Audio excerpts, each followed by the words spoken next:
Good morning and thank you for joining us. I'm Giacomo Luca. This is Live Now from Fox. Search and rescue efforts are resuming in Mississippi this morning after a catastrophic tornado struck through the state Friday, killing more than 24 people.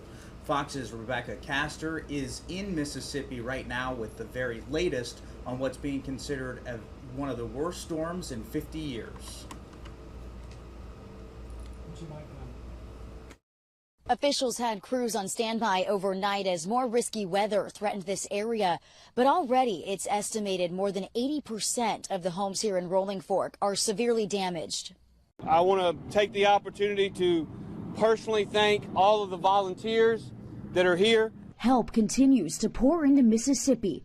Volunteers and heavy equipment deploying to assist as search and rescue crews resume digging through flattened homes, searching for survivors. Trash, trees, houses, homes, everything I can see is in some state of destruction. The devastation began Friday night with a twister ripping through the town of Rolling Fork, traveling the width of the state, killing at least 24 people. And by the time they initiated the siren, the storm had hit. Residents recounted stories of survival and devastating loss. She was holding her kids, and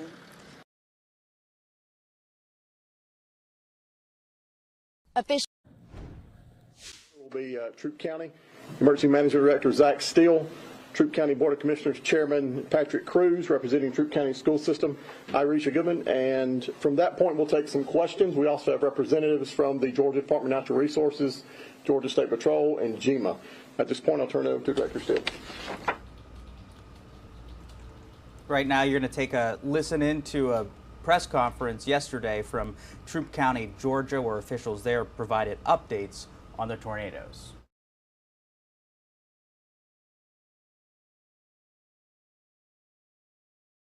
Reports of 2 tigers that got out of their enclosure at the Pine Mountain Animal Safari. They have been recaptured by the staff, Troup County Marshal's Office, as well as the Department of Natural Resources. The early estimates we have are damages, homes 80 to 100, with 30 to 40 of those homes being completely destroyed. We'll have further preliminary damage assessments that will take place tomorrow, as well as working with GEMA staff to work through those. At this time, there's been 5 non-life-threatening injuries reported. 3 of those have already been released from local Wellstar, West Georgia. We worked with Governor Kemp's office as well as Director Chris Stallings from the Georgia Emergency Management Direction Agency this morning to work with getting the state of emergency issued, and Governor Kemp helped us with that. That released a number of state troopers as well as DNR rangers that have been deployed to Troup County to assist with that. We're asking at this time to please limit non-essential travel. We've got these affected areas, and the people driving around looking are affecting us being able to rescue and get all these people and the trees off these homes and the roadway. A Red Cross shelter has been established at the West Point Parks and Rec Point University Gym, and we're accepting non-perishable items that can be donated to Reed's Chapel Church and the First Baptist Church of West Point at this time.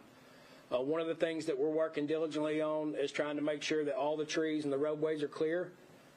That's a round-the-clock effort that we're working on constantly. So I've been in touch with the National Weather Service. They're going to send a damage assessment team down to review exactly what kind of weather event that we had. That'll take place tomorrow morning sometime, approximately around 9 or 10 a.m. At this time, I'm going to turn it over to the chairman, Mr. Patrick Cruz. All right. Thank you, Zach. It's unfortunate we're back here again so quick in Troup County talking again about another disaster. But I want to first recognize all of the county staff and other workers from the state agencies and other city governments that's helping us recover.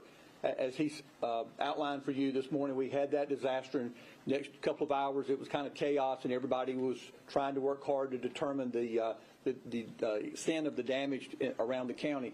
So let me say that I have talked to our state representatives, been in touch with the governor. We've been talking to some of the leaders of our local industry. What can we do to help them? And I appreciate what Governor Kemp has done by giving us the disaster declaration. It's allowed extra resources that have been pointed out from other state agencies. I know that Georgia Forestry has been helping us clear trees also. So again, I'm glad to say that we had a minor number of injuries and no deaths. We're real concerned about the people that have been hit hard in their property damage, and so our thoughts and prayers are with them, and thank you for being here today.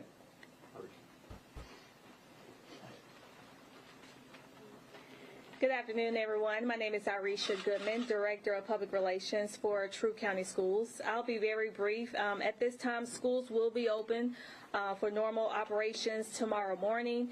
Right now, we're just working on transportation for schools, especially for West Point Elementary. Working on alternative routes, and as soon as we have those routes, it will be communicated to parents at West Point, also Troup High School and the Long Cane schools. We'll get that out to parents through our notification system and also through social media. So at this time, that's what we're working on, is the alternative routes to make sure we get the kids to school. Thank you. All right, at this point, I'll open up to any questions any of the members standing to my left or right. Larry Spurwood, Channel 2. Yes, sir. Can you tell us the areas that were hit the most, that was most affected by the tornado? So it appears the initial impact area was around the 7800 block of West Point Road, and from there it appears it traveled east toward the Meriwether County line, and there are some impacts along that line, and we're hoping to get a better estimate of that later this afternoon as well. I'm from the Roster BTV. Question. What about, will it be delayed time for the start of the school in the morning if roads are not passable? No, ma'am, not at this time. Like I said, we will make alternative routes available for the kids to make sure they get to school on time, to make sure they are there, even after school as well. So at this time, no delay in start times. Rob D'Arienzo with Fox 5. Can you talk about the nature of the injuries? You mentioned that they were minor. Can you go into detail about that? Yeah, as far as I know, and Zach, if you want further, 5 non-life-threatening at this point. They were transported to Wellstar, West Georgia. I believe all but 2 have since been discharged from the hospital. And do you know what the nature of the injury? I don't. No, sir. As far as homes, do we know how many homes have been damaged so far or destroyed by the storm? It appears our initial count is 80 to 100 damaged, possibly 20 to 30 significant or complete loss at this point. And all of that is sorted around the West Point area as we go east. With the federal funding, what can, or not with the federal, but as the state of emergency, what can the county do with that in regards to recovery? Chairman Yunny, or Zach? Yeah. So when the governor issues a state of emergency like that, it opens up all the state available resources, and one of the things that comes to that is where our partners at the Georgia State Patrol, DNR, Forestry, any state resource becomes available to the local government at that standpoint. So that's why we've utilizing these crews for security, as well as anything that we can utilize them for here. Those state resources become available to us through that declaration from the governor. I have one more question. With the tiger recovery, do we know how they were recovered? Yes. So one of the tigers, I understand, did not leave its enclosure, and one did, and it was right outside the enclosure, and they were tranquilized and taken back into the possession, if you will, of the safari staff. Was the public in any danger with the tigers being up? No, I mean, could have, yes, but with one staying inside the enclosure, no, and one just never really left the immediate area. So, and that is a very large complex out there. There's a lot of acreage out there. Yes, sir. Do you have a rough timeline of when things will kind of start to look like normal again? You know, I don't have any estimate on that. It's going to take some time to get in there and clean things up, get things back to normal. One thing that was impacted was a lot of Verizon cell phone service was initially impacted, and that obviously hindered us to begin with as far as cell phones go. But a lot of that is slowly being restored at this time. Are there any roads still closed? Right now, the main road that is shut down is a portion of West Point Road between Webb Road and the city limits of West Point. That's because we've got a lot of damage in there, and first responders and crews are in there. So that's the main road that is completely shut down at this point. In the Red Cross area, there was, I guess, there was a road closure blockage right there. A lot of the residents said they weren't able to get to their homes. Can they now do that, or is there a reason why they weren't? If you live in that area, we're also going to let you through once you meet with our staff. The reason we closed it, there's a lot of onlookers, people didn't live in there, so we're trying to shut that down. If you do live in that area, and just get with our staff at the closure. You have been listening in to officials over in Troup County, Georgia, updating folks in a previously recorded press conference on those devastating tornadoes that were happening really throughout the South. We're going to go ahead and move into live coverage from our folks over in Atlanta, Georgia, following storm coverage for us right now.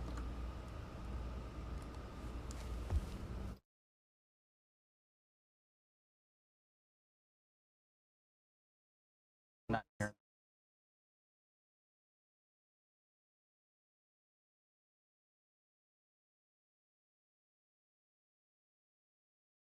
Whatever that may be. In some cases, maybe you just have the opportunity to grab a pillow to protect your head. But as we're going through the morning and we know more warnings are possible, tornado or not, it's always a good idea to have handy some sturdy shoes in case you get caught in the incredibly unfortunate situation of having to walk through debris. But something like a bicycle helmet, that's going to be much more sturdy. It's going to provide you more protection than you would have otherwise with, say, a pillow or something of that nature. But in a situation like this where things are changing rapidly, it's a matter of just getting what you can and getting it as you can get it. Now, what we're getting in from the National Weather Service is when this warning was issued, it was located near Harris City, near Greenville, and it's moving east at about 40 miles an hour. So this is on the move. It is not going to linger in any one. Involves strengthening the capacity of the Haitian National Police, bringing more peace and security and stability. This won't happen tomorrow. It will, of course, be a long process, but we will be there to support the capacity of the police in Haiti, the National Police. At the same time, part of the insecurity and instability in Haiti is because of the Haitian elite, who have for too long benefited from the misery of the Haitian people. They work for their own political gain, their own personal gain, and this has prevented the country from recovering, and that's why we're proceeding with sanctions. We will continue to bring pressure to bear on the elite, the political class in Haiti, to hold them accountable for the distress facing the Haitian people, but to hold them accountable for ensuring their well-being. We're going to continue to work together. We fully understand how important this task is. Mr. President, over to you. Can I follow up with one point on Haiti? And that is that any decision about military force, which it's often raised, we think would have to be done in consultation with the United Nations and with the Haitian government. And so that is not off the table, but that is not in play at the moment. I'm sorry. Over to you for the question, Mr. President. Jordan, you have a question? Thank you, Mr. President. Some on Wall Street have expressed frustration that it's unclear what more your administration is willing to do to resolve the banking crisis. The markets have remained in turmoil. So how confident are you that the problem is contained? And if it spreads, what measures, such as guaranteeing more deposits, are you willing or not willing to take? First of all, have you ever known Wall Street not in consternation? Number one. Look, I think we've done a pretty damn good job. People's savings are secure, and even those beyond the $250,000, the FDIC is guaranteeing them that the American taxpayer is not going to have to pay a penny. The banks are in pretty good shape. What's going on in Europe isn't a direct consequence of what's happening in the United States. And what we would do is, if we find that there's more instability than appears, we'd be in a position to have the FDIC use the power it has to guarantee those loans above $250,000.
Welcome back. We would have just wanted to let folks know that we did have some technical trouble a little bit earlier. Sorry about the audio, and you may have noticed some freezing on your screen. We apologize for that. Moving on, you're looking at a live look over Atlanta, Georgia, where officials there are continuing to reel in the aftermath of several tornadoes that struck across the South. We have been following that weather coverage for you as that continues on. We're going to continue that throughout this morning. Moving on to some more of that storm coverage that was happening in Hartselle, Alabama, also hit by the latest round of storms.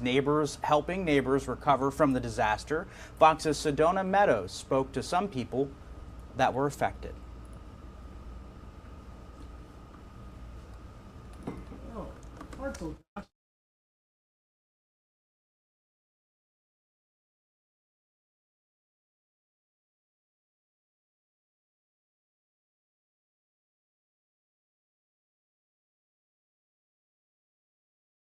The sirens went off. Farron Weeks, who lives in this Hartselle home off of U.S. Highway 31, was one of many in this neighborhood affected by the storm. I started hearing things hit my roof. My wife woke up, and she and I go to the bedrooms where my grandchildren are sleeping. He worked to enter the room his 8-year-old granddaughter was sleeping in as the door took a lot of force to open. And when I opened the door, there's insulation and sheetrock and ceiling joists lying on top of her bed.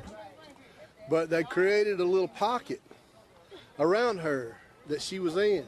And then when we got her woke up, she was like just, scared to death. His granddaughter woke up without a scratch on her.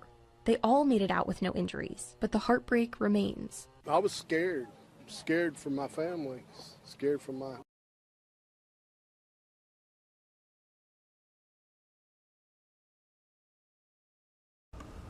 We are moving along to continue following the story about former President Donald Trump. There is word now that the grand jury is expected to continue meeting this morning. That is following the week after there was some delays in that grand jury investigation that's handling the hush money payments, which is, again, set to convene sometime later today. Doug Luzader has more on this from Washington. It's been one witch hunt and phony investigation after another. Former President Trump firing up a crowd of supporters in Texas over the weekend, railing against the investigations he's facing. When asked about the New York case that could be nearing an indictment, he told reporters, "I think they've already dropped the case." I've never seen an abuse of discretion like this. And Trump's lawyer took some shots at Manhattan District Attorney Alvin Bragg, who's seeking to prosecute Trump through an unusual combination of state and federal charges involving a hush money payment made to porn star Stormy Daniels. Back in Washington, House Republicans are pressing forward with an inquiry into Bragg's handling of the case, as some Democrats accuse them of hypocrisy. Think back to Hillary Clinton's emails. You had the entire GOP chanting, "Lock her up," whenever they had the opportunity. But now, because Donald Trump is the target, now it's about a conspiracy. It's political. Still, some analysts see the New York case as particularly weak, especially compared to other investigations into Trump, including allegations of classified document mishandling at Mar-a-Lago and election interference in Georgia. We can talk about Georgia. I think that's fairly weak, but it's more conventional. I think there's a greater threat in Mar-a-Lago. That's well-trod ground for prosecutors. But New York is a political prosecution. Thank you. That was Doug Luzader reporting. The FDIC says First Citizens will acquire a large portion of Silicon Valley Bank. This follows SVB's collapse a few weeks ago.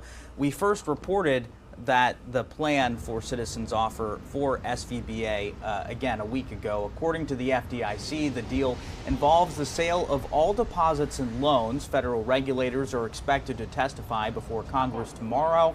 The hearing will address the collapse of Silicon Valley Bank and Signature Bank. It's expected to be the first of many to examine the recent banking crisis.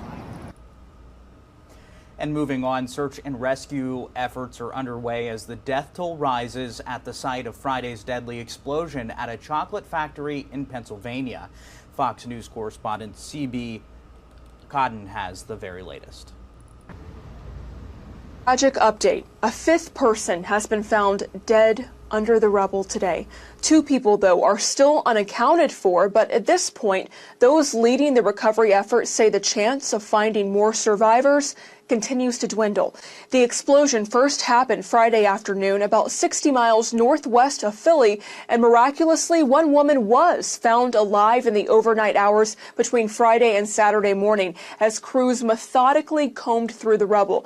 This morning, the West Reading mayor said the injured woman called out for help and was found on the second floor of the destroyed building by a canine, and the police chief confirmed the woman was conscious when she was located, a true miracle. As rescue crews continue their work throughout today, emergency officials are prioritizing contacting loved ones of the victims. Like I said, for some people, time stopped on Friday, and we've just been kind of racing and hoping that we could stop it to be able to get answers. But we're just trying to hold out as much hope as we can to get the right answers, to get the quality answers, to get information to those that are affected, and then let it go over to the investigation force. R.M. Palmer said in a letter to employees the company has established a crisis hotline and would be offering grief counseling. How and why the explosion happened, still under investigation. Some factory employees, though, reportedly smelled natural gas before this happened.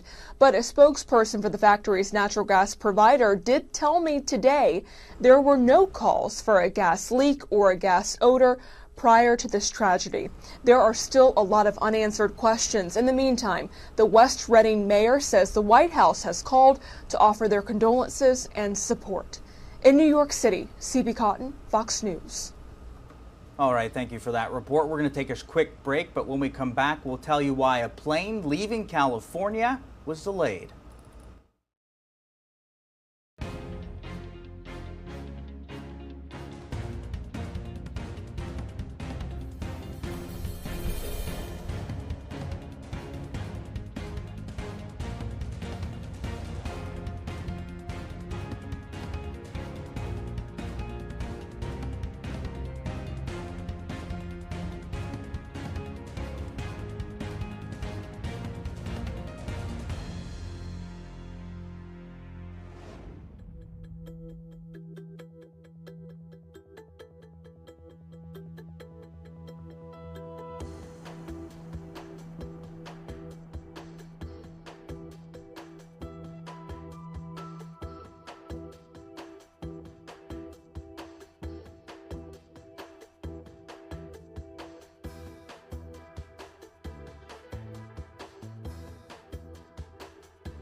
Welcome back to Live Now from Fox. I'm Giacomo Luca. We are continuing to monitor severe weather and storms that have broken out across the South, killing more than 24 people in tornadoes, damaging thousands of homes and businesses. Right now, we have live images from the Atlanta area. You can see that right now, and we're going to dip in right here on Live Now from Fox to our sister station, our family station over in Atlanta. Atlanta 5, who's covering and the this tornado portion of right now. Upson County that goes over to Thomaston as getting the main impacts. Will it hold together with a rotation for the counties next in line? That remains to be seen, but Lamar County would be an area to watch potentially. That's just a heads up for you as the weather conditions are starting to change there, with rain beginning to pick up. No doubt you're hearing thunder from all the lightning in the distance, but there is a tornado warned storm in the counties immediately west of you. And this is an important type of warning to know which county you're in and which counties surround you. That's why I want to point out what's happening to the east and to the west, so that everybody gets an ample heads up on the type of weather moving in your direction. Because in Barnesville, you are currently under a flash flood warning. A severe thunderstorm is not in your area yet, but this is the tornado warning that cuts off right at the Lamar-Pike County line. And the rotation is in that southeastern corner of Meriwether County right there. So Upson County, western parts of Upson County, not only where we have the greatest amount of lightning right now, but that's where, if this rotation is going to keep holding together, it is going to be moving next. And so I'll take you back in really closely again as we try to track a little bit better where that's happening and where it can continue to happen. You see what looks like a pretty broad rotation. We point this out a lot, that the green on the map indicates for us winds that are flowing toward the radar site in Peachtree City. The red, winds away from the radar site in Peachtree City. And so when you do that, you get this rotation occurring. I don't see anything right up against each other in a way that would concern me too far to the south. Here is going to be this area right here inside the tornado warning that looks most concerning for where a potential tornado would be, as we wait for any confirmation of what might be happening. But just kind of zooming in a little closer and to orient you here, if you live in this part of Georgia, we've got Pleasant Valley Road on the map. That is right on the edge of that right here, where you see the greens and the reds kind of coming together, with the rotation moving rapidly off to the east. And as we look back at the potential for wind shear in a storm that supports rotation, you're seeing it lines up very nicely with what I just showed you right there. So that is where we could potentially get a funnel cloud, a tornado on the ground, or damage being produced by this as we keep watching the storm moving eastward. All right, bear with me here. I'm tracking multiple things in real time on the air here, so we can make sure that we've got all of the information that we need to be passing along at this moment.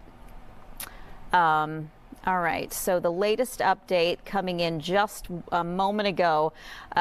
We talked a lot about the hail, and a lot of that's going to be kind of coinciding also where we're getting the greatest number of lightning strikes here.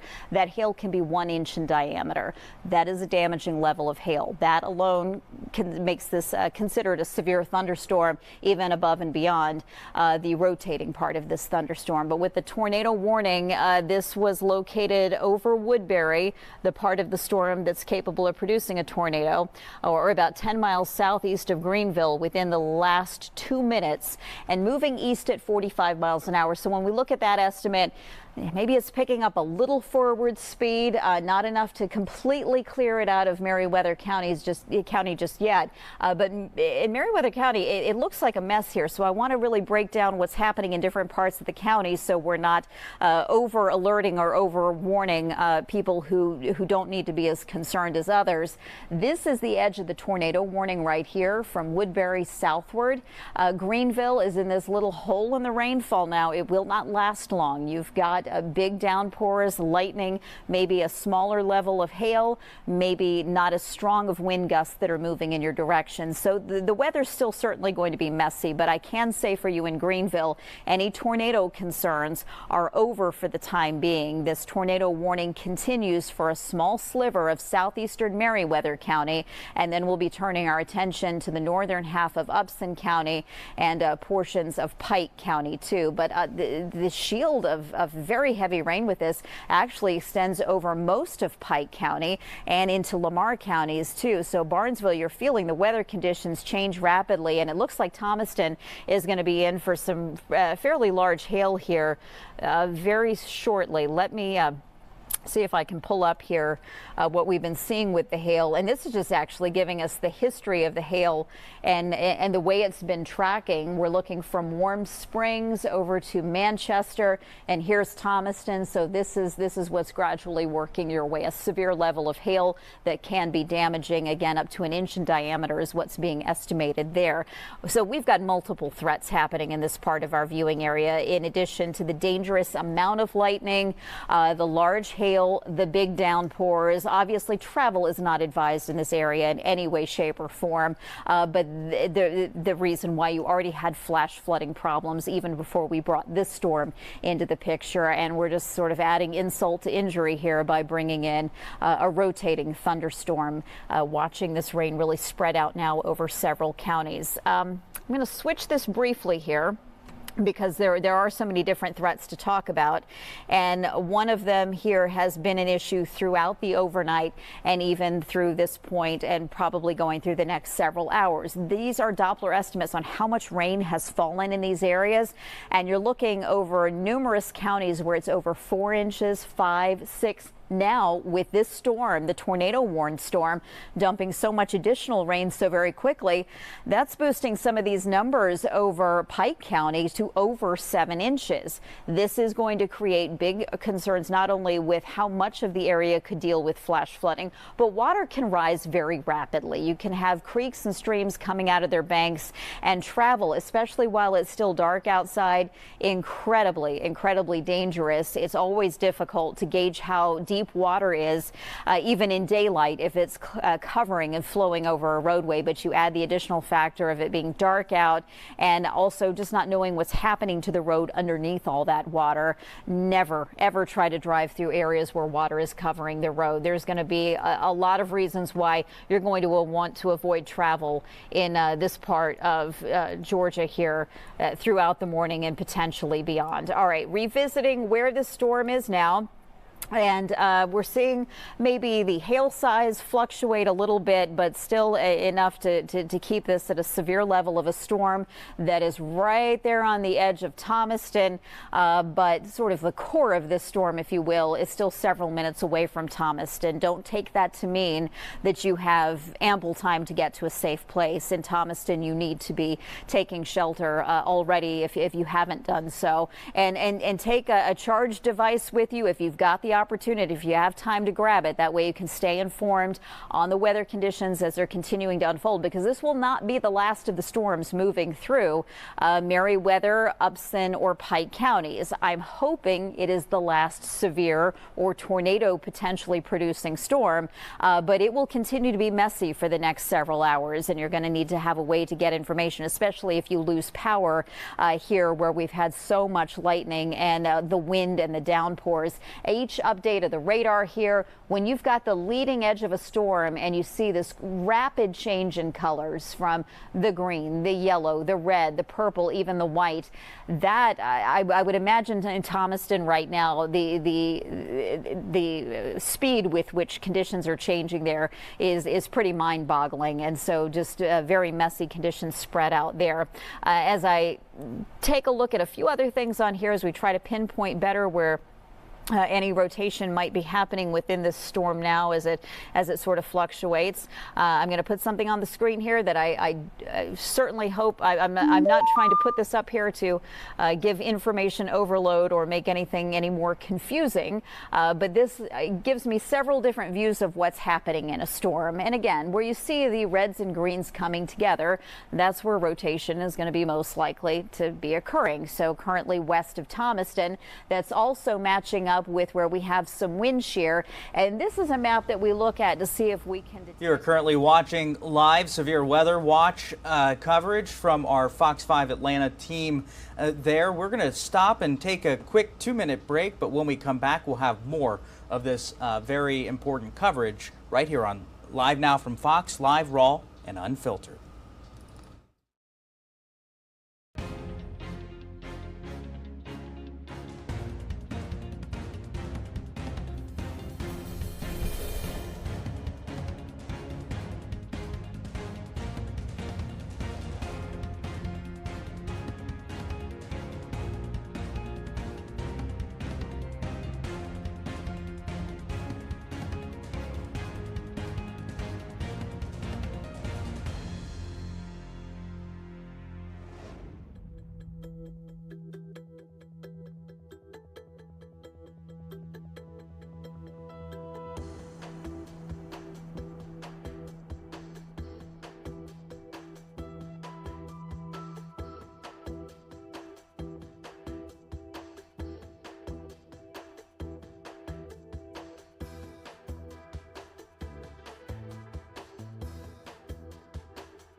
Welcome back to Live Now from Fox. I'm Giacomo Luca. We are continuing to follow the latest coverage on severe weather happening throughout the South. We're learning that more than 24 people and thousands of businesses have been destroyed or damaged in severe weather storms, including tornadoes that happened throughout the South over the weekend, including Mississippi, Alabama, and now we are monitoring storms in Georgia. We're going to go back to our team with Atlanta's Fox 5, who's monitoring that for us right now, bringing us the very latest.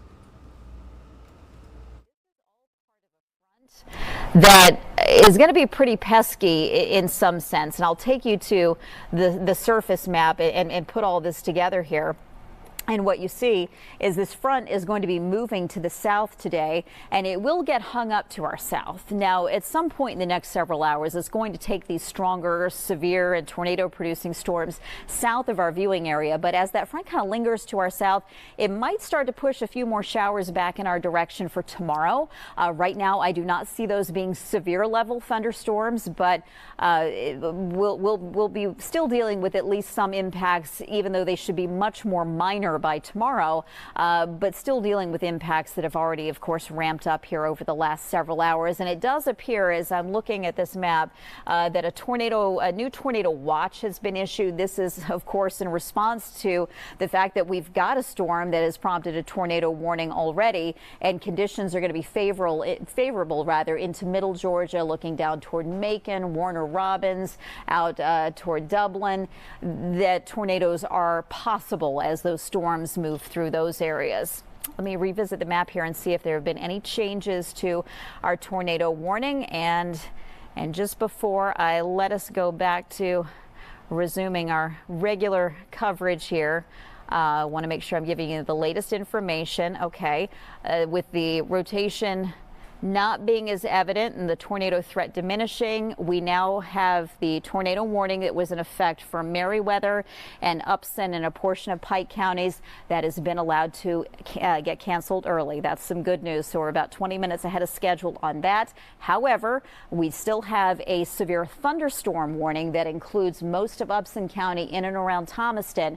And since this storm has had a history of producing rotation, if you are in this severe thunderstorm warning area, treat this like a storm that can spin up a tornado quickly, and make sure you're still taking shelter until this storm is past. That severe thunderstorm warning for Upson County is in effect until 8:15, but I suspect, much like the tornado warning, the severe thunderstorm warning will probably end a bit early too, only because this will move along fast enough that it's not lingering in Upson County all the way through 8:15. So again, no active tornado warnings right now, but still plenty of flash flood warnings and this severe thunderstorm warning. I'll be staying on top of this, gathering some new information, and if any new tornado warnings are to come in, I'll be bringing that to you.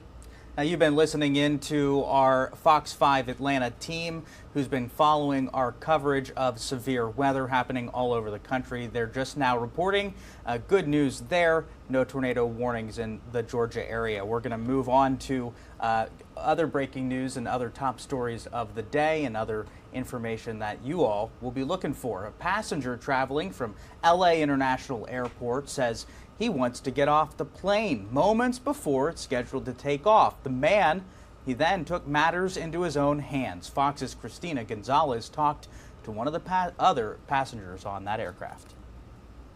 We all were looking around going, what just happened?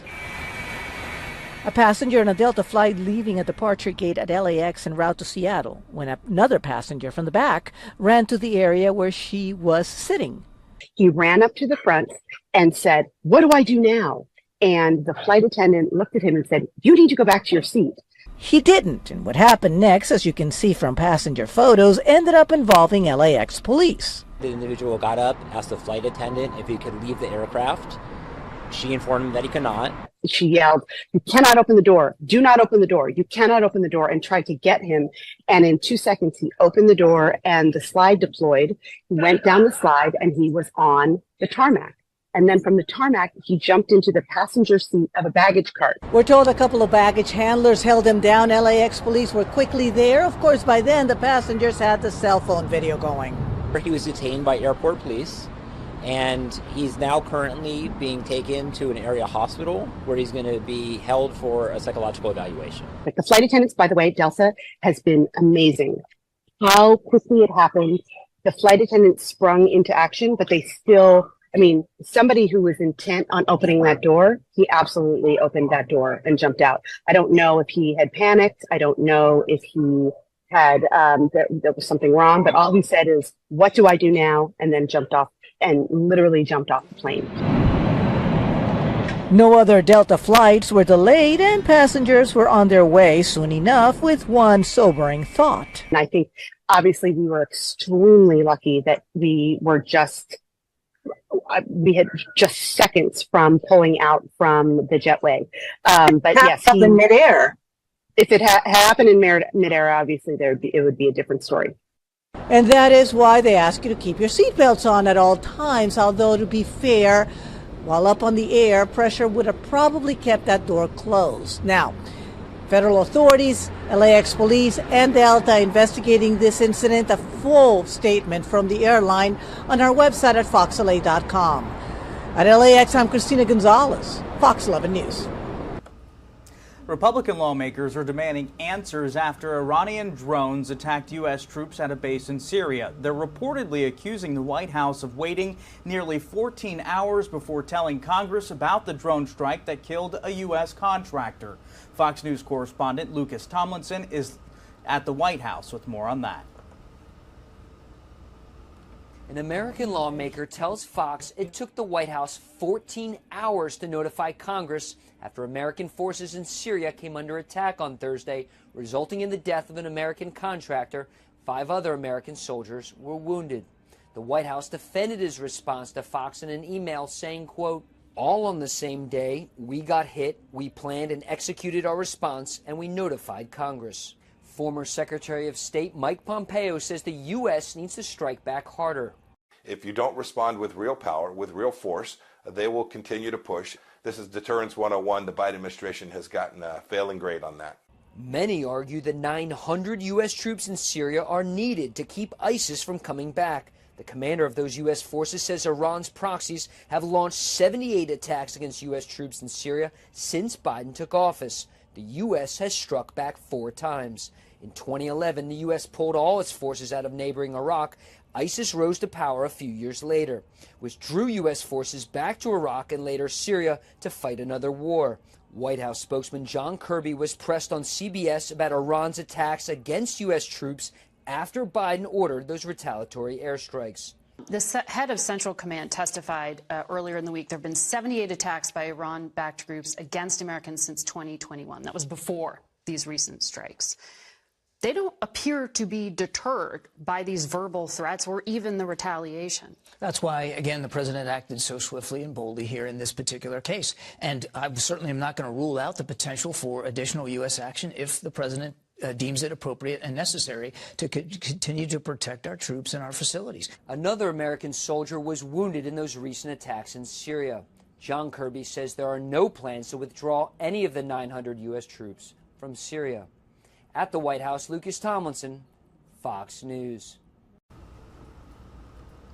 All right, we're going to take a quick commercial break. We'll be back in just 2 minutes. This is Live Now from Fox, live, raw, and unfiltered.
Welcome back. A new generation may be the new kings of travel, a report says, as millennials are now turning 40. They are also traveling at higher rates than baby boomers, Gen Xers, and Gen Zers. A Morning Consult analyst says 18% of millennials have flown 3 times domestically in the last year. That's more than 10% of Gen Xers and 6% of baby boomers. While millennials delay other life issues like home buying and marriage, they see traveling as a right, but they don't spend excessively on travel. Millennials spend less per trip than baby boomers or even Gen Xers. You should expect. And to learn a little bit more about the summer travel season, which is coming up, we spoke with an economist on how inflation might be impacting that and what you can do about it. And you mix that extra demand in with the fact that the price of practically everything is rising by the day, and it's looking to be a pretty expensive summer. Now, I know one of the reports out on your site, Value Penguin by Lending Tree, shows that Americans plan to travel. More Americans plan to travel this year, but are going to take fewer trips. Why would that be? Well, they may travel this year and take fewer trips, in part just because things are more expensive. The truth is that if you have a set travel budget that you've relied on for the last few years, you may not get as much bang for your buck this year as you would in previous years. So in some cases, it may be if you usually take 2 trips on an airplane in the summertime, maybe this year you're taking 1 and a car trip, or maybe you're just taking 1. It's the price of everything getting so much more expensive is really a big factor, and it's really making people rethink their whole summer vacation plan. Absolutely can understand that when things get tight. Vacation Sure. and that supplemental stuff that you do for fun often gets kind of thrown to the wayside. So maybe take 1 trip instead of several this summer. Let's also talk about those who aren't going to be traveling at all this summer and the impact on that. I saw from your report that a sizable amount of Americans may not even go out at all. Yeah, and again, that's really about cost and about kind of wrestling with what is the priority in terms of your financial life, because it's no great revelation to anybody that travel is an expensive thing, and when every expense in your budget gets higher, things need to get cut, and you can't just unsubscribe from things like your utility bill and your and other kind of necessities like that, like groceries. So one of the things that may fall off that priority list is travel, and a lot of people may be facing that sort of thing this year. As much as we all wish we could just turn that off, not have to pay for electric while you're gone, we would love that, but it's not so easy. Any suggestions for folks that are hoping to travel but are maybe on a tighter budget? There are a few things. The good news is that there are a few things that you can do. The first thing you can do is stash a little money to the side to be able to save up for some of those extra costs. Saving is certainly easier said than done when you're living paycheck to paycheck and inflation is rising, but it's definitely worth doing to help defray some of those costs. But also some of the standard old advice, like simply shopping around, is really important to understand as well, because timing, location, things like that can really, really make a difference. So shopping around, whether you're just driving someplace and staying at a hotel, or looking at Airbnb, or looking at flights, or going internationally, shopping around can really make a difference. And then also credit card rewards can really be helpful as well, whether it's just getting some cash back that can help you defray some of those travel costs, or signing up for a travel card that may give you a free hotel night or free airfare. Those sorts of things can really help. So even though summer vacation is getting a lot more expensive, the good news is that there are things that you can do to knock some of those costs down. On the credit front, my understanding as well is heading into the summer, perhaps one positive sign as well, especially after the news just yesterday about the Feds increasing the interest rates, and obviously prime rates could be affected by that.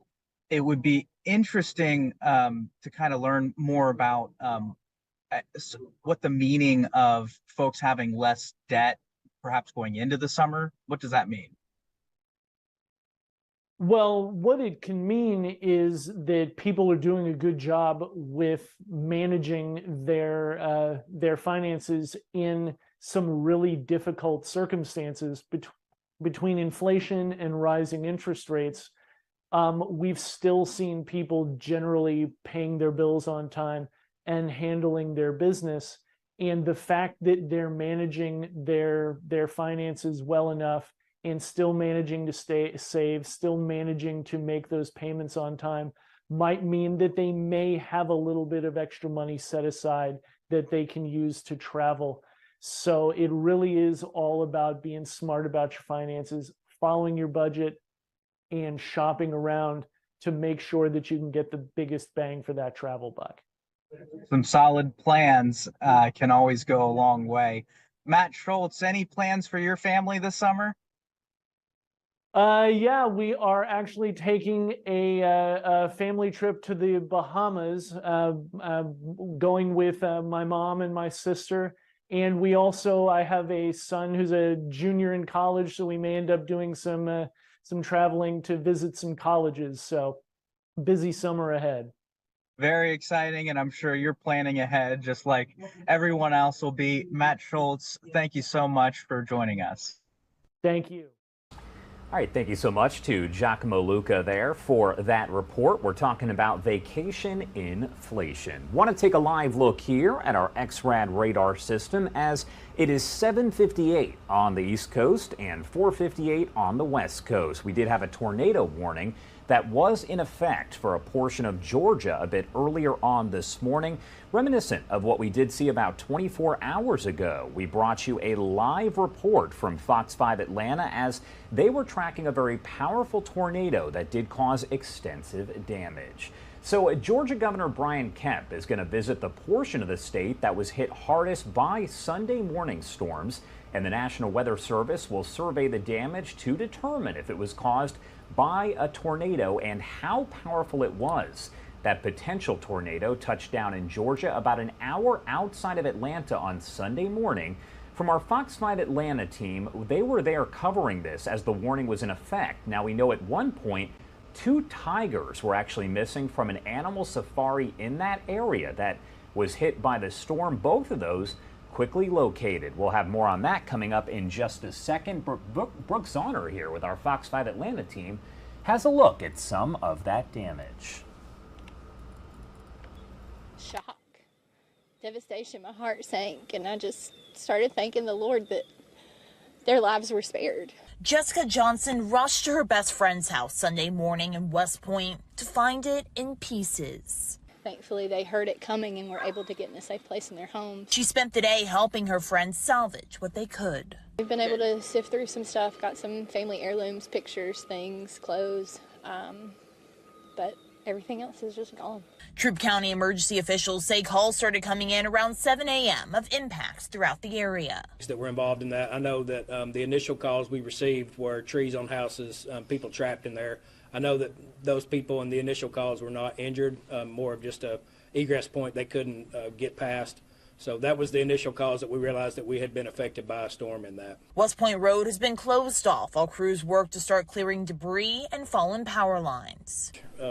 This is the third tornado we've had in a 2-month span as well. Some straight line wind damage in West Point just not 2 weeks ago. I know people are growing weary of that, but stand assured that we're doing everything we can to make sure that the public's safe. As the cleanup process begins, neighbors are doing what they can to help each other make it through. And even at Bethel Baptist Church, they came over to Alpha Help, and their whole church is gone.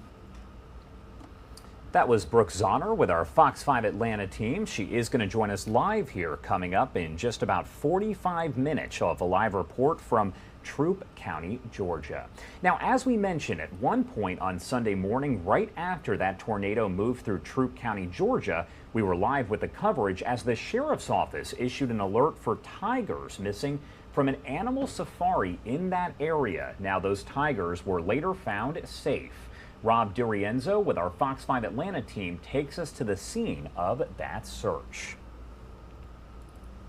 Intense, trying to find them. We don't know where they are. Obviously, they'll see us first. A tricky operation at Pine Mountain Animal Safari Sunday morning. Moments after the tornado ripped through Troup County, safari staffers noticed a big hole in their tiger cage. Wildlife specialists carefully moved in. They came up to their enclosure, which they're considered their home, and once they got close to the fence, the young lady darted it. They already darted one earlier. Troup County's chief marshal says the two young tigers didn't wander far. One was just outside of the busted cage, the other still inside. Once he went down, we just made a hole in the fence, dragged him out, and put it back in the enclosure, under another enclosure. Thankfully, we can report that those tigers are safe and back in their enclosures. But with that situation over, the focus moved back to the damage from the powerful storm.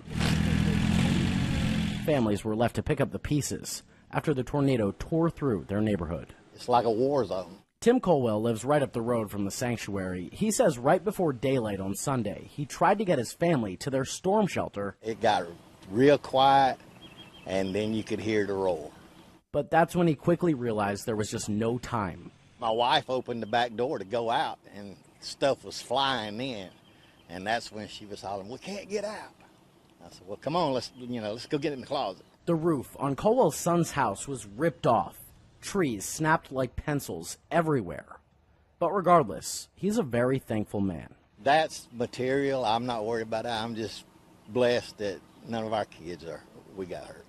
In Troup County, Rob DiRienzo, Fox 5 News. Thank you so much to Rob and our Fox 5 Atlanta team. As I mentioned, we will have Brooke Zahner live coming up here in just about 40 minutes. She is live there in Troup County, where there is quite a bit in the way of damage.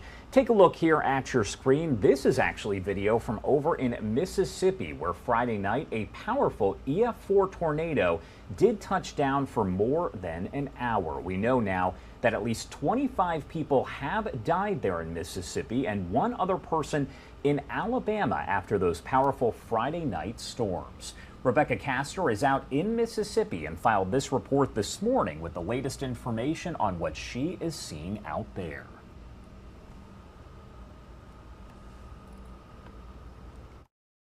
I want to take the opportunity to personally thank all of the volunteers that are here. Help continues to pour into Mississippi. Volunteers and heavy equipment deploying to assist as search and rescue crews resume digging through flattened homes, searching for survivors. Trash, trees, houses, homes, everything I can see is in some state of destruction. The devastation began Friday night with a twister ripping through the town of Rolling Fork, traveling the width of the state, killing at least 24 people. And by the time they initiated the siren, the storm had hit. Residents recounted stories of survival and devastating loss. She was holding her kids, and she was sucked out of the trailer. Sunday, President Biden issued an emergency declaration, sending Homeland Security and FEMA to assess the damage. We've come to see it in person to communicate to the people of Mississippi that we are here not just today, but for the long haul. But for many who survived, they now have nowhere to call home. Everybody's displaced. Ain't nowhere to go besides out.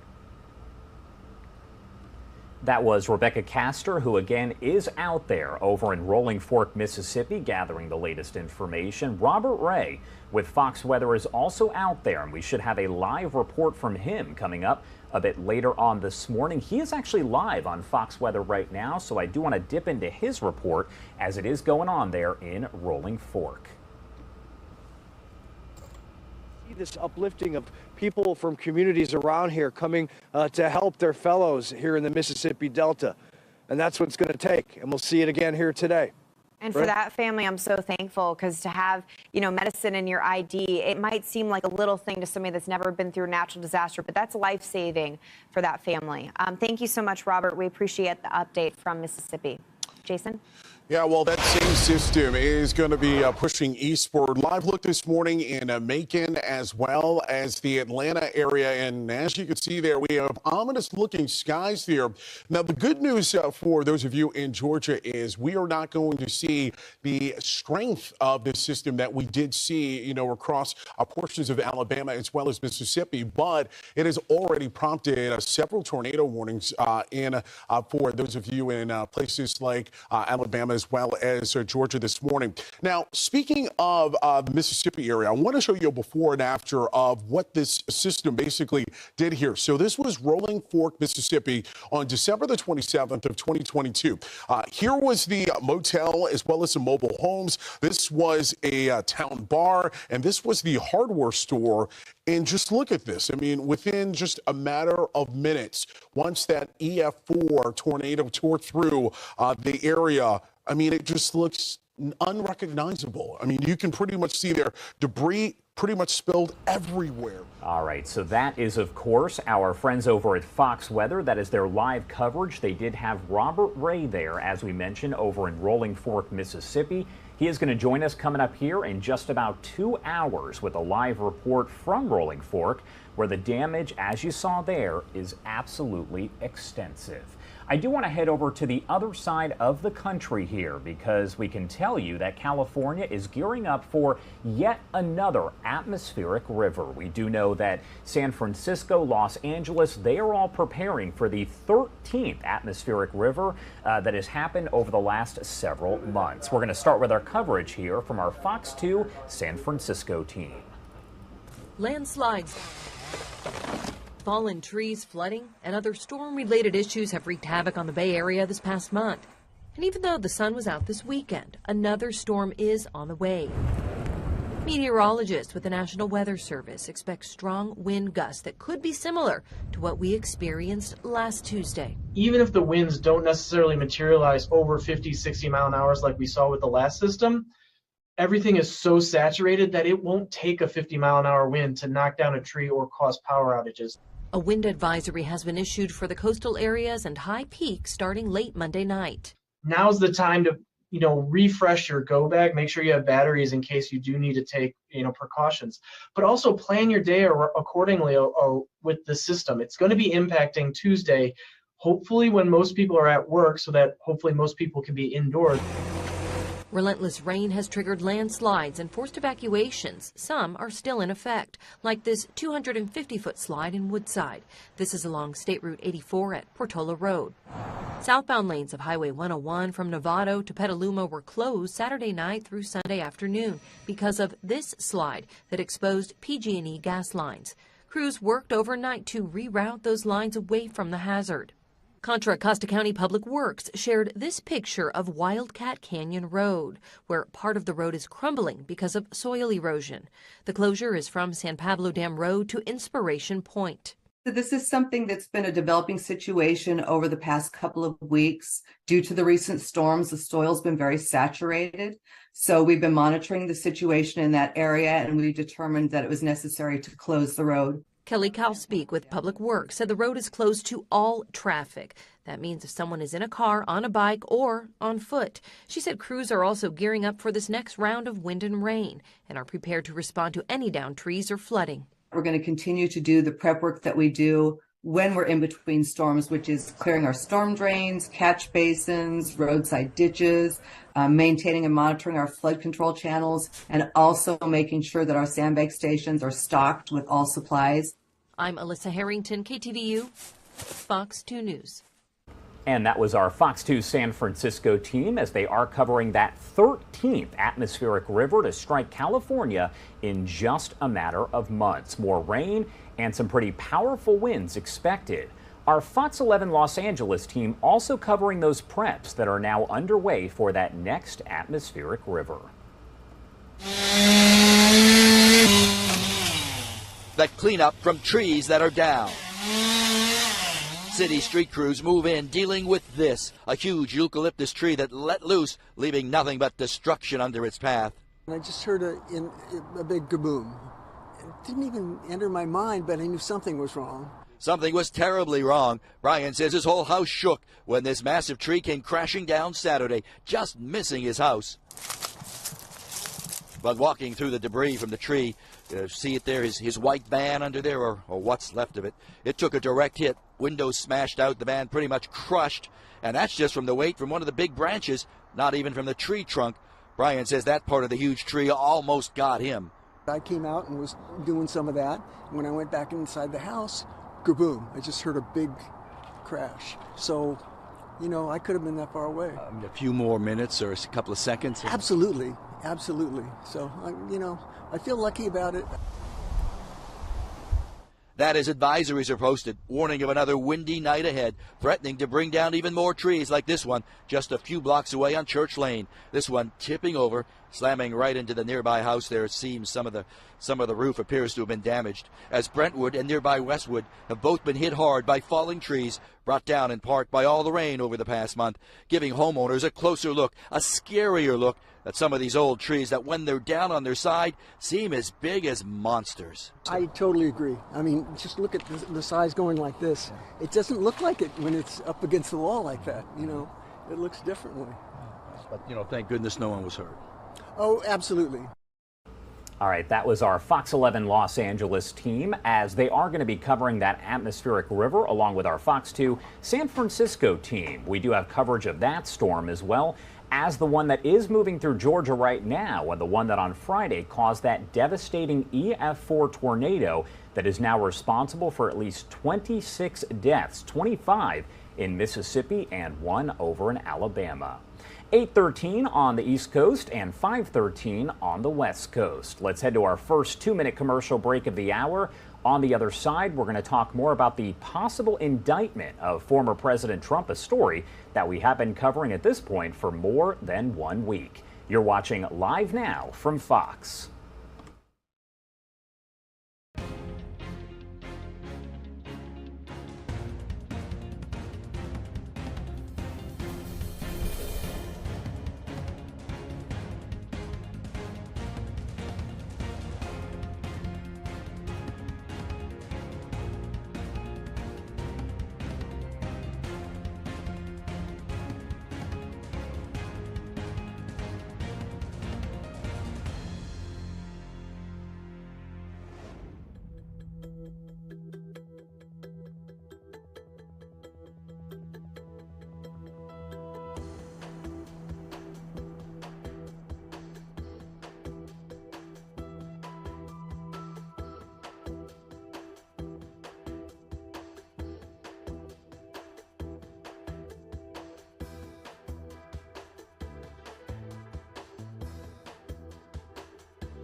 Welcome back here on Live Now from Fox. The time 8:15 over on the East Coast and 5:15 on the West Coast.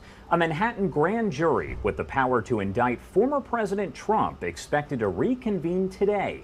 This comes after last week's proceedings left the nation wondering if Trump would face any official charges. The Manhattan District Attorney continues to face pressure to drop the case from some as the former president issues a round of new attacks about that investigation. Robert Moses with our Fox 5 New York team has been covering this story around the clock. He joins us now live with the latest. Robert, thank you so much for being here. Good to see you as always. 9 days ago, as you will recall, former President Donald Trump predicted that he would be arrested. Well, that hasn't happened yet, but it could happen as soon as this week. The grand jury investigating the 2016 hush money payment to porn star Stormy Daniels is expected to reconvene today.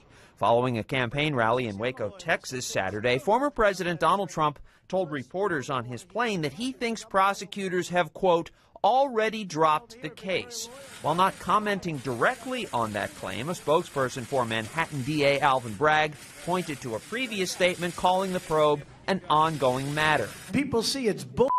At the rally, standing in front of supporters holding witch hunt signs, the former president denied any wrongdoing and deployed his favorite nickname for Daniels, who claims that she had an affair with him in 2006. I never liked horseface.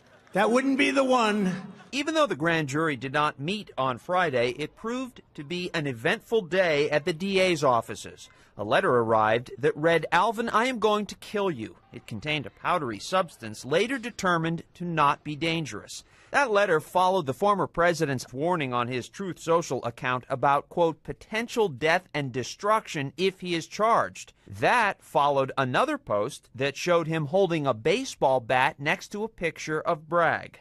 I think that was an ill-advised post that one of his social media people put up, and he quickly took down when he realized the rhetoric in the photo that was attached to it. Reverend Al Sharpton held a prayer vigil Saturday for Bragg, who is considering whether to charge the former president with a crime after he oversaw the recording of monthly reimbursement checks to his longtime fixer Michael Cohen as legal expenses.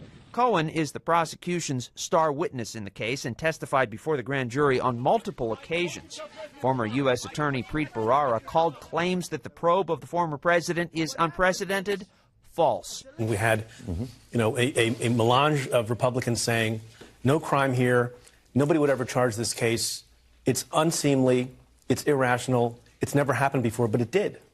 It happened with respect to Michael Cohen, who was not only charged with this type of crime, this particular crime, and he thought it was a crime, pled guilty to it.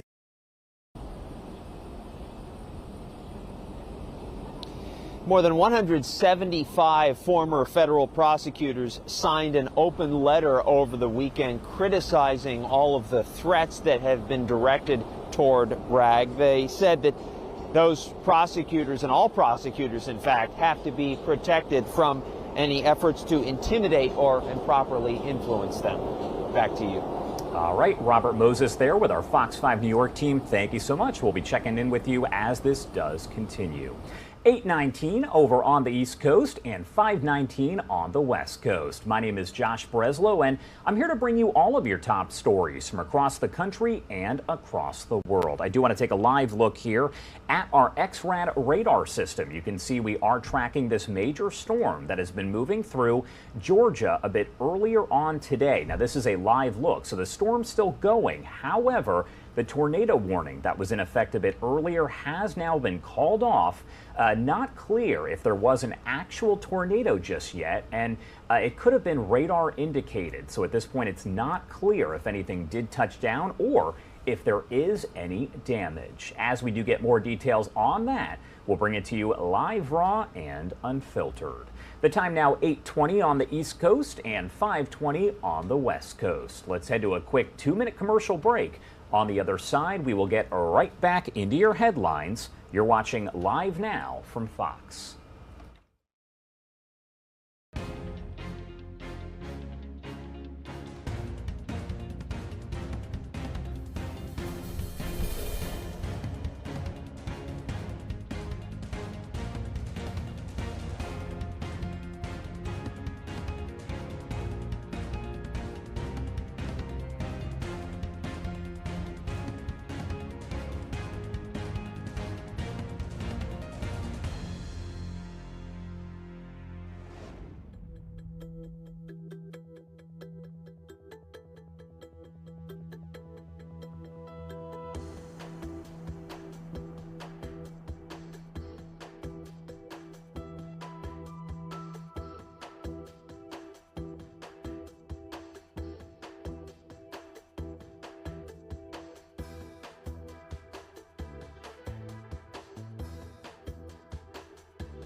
Welcome back here on Live Now from Fox. A story that we have been covering around the clock here all throughout the weekend is this chocolate factory explosion that happened over outside of Philadelphia, Pennsylvania. This was on Friday, and unfortunately we have learned of yet another death as 7 people have been confirmed dead after that explosion. You can see in the video that the explosion, the blast there, was captured by our Fox 29 Philadelphia team.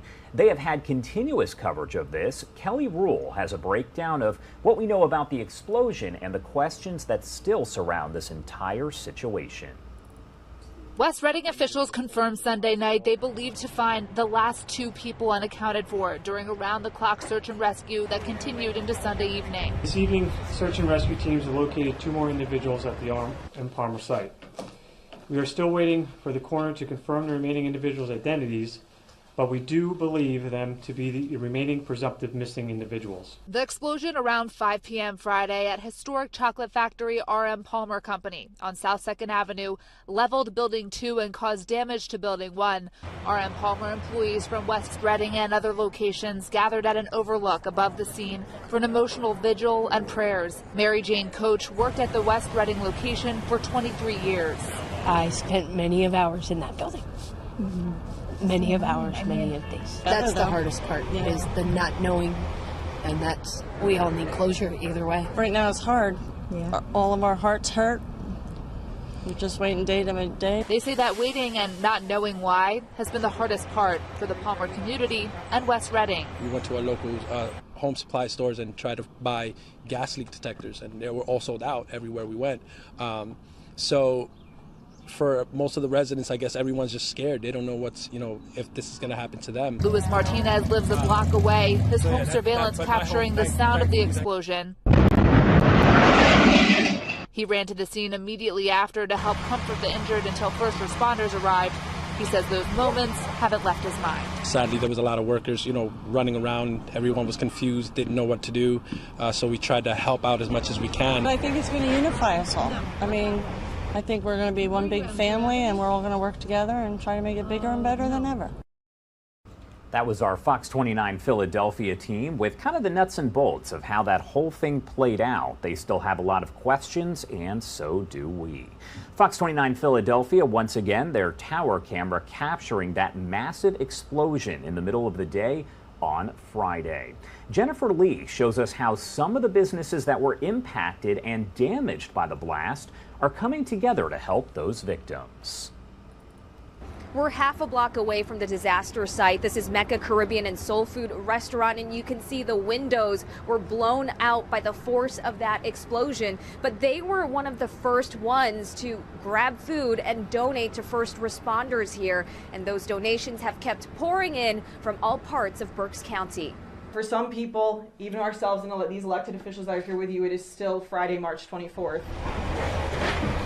And the search for survivors has not stopped since, as police, fire, and search and rescue could be seen around the clock looking for signs of life. The first responders, as the mayor said, literally have to be pulled out of the site and told to go home because they want to keep searching. Blocks away, neighbors and local businesses felt the blast, and in the aftermath, the need to pitch in. We're all still kind of in shock, It's, right down the street. A neighbor snapped these photos of Jared Klinger and his crew from 3rd and Spruce Draft House going over to first responders. Yesterday, we walked down a few cases of water, some wraps for him, some turkey and Swiss and ham and Swiss.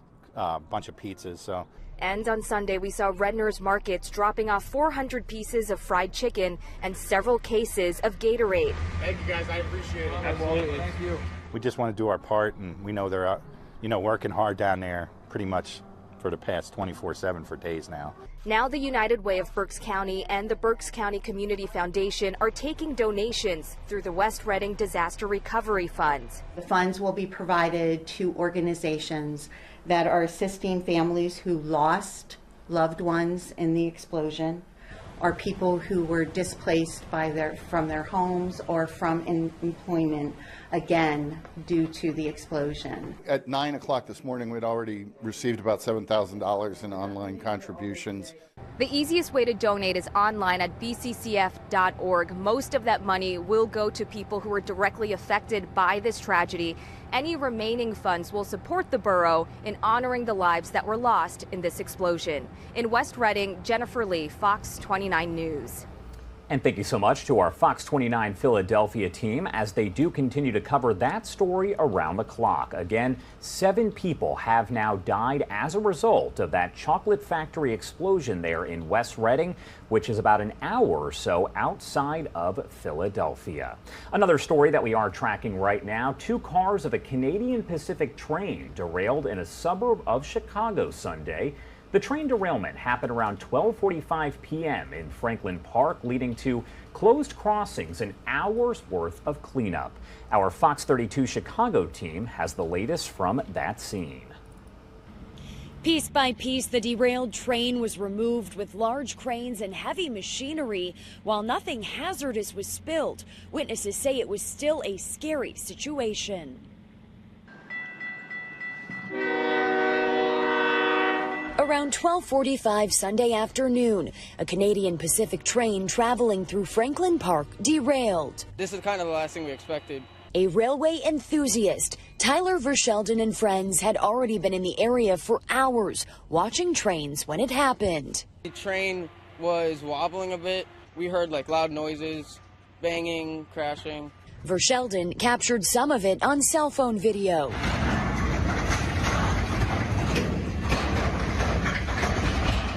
A spokesperson with Canadian Pacific says 2 cars derailed. One was empty and the other was carrying wheat. That red car up front there where it's empty kind of started to derail a little bit. And I thought, oh, maybe it's just changing tracks. But it continued after that. The next car started to go lower and started to sink in a little bit. Patrick Strelina and his family were holding an event at the neighboring Franklin Park Community Center. He and his sister witnessed all the action. It started to go forward slowly, and then it was a sudden halt. For about an hour, witnesses say several crossings were blocked by the train. Rail crews removed those sections, then got to work on the rest. I saw the tanker car, and I was like, what's in that? Because you never know, especially with all the things that have happened recently. It's a little scary. In this case, Canadian Pacific says nothing hazardous was involved, but it reminded some residents of recent derailments that have made headlines, including the derailment of a Norfolk Southern train in East Palestine, Ohio, carrying toxic chemicals that resulted in a fire.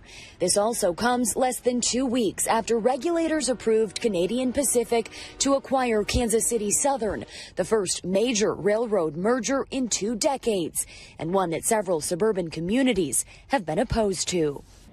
No injuries were reported, and at this time it's unclear if any repairs will be needed on the tracks. Reporting in Franklin Park, Casey Cronus, Fox 32, Chicago.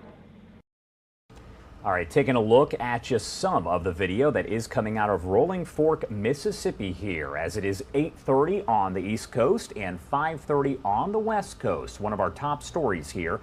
At least 25 people dead in Mississippi after this violent EF4 tornado struck the area on Friday night. We do know, unfortunately, the death toll could continue to rise as efforts are underway to find any more victims. I do want to talk more about the basics here of tornadoes, so I'm bringing in John T. Allen, an associate professor of meteorology at Central Michigan University, to talk a bit more about this. Thank you so much for taking the time to join us here. My pleasure. So first off, I do want to go back to basics here. Can you explain to me what a tornado even is? So the definition for a tornado is a violently rotating column of air. It doesn't necessarily have to be attached to any parent cloud, so you can actually have a tornado at the surface even though you can't see a visible condensation funnel. And so a tornado requires that the wind speed exceeds around about 65 miles per hour. All right, so how are tornadoes actually measured? I know we were talking about this storm here that was an EF4 tornado, so powerful. How does that scale itself work? So the scale is actually based around the damage done. So we can't directly measure the winds. If you put any sort of instrument in the path of a tornado, or most instruments at least, they're not going to withstand the damage caused by a tornado. So what we actually do is we use guidelines built through engineering and through meteorologists' experience of seeing the damage from tornadoes and relate this to the wind speed. So certain structures have failure points at certain wind speeds, and the agglomeration of that information is used to put together an overall rating. In this particular case, we've got an EF4 preliminary rating. The rating is actually not finalised by the National Weather Service until sometime after the event. And that indicates wind speeds, in this particular case, of somewhere around 170 miles per hour. Now, could the wind speeds have been stronger in this tornado? We don't know. One of the limitations of this approach is that you can't actually estimate winds unless it hits something that is able to withstand that wind speed. So it sort of makes it a little bit of a difficult prospect of working out how intense a tornado is. Now, nonetheless, an EF4 tornado is certainly a fairly rare event. And that's what I was going to ask, because a lot of times I'll hear EF0, EF1, but how common is it to see an EF4 or even a stronger tornado? So EF4 tornadoes tend to be something we see maybe 10, maybe up to about 10 in a year. More common to see maybe single digits. Generally speaking, stronger tornadoes than that tend to be exceedingly rare. So the EF5s we don't see very often, maybe once every few years. And remember that at any given location, the likelihood of having one of these very intense tornadoes is very, very low. So the majority of tornadoes of the 1,200 or thereabouts we see each year are EF0 and EF1. So this is certainly right out there in terms of the intensity. And when you're talking about an EF4 tornado, is the assumption that there will be a loss of life? Does it depend on the situation? Because again, we do know that at least 25 people have now died as a result of this EF4. So we know that a lot of deaths associated with tornadoes tend to occur at intensities above EF2. In fact, the vast majority of deaths occur above EF2. And EF4 and EF5 tornadoes are responsible for the vast majority of those. So these high-end tornadoes, one of the reasons they're so deadly is they're moving debris at incredibly fast velocities, and the human body really can't withstand the impacts that are associated with that. There's been images I've seen of pieces of trees impacted through the engine block of a vehicle. You've seen, the damage associated with this. There is so much debris moving around that if that impacts you, the likelihood of a fatality is very high. One of the other issues that we see is that for high-end tornadoes, the importance of having access to shelter becomes imperative. So if you actually have a well-built shelter or an underground shelter available to you, the likelihood of dying during those is during these higher-end tornadoes is much rarer. But these EF4 and EF5 tornadoes just move things around and don't leave a lot of the structure left standing, particularly for poorly built homes or mobile homes in particular. We don't really see much left after a tornado. Is there a certain time of the year when we tend to see more of these powerful tornadoes? I would imagine it's around this time as we enter into spring and maybe get a little closer to summer. Yeah, so for the southeastern United States, it varies from where we are, right? So we saw a California tornado the other day. In the southeastern United States, the peak frequency tends to be around this time of year. So we're thinking sort of February through maybe the end of April tends to be the peak. And that can vary from year to year. But we do know that as we move into the Great Plains, you're looking at more maybe a little bit later, sort of thinking more like late April through maybe early June. And then up to places like Colorado and the High Plains, you might be waiting until June to see the peak of tornado season. Nonetheless, just because that's when the peak occurs doesn't mean a tornado can't occur on any day of the year. We've seen tornadoes on Christmas Day, we've seen them on New Year's Day. It really doesn't matter what day of the year it is if the conditions come together that actually lead to the formation of a tornado. And I feel like I hear terms like Tornado Alley quite a bit. Is there a certain part of the country that tends to see more of these powerful tornadoes? We know that we did see one that touched down over in the Los Angeles area. I believe it was last week. I assume that's not an area that tends to see a lot of those tornadoes. It's a really good question. So over the western parts of the United States, we do see tornadoes. They're more infrequent. East of the Rockies tends to be the area where we see the greatest frequency, and specifically the area from around about Oklahoma eastwards to, say, the eastern portion of Alabama tends to be the sort of peak region. Previously, people have referred to Tornado Alley and maybe Dixie Alley. what we're finding is that as the observations become more complete, we're noticing that these two areas are sort of amalgamating a little bit more, and maybe the definition of these separate alleys isn't really a fair representation. Certainly for deadly tornadoes, the most frequent deadly tornadoes tend to occur in the southeast, and that's partially to do with the availability of shelters and the quality of the buildings in this area. Plus, there's just a lot more people in the southeast. If a tornado occurs out in the plains, you might have 50, 100 miles between towns. In the southeastern United States, the population density is much higher. So when you get a long track tornado like this one extended for 60 miles, the likelihood of actually interacting with a community is much, much higher. And that was going to be my next question, because I know that this tornado was on the ground for more than an hour. Is it common to see a tornado that is on the ground for that long? So it's certainly not unprecedented. We have had many long track tornadoes of this sort of length. One of the factors that really plays out in the southeast is that the storms tend to be very fast moving. In this particular case, it was nocturnal, fast moving, difficult to see. All of those things tend to lead to higher fatalities. That faster motion means that if the tornado persists for the same amount of time, it's just going to cover more ground. So this tornado was on the ground for over an hour, producing damage at the ground for over an hour. And that is certainly up there in the distribution, but is certainly not unprecedented. So I guess, and you kind of just brought this up here, but how does a tornado differ if it happens, let's say, during the day versus it happens at night when it's dark out? Yeah, so one of the problems that occurs is that even if a warning comes, sometimes we as humans seek visual confirmation. So we might go and look for that. So during the night, of course, you're not going to see that. Maybe you're doing other things. Maybe you're putting kids to bed. Maybe you're just getting ready for bed or gone to bed yourself. So what that tends to mean is that there's less warning response. So even if people could take shelter, they don't necessarily take shelter during the nocturnal period. That does tend to lead to a higher rate of injuries and fatalities associated with it. There's been some really good work by Walker Ashley out of Northern Illinois University that's shown that there's a very strong relationship to nocturnal tornadoes being more deadly.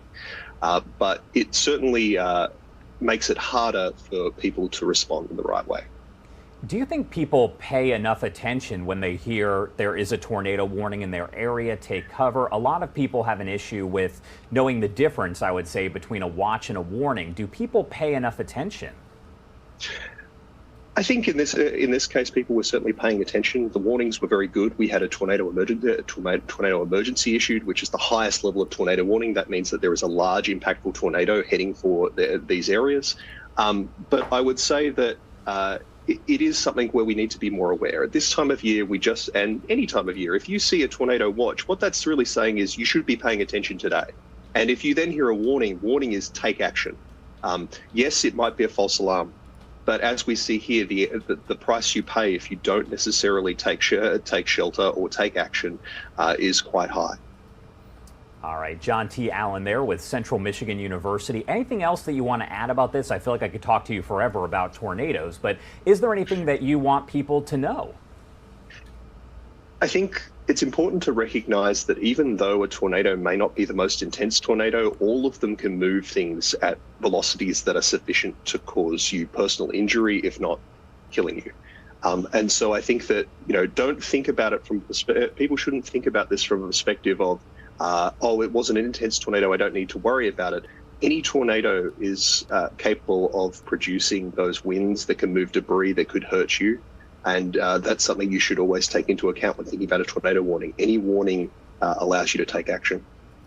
All right, John T. Allen, thank you again for taking the time to help break down that for us. I love to go back to basics because a lot of people hear tornado, they see the video, but they don't necessarily know exactly how this forms and what it means.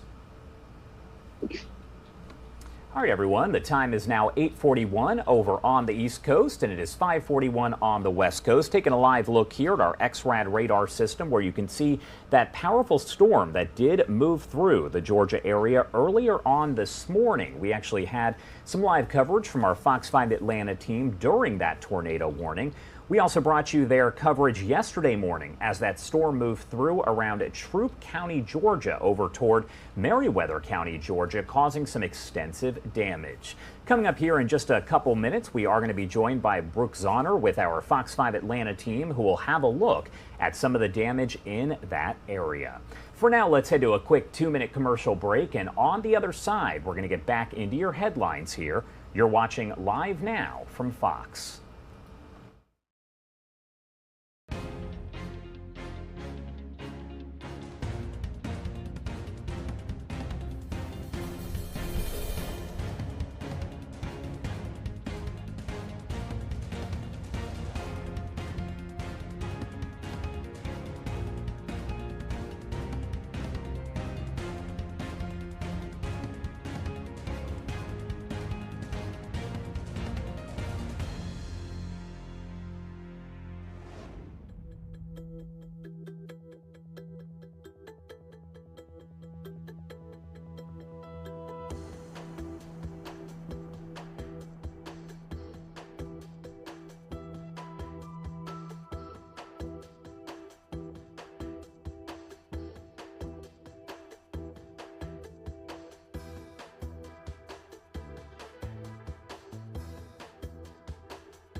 All right, everyone, welcome back here on Live Now from Fox. You are taking a look at just some of the video here coming out of Troup County, Georgia. We were live, raw, and unfiltered yesterday morning as we did see that storm that moved through the area. Now, at one point, we know that 2 tigers were apparently on the loose. We also know that there is this extensive damage with dozens of buildings and structures there suffering that damage. I do want to bring in Brooke Zahner with our Fox 5 Atlanta team as she is live in that area with a look at how things are this morning. Brooke, as always, thank you for being here. Yeah, thanks so much, Josh. Well, unfortunately, we are pretty far pushed back from where this damage. State Patrol troopers here that are handling the traffic flow in this area, really not letting many people at all get through the area just because of how widespread and extensive it is. And we've already seen some power crews that are still out here overnight through the early morning hours that are working to get power restored in this area. So unfortunately, we have not had a chance just to see how bad it is, but our crew was here last night, and it is likely, based on what they've seen and what officials have told us, that this is going to be a long road to recovery, likely a weeks-long process. Shock, devastation. My heart sank, and I just started thanking the Lord that their lives were spared. Jessica Johnson rushed to her best friend's house Sunday morning in West Point to find it in pieces. Thankfully, they heard it coming and were able to get in a safe place in their home. She spent the day helping her friends salvage what they could. We've been able to sift through some stuff, got some family heirlooms, pictures, things, clothes, but everything else is just gone. Troup County emergency officials say calls started coming in around 7 a.m. of impacts throughout the area. That were involved in that. I know that the initial calls we received were trees on houses, people trapped in there. I know that those people in the initial calls were not injured, more of just a egress point they couldn't get past. So that was the initial cause that we realized that we had been affected by a storm in that. West Point Road has been closed off while crews work to start clearing debris and fallen power lines. This is the third tornado we've had in a 2-month span as well. Some straight line wind damage in West Point just not 2 weeks ago. I know people are growing weary of that, but stand assured that we're doing everything we can to make sure that the public's safe. As the cleanup process begins, neighbors are doing what they can to help each other make it through. Even at Bethel Baptist Church, they came over to Alpha Help, and their whole church is gone.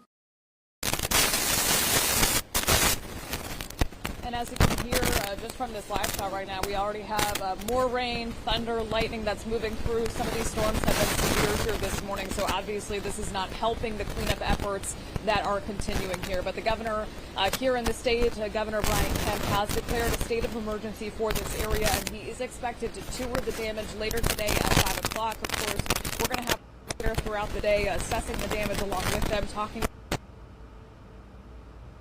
And of course, when you get the very latest here on air and online. So that's the latest here in Troup County. I'm Brooke Sonner reporting for Live Now from Fox.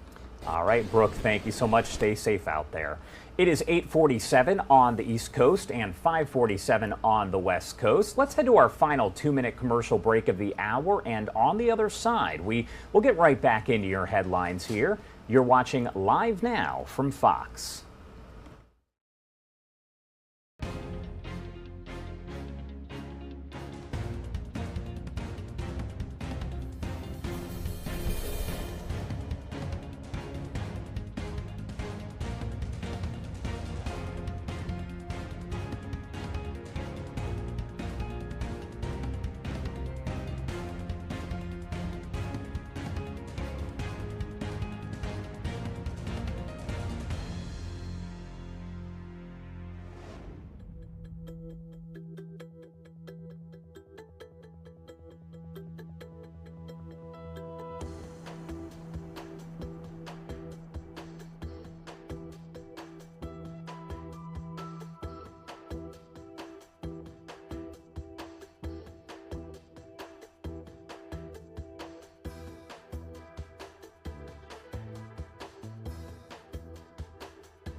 All right, everyone, welcome back here on Live Now from Fox. I do want to get back into the headlines as the New York grand jury investigating former President Trump and alleged hush money payments during his 2016 presidential campaign could reconvene at some point today.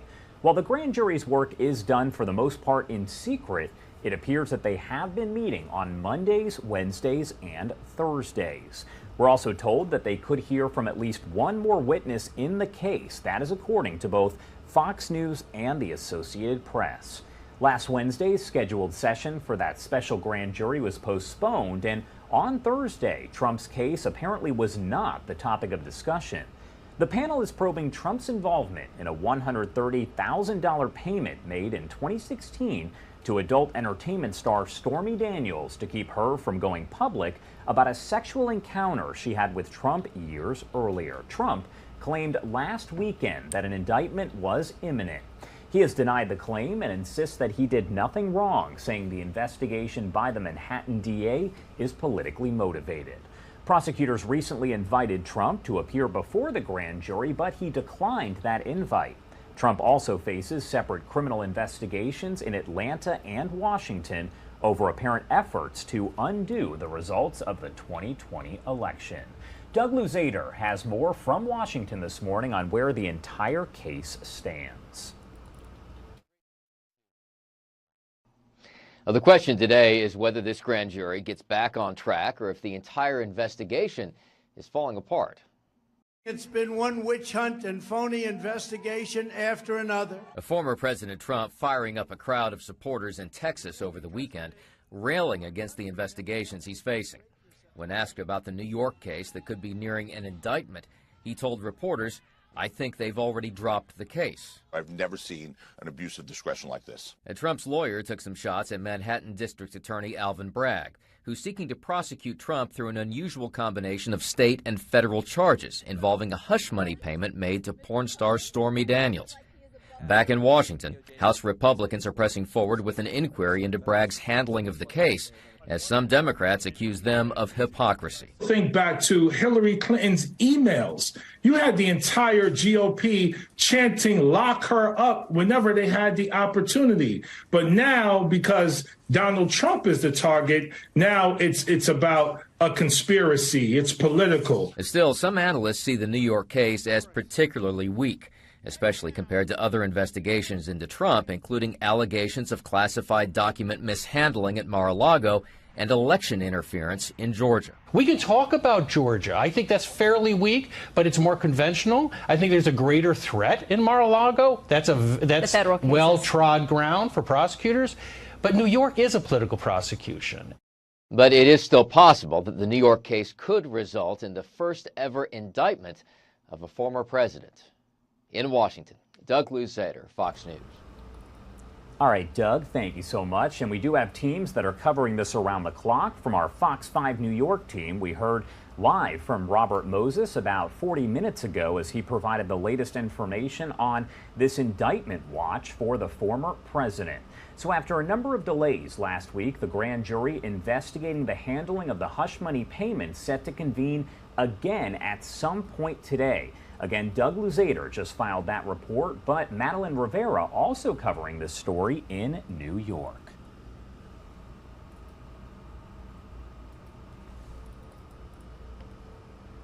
Police have once again beefed up security in Lower Manhattan, with a grand jury set to meet Monday.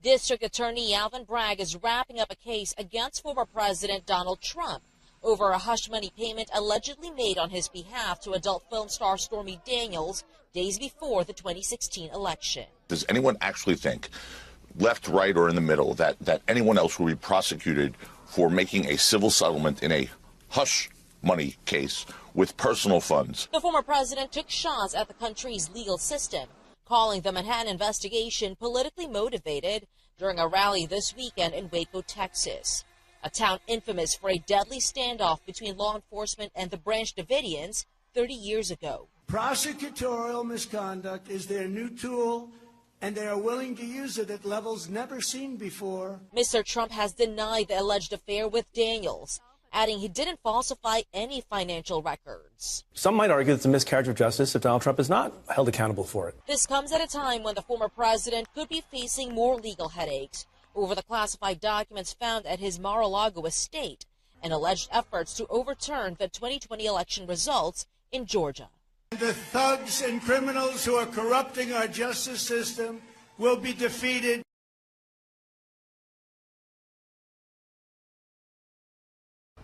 And as we mentioned, we do have several different affiliates that are covering that, both our Fox 5 New York team and our Fox News teams. You are taking a live look here at the Live Now from Fox Studios. This is a look inside over in Orlando, Florida. As we go to our next story, another one internationally that we have been covering. Republican lawmakers demanding answers after Iranian drones attacked U.S. troops at a base in Syria. They're reportedly accusing the White House of waiting nearly 14 hours before telling Congress about the drone strike that killed a U.S. contractor. Fox News correspondent Lucas Tomlinson is at the White House with the story. An American lawmaker tells Fox it took the White House 14 hours to notify Congress after American forces in Syria came under attack on Thursday, resulting in the death of an American contractor. 5 other American soldiers were wounded. The White House defended his response to Fox in an email saying, quote, "All on the same day, we got hit, we planned and executed our response, and we notified Congress." Former Secretary of State Mike Pompeo says the U.S. needs to strike back harder. If you don't respond with real power, with real force, they will continue to push. This is Deterrence 101. The Biden administration has gotten a failing grade on that.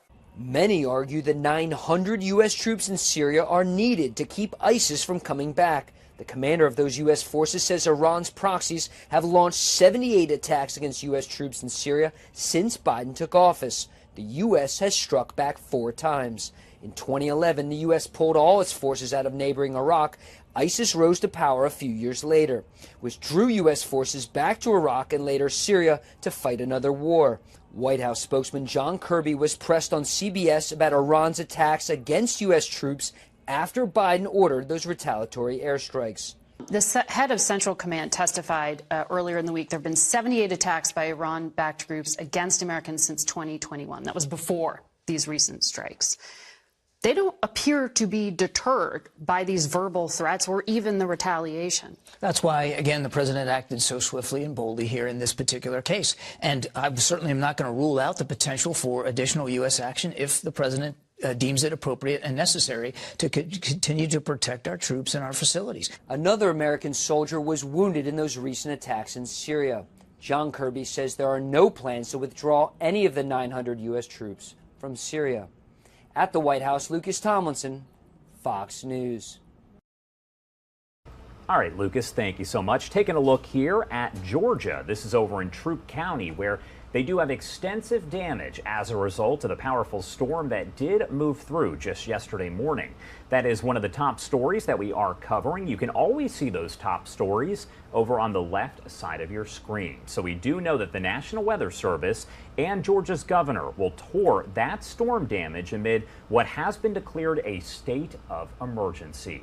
A bit earlier on this morning, there were tornado warnings that were in effect in that area, but it appears that the threat of severe thunderstorms and flooding does remain in Georgia as the storms continue their way through the state. A bit earlier, we spoke with Brooke Zahner with Fox 5 Atlanta, and she showed us just some of what she was seeing there. The rain was coming down very hard, her shot basically breaking up because of how powerful that rain was, and the wind, of course, powerful as well.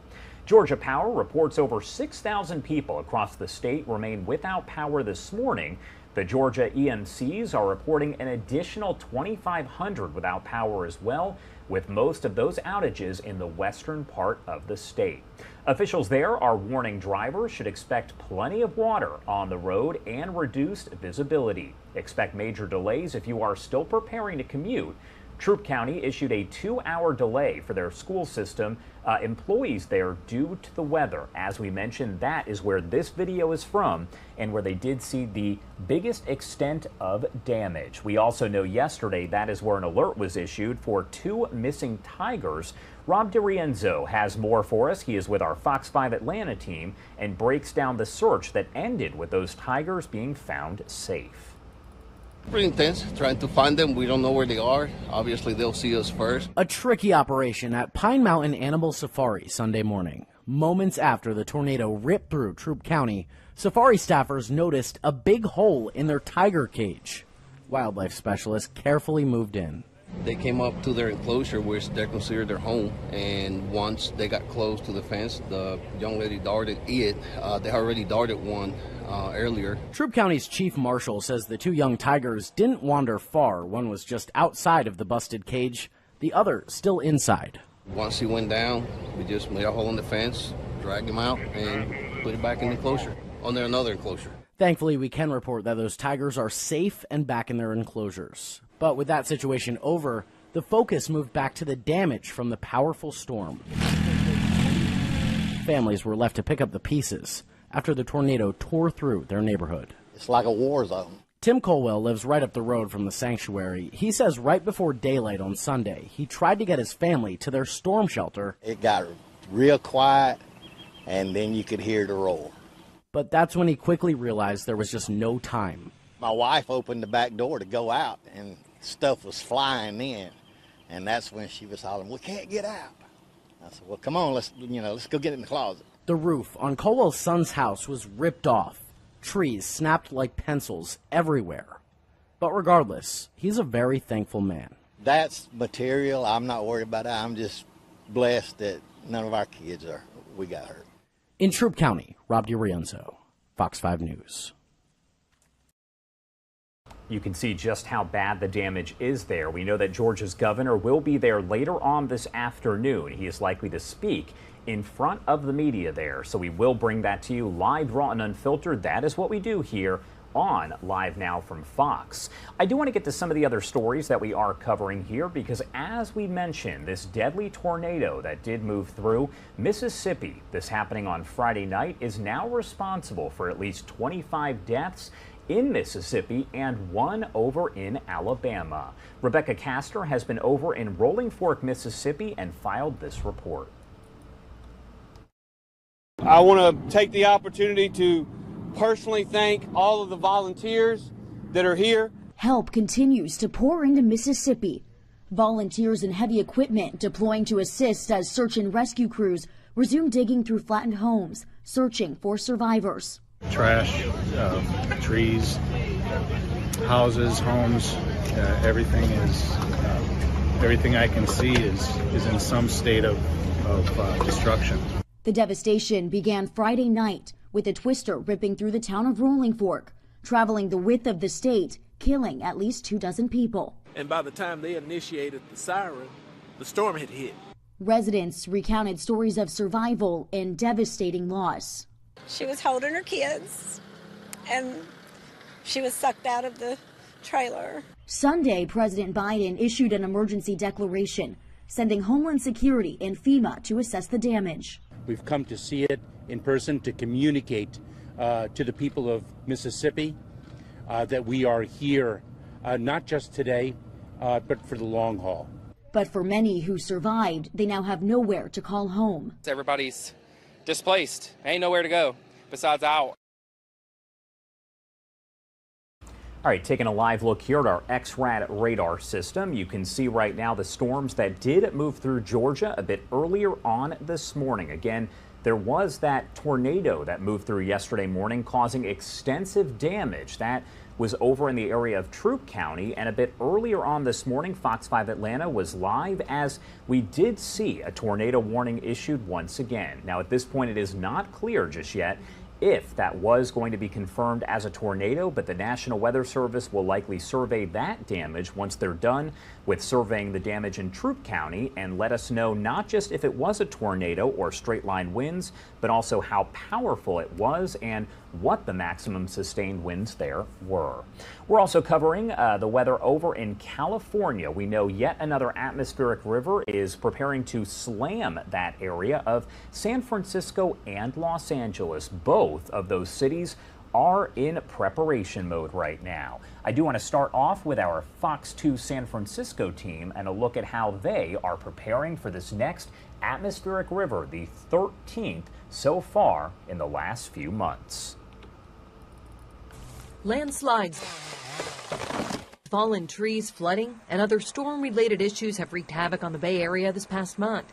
And even though the sun was out this weekend, another storm is on the way. Meteorologists with the National Weather Service expect strong wind gusts that could be similar to what we experienced last Tuesday. Even if the winds don't necessarily materialize over 50, 60 mile an hour like we saw with the last system, everything is so saturated that it won't take a 50 mile an hour wind to knock down a tree or cause power outages. A wind advisory has been issued for the coastal areas and high peaks starting late Monday night. Now's the time to refresh your go bag, make sure you have batteries in case you do need to take, precautions, but also plan your day accordingly with the system. It's going to be impacting Tuesday, hopefully when most people are at work, so that hopefully most people can be indoors. Relentless rain has triggered landslides and forced evacuations. Some are still in effect, like this 250-foot slide in Woodside. This is along State Route 84 at Portola Road. Southbound lanes of Highway 101 from Novato to Petaluma were closed Saturday night through Sunday afternoon because of this slide that exposed PG&E gas lines. Crews worked overnight to reroute those lines away from the hazard. Contra Costa County Public Works shared this picture of Wildcat Canyon Road, where part of the road is crumbling because of soil erosion. The closure is from San Pablo Dam Road to Inspiration Point. All right, so that was our Fox 2 San Francisco team reporting on the preps underway there for the 13th, you heard that right, atmospheric river to slam that portion of California over the past several weeks. Our Fox 11 LA team also filing this report with a look at some of the damage they are already seeing as those winds really start to pick up. that clean up from trees that are down. City street crews move in dealing with this, a huge eucalyptus tree that let loose, leaving nothing but destruction under its path. I just heard a big kaboom. It didn't even enter my mind, but I knew something was wrong. Something was terribly wrong. Brian says his whole house shook when this massive tree came crashing down Saturday, just missing his house. But walking through the debris from the tree, see it there, his white van under there, or what's left of it. It took a direct hit. Windows smashed out, the van pretty much crushed. And that's just from the weight from one of the big branches, not even from the tree trunk. Brian says that part of the huge tree almost got him. I came out and was doing some of that. When I went back inside the house, kaboom, I just heard a big crash. So, you know, I could have been that far away. A few more minutes or a couple of seconds? Absolutely, absolutely. So, you know, I feel lucky about it. That is, advisories are posted, warning of another windy night ahead, threatening to bring down even more trees like this one just a few blocks away on Church Lane. This one tipping over, slamming right into the nearby house there. It seems some of the roof appears to have been damaged, as Brentwood and nearby Westwood have both been hit hard by falling trees, brought down in part by all the rain over the past month, giving homeowners a closer look, a scarier look at some of these old trees that, when they're down on their side, seem as big as monsters. I totally agree. I mean, just look at the size going like this. It doesn't look like it when it's up against the wall like that, you know. It looks differently. But, you know, thank goodness no one was hurt. Oh, absolutely. All right, that was our Fox 11 LA team. Once again, our Fox 2 San Francisco team and Fox 11 LA, they are both covering this around the clock, as they have been with each of these atmospheric rivers that have moved through the area. Again, this right here is unlucky number 13. It is 9:08 on the East Coast and 6:08 on the West Coast. Let's head to a quick 2-minute commercial break, and on the other side, we're going to get right back into your headlines. You're watching Live Now from Fox.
All right, everyone, welcome back here on Live Now from Fox, a story that we have been covering here over the last several days, as the Philadelphia Water Department now says that the tap water is safe to drink and use until Monday at midnight here after this chemical spill over in Bucks County. Our Fox 29 Philadelphia team has been covering this around the clock. I do want to bring in Ellen Kaloje with our Fox 29 Philly team, who does join us here with the latest. Thanks for being here. Absolutely. Good morning, Josh. Good morning, everyone. There was just a lot of confusion here in the Philadelphia area and really all over the region. It did not just affect people here in Philly because people were out buying bottled water, not just in Philly, but in the surrounding suburbs and even in Jersey and Delaware, because some people really just had no idea what was going on. Let's get right to the video.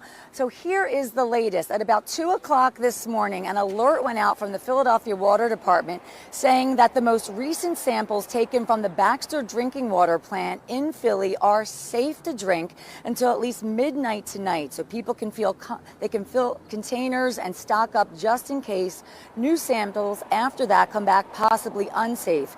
Now, this all stems from a spill into the Delaware River Friday in Bucks County when 8,000 to 12,000 gallons of a latex solution poured into the river. Now, that alert went out yesterday afternoon saying please use bottled water until further notice. And that's when some people started to panic a little here and water started flying off the shelves.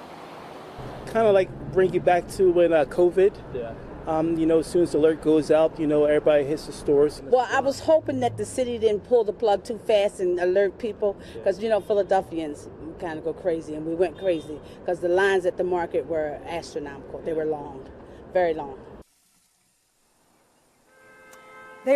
That's right, they were so long. In fact, some people trying to get to New Jersey, it was a mad rush to get there. The bridge was even backed up. People just in a mad rush to get the water. So again, people here, though, at this convenience store did manage to find some bottles. They had a shipment come in, but they might run out pretty soon. So again, the latest says that this alert says that the water is okay to drink and to use up until midnight tonight, and then they'll do another test case, they'll do another batch of samples, and another alert will go out letting people in Philadelphia know what's going on. But the people we talk to, some of them are a little skeptical still. They're still in a wait and see kind of mode to see what's going on. But that's the latest here in the Philadelphia area. Josh, back to you.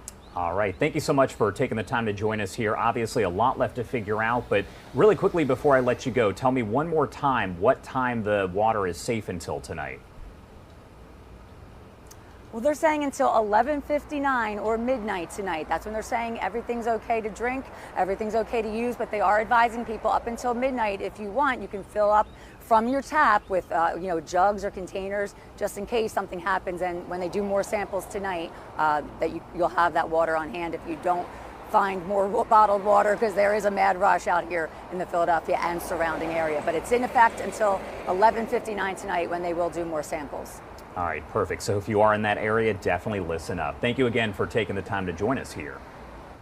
I do want to stay over in Philadelphia and cover another story that our team there has been keeping a very close eye on. 7 people confirmed dead after a chocolate factory in Pennsylvania exploded on Friday. The video right there on your screen captured from our Fox 29 Philadelphia team's camera there. It's a tower cam that is appointed over at West Reading, which is about 60 miles northwest of Philadelphia.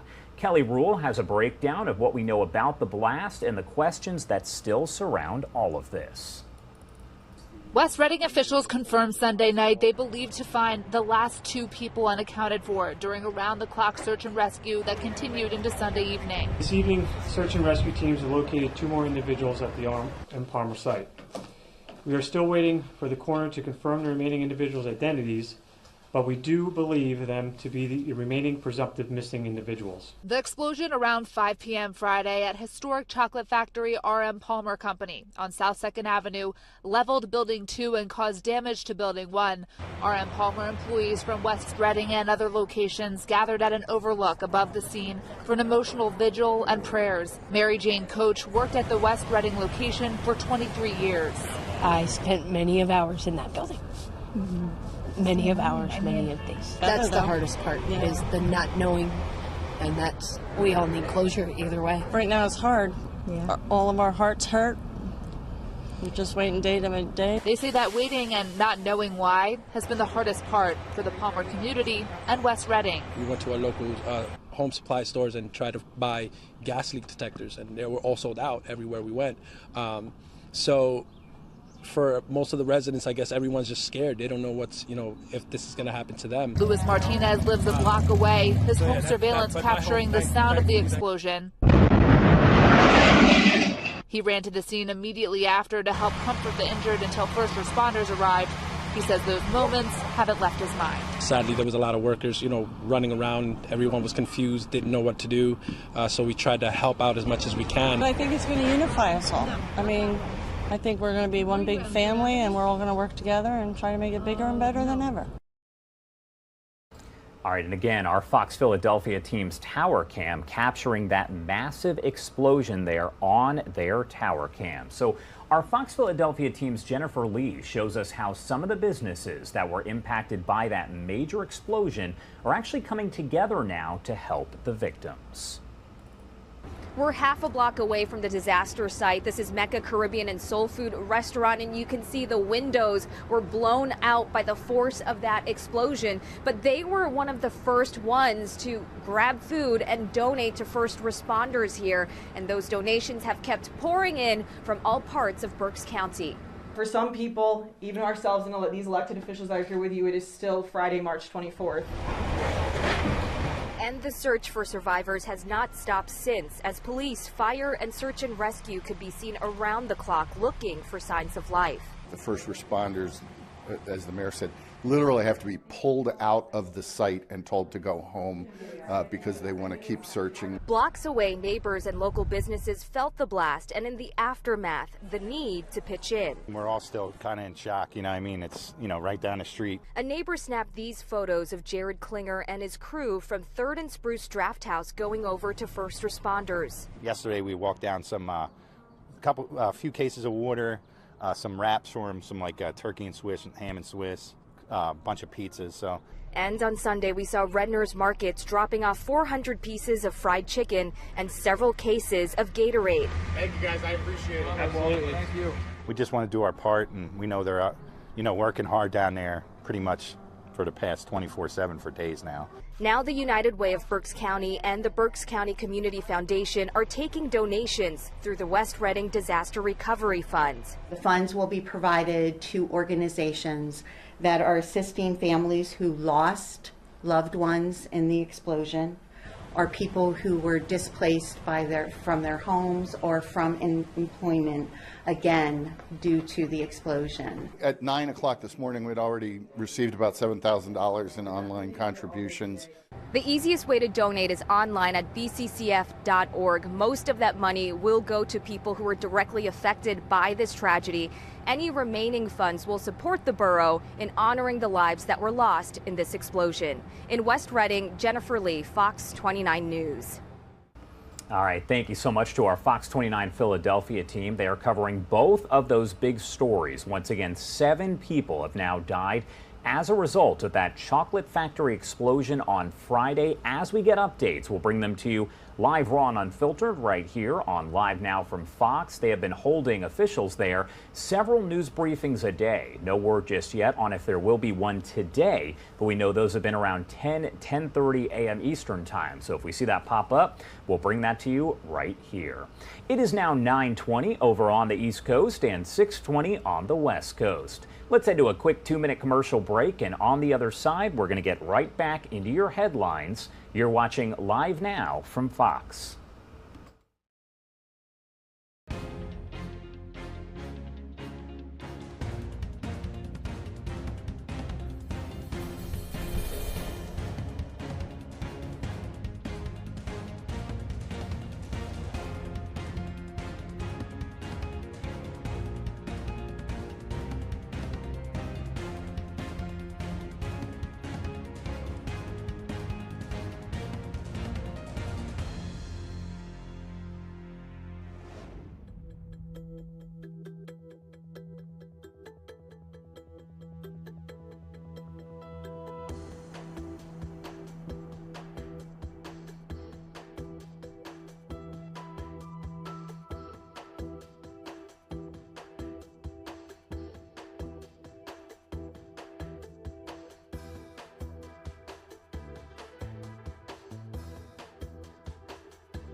Welcome back here on Live Now from Fox. A lot to get to today, so I do want to go over some of our top stories as North Carolina-based First Citizens will buy Silicon Valley Bank, the tech industry-focused financial institution that collapsed earlier on this month, rattling the banking industry and sending shockwaves around the world.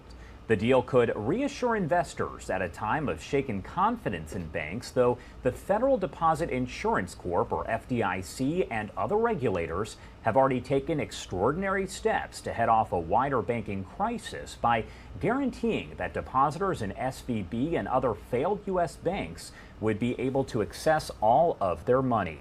Customers of SVB will automatically become customers of First Citizens, which is headquartered in Raleigh. The 17 former branches of SVB will open as First Citizen branches Monday. That is according to the FDIC. NASDAQ-traded shares of First Citizen Bank Shares, Inc. jumped about 12.4% to $655 in pre-market trading today. Shares in mid-sized San Francisco-based First Republic Bank, which serves a similar clientele as Silicon Valley Bank and had appeared to be facing a similar crisis, surged about 25% in pre-market trading. I want to get to some of the other stories here as we do continue to watch the possibility of former President Trump being indicted. Take a look at your screen. This is just pretty much a familiar scene as we have been talking about this for more than a week. The New York grand jury investigating former President Trump and the alleged hush money payments during his 2016 presidential campaign could actually reconvene at some point today. While the grand jury's work is for the most part done in secret, it appears they have been meeting on Mondays, Wednesdays, and Thursdays. They could also hear from at least one more witness in the case. That is according to both Fox News and the Associated Press. Last Wednesday's scheduled session for that special grand jury was postponed, and on Thursday, Trump's case was apparently not the topic of discussion. The panel is probing Trump's involvement in a $130,000 payment made in 2016 to adult entertainment star Stormy Daniels to keep her from going public about a sexual encounter she had with Trump years earlier. Trump claimed last weekend that an indictment was imminent. He has denied the claim and insists that he did nothing wrong, saying the investigation by the Manhattan DA is politically motivated. Prosecutors recently invited Trump to appear before the grand jury, but he declined that invite. Trump also faces separate criminal investigations in Atlanta and Washington over apparent efforts to undo the results of the 2020 election. Robert Moses with our Fox 5 New York team has been following this around the clock and breaks down what we know so far. The grand jury investigating the 2016 hush money payment to porn star Stormy Daniels is expected to reconvene today. Following a campaign rally in Waco, Texas Saturday, former President Donald Trump told reporters on his plane that he thinks prosecutors have, quote, already dropped the case. While not commenting directly on that claim, a spokesperson for Manhattan DA Alvin Bragg pointed to a previous statement calling the probe an ongoing matter. People see it's bull. At the rally, standing in front of supporters holding witch hunt signs, the former president denied any wrongdoing and deployed his favorite nickname for Daniels, who claims that she had an affair with him in 2006. I never liked Horseface. That wouldn't be the one. Even though the grand jury did not meet on Friday, it proved to be an eventful day at the DA's offices. A letter arrived that read, "Alvin, I am going to kill you." It contained a powdery substance later determined to not be dangerous. That letter followed the former president's warning on his Truth Social account about, quote, potential death and destruction if he is charged. That followed another post that showed him holding a baseball bat next to a picture of Bragg. I think that was an ill-advised post that one of his social media people put up, and he quickly took down when he realized the rhetoric in the photo that was attached to it. Reverend Al Sharpton held a prayer vigil Saturday for Bragg, who is considering whether to charge the former president with a crime after he oversaw the recording of monthly reimbursement checks to his longtime fixer Michael Cohen as legal expenses. Cohen is the prosecution's star witness in the case and testified before the grand jury on multiple occasions. Former U.S. Attorney Preet Bharara called claims that the probe of the former president is unprecedented false. We had, a melange of Republicans saying, no crime here, nobody would ever charge this case, it's unseemly, it's irrational, it's never happened before, but it did. It happened with respect to Michael Cohen, who was not only charged with this type of crime, this particular crime, and he thought it was a crime, pled guilty to it. All right, so that was Robert Moses with our Fox 5 New York team as they have been covering this story around the clock from each and every angle. We will continue to check in with them as we do get updates. But again, as you can see on your screen, the grand jury could potentially meet today in that Trump hush money probe. We know that they do meet on Mondays, Wednesdays, and Thursdays. They did apparently meet last Thursday, but chose not to discuss this topic. And also sources are telling the Associated Press and Fox News that it does appear there is at least one more witness that does need to testify. Not only is our Fox 5 New York team covering this, but so is our Fox News team. Doug Luzader brings us the latest. Well, the question today is whether this grand jury gets back on track or if the entire investigation is falling apart. It's been one witch hunt and phony investigation after another. Former President Trump firing up a crowd of supporters in Texas over the weekend, railing against the investigations he's facing. When asked about the New York case that could be nearing an indictment, he told reporters, "I think they've already dropped the case." I've never seen an abuse of discretion like this. And Trump's lawyer took some shots at Manhattan District Attorney Alvin Bragg, who's seeking to prosecute Trump through an unusual combination of state and federal charges involving a hush money payment made to porn star Stormy Daniels. Back in Washington, House Republicans are pressing forward with an inquiry into Bragg's handling of the case, as some Democrats accuse them of hypocrisy. Think back to Hillary Clinton's emails. You had the entire GOP chanting, "Lock her up," whenever they had the opportunity. But now, because Donald Trump is the target, now it's about a conspiracy. It's political. Still, some analysts see the New York case as particularly weak, especially compared to other investigations into Trump, including allegations of classified document mishandling at Mar-a-Lago and election interference in Georgia. We can talk about Georgia. I think that's fairly weak, but it's more conventional. I think there's a greater threat in Mar-a-Lago. That's well-trod ground for prosecutors. But New York is a political prosecution. But it is still possible that the New York case could result in the first ever indictment of a former president. In Washington, Doug Luzader, Fox News. All right, so we are going to continue to cover this from each and every angle with the help of our Fox 5 New York team and Fox News teams, and we are also bringing in guests ourselves to help break all of this down for us. I do want to bring in one of those guests right now. Patrick Flavin is the Bob Bullock Professor in the Department of Political Science at Baylor University. He joins us now to talk a little bit more about all of this. Thank you so much for taking the time to be here. Good morning. So first off, I just want to get your initial thoughts on this whole investigation, this hush money probe. As of right now, what are your thoughts? I think there's two tracks here, the legal and the political. The legal certainly seems to be a little bit up in the air. Trump himself said he would be indicted or forecasted he'd be indicted last week, and that, of course, hasn't happened. We'll see what happens this week. Maybe more importantly is the political side of things. This was a major theme of the rally held here in Waco, where Baylor is, where I teach. So we had sort of extra attention on Trump's comments this weekend. But what he views as a political prosecution was very much a focus of his comments at the rally. Why do you think he chose Texas and Waco specifically? We know that his spokesperson came out and said that it had nothing to do with the situation several decades ago. It was just kind of a coincidence.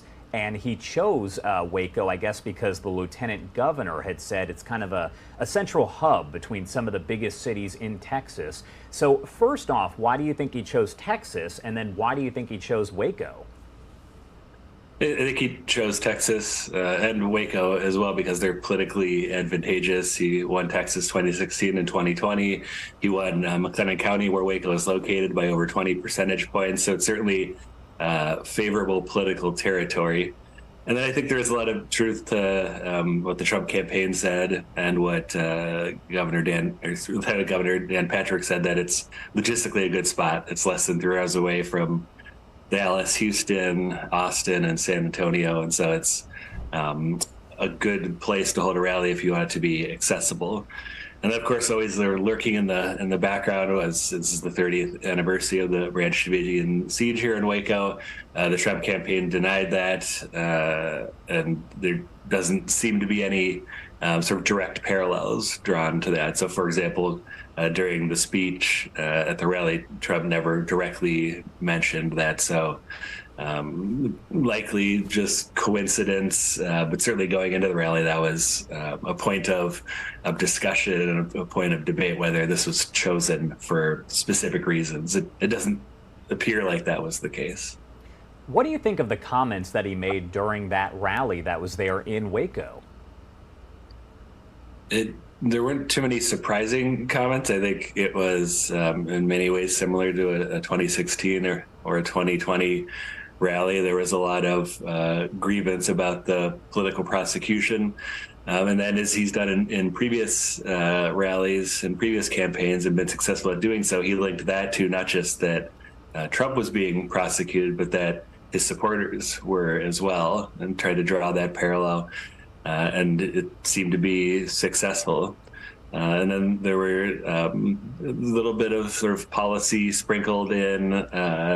He was identifying their supporters, Texas politicians, for example, and national politicians that were there to support him. So it sort of had all the elements of a typical Trump rally. I'll just add, being here in Waco, it was certainly an all-day event for many of his supporters. They were showing up early in the morning and were there essentially all day long. He didn't speak till about 6 p.m. And so in terms of enthusiasm, it seems like, at least for those that showed up there, certainly enthusiastic about his running in 2024. Where do you think this hush money probe going on in New York, where do you think it goes next? Do you actually see, just based on your experience, there being any sort of indictment here? Is it still just hard to determine? It's hard to determine. I think there's sort of an element here of whether the political costs or the political circus that would result is worth the indictment. And so what seemed last week like a sure thing, I think is becoming maybe less likely. If I had to sort of peg the odds, it's probably 50-50 at this point. And so sort of daily, all eyes are on the New York City's prosecutor's office to see whether something's going to happen. But it certainly hasn't happened on the timeline that Trump forecasted. And so now I think it's really up in the air, and it's really hard to predict what's going to happen from a legal standpoint. Certainly from a political standpoint, Trump is using this quite successfully to draw up support, to raise money for the campaign. And so in that sense, it's been an advantage to him, at least among his supporters. Do you think that if he were indicted, you've heard from folks like Elon Musk, Marjorie Taylor Greene, who have said an indictment would actually help his chances for election in the next presidential election. What are your thoughts on that overall? I tend not to agree with that. The reason being that certainly those who are supporters of Donald Trump that voted for him in 2016, that voted for him in 2020, certainly an indictment would politically motivate them, maybe make them more enthusiastic. They might view that Trump's being prosecuted for political reasons.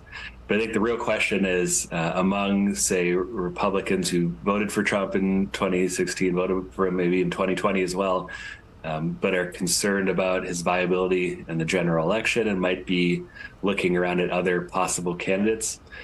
To me, it's very hard to make the argument that an indictment of Trump would somehow make them more likely to support him. I think it in fact would make them less likely, and it would make them more likely to look around at other possible candidates, just because this would be one more piece of political baggage that might make it less likely that Trump could win the 2024 general election. All right, Patrick Flavin there with Baylor University. Thank you so much for taking the time to join us here. Is there anything that you want to add about all of this before I let you go? Yeah, I would certainly continue to watch this week whether an indictment occurs, and then there would be, on top of that, a subsequent arraignment. And I think just the political optics of that, we're in totally uncharted territory here. And the reason that I mention that is, from a legal standpoint, there'd be nothing to stop Donald Trump from continuing to run if he was indicted, even if he was convicted, as long as he wasn't in jail. There's nothing in the Constitution that precludes someone from serving as president if they've been convicted of a state crime. And so how this plays out both legally and politically is, again, sort of uncharted waters here. It definitely is. All right, thanks again for taking the time to join us here. Thank you. All right, everyone, so I do want to continue to follow this story and bring you the latest. If you're not familiar with the latest information, here is what we know so far. The New York grand jury investigating the former president and the alleged hush money payments during his 2016 presidential campaign there could reconvene at some point today. While the grand jury's work is for the most part done in secret, it does appear that they've been meeting on Mondays, Wednesdays, and on Thursdays. They could also hear from at least one more witness in the case. That is according to both Fox News and the Associated Press. Last Wednesday's scheduled session for that special grand jury was postponed, and on Thursday, Trump's case was not the topic of discussion. The panel is probing Trump's involvement in the payment made in 2016 to adult entertainment star Stormy Daniels to keep her from going public about a sexual encounter she had with Trump years earlier. Trump claimed last weekend that an indictment was imminent, and he's denied the claim and insists that he did nothing wrong, saying the investigation by the Manhattan DA is politically motivated. Prosecutors did recently invite Trump to appear before the grand jury, but he declined that invite. Fox's Madeline Rivera brings us the latest. Police have once again beefed up security in Lower Manhattan, where the grand jury is set to meet Monday.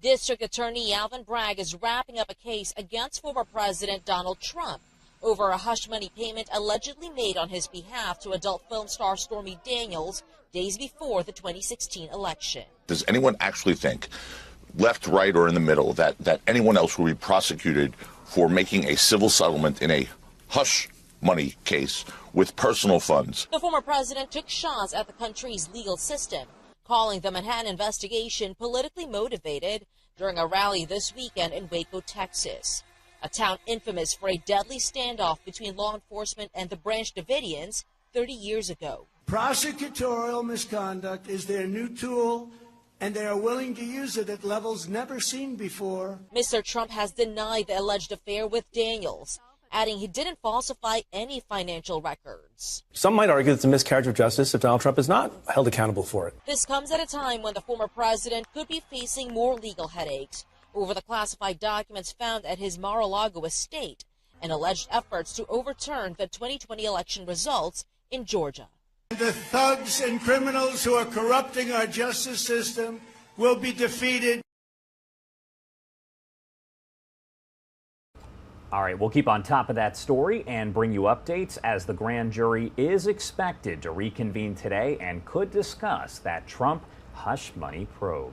You are taking a live look at just some of the images that we do have here. This is beautiful New York City. That is where the investigation is ongoing. So as we get updates on the grand jury there, we will bring those to you live, raw, and unfiltered. We do also have a camera that is over in Augusta, Georgia. We do know the state is seeing a lot in the way of rainfall over the last several days. They're also dealing with gusty winds and a tornado that touched down yesterday, causing extensive damage over in Troup County, Georgia. The governor, Brian Kemp, will be in that area today, expected to speak possibly around 5 p.m. Eastern time.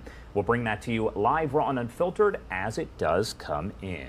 As we head to break, I want to give you a live look at the stock board right here as the market is officially open and the Dow is on the up. You're seeing it in the green there, up about 0.7%. We'll keep you updated on the stock board throughout the day. Let's head to a quick 2-minute commercial break, and on the other side, we will take a live look at your other headlines here. You're watching Live Now from Fox.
Welcome back here on Live Now from Fox. I want to get back into our coverage of the severe storms that have moved through both Georgia and Mississippi, as well as Alabama. We do know that about 25 people have been confirmed dead over in Mississippi as a result of a powerful EF4 tornado. We'll have more on that in a second, but I do want to show you this video coming in out of Troup County, Georgia. That is where some pretty powerful winds and a tornado did touch down yesterday morning.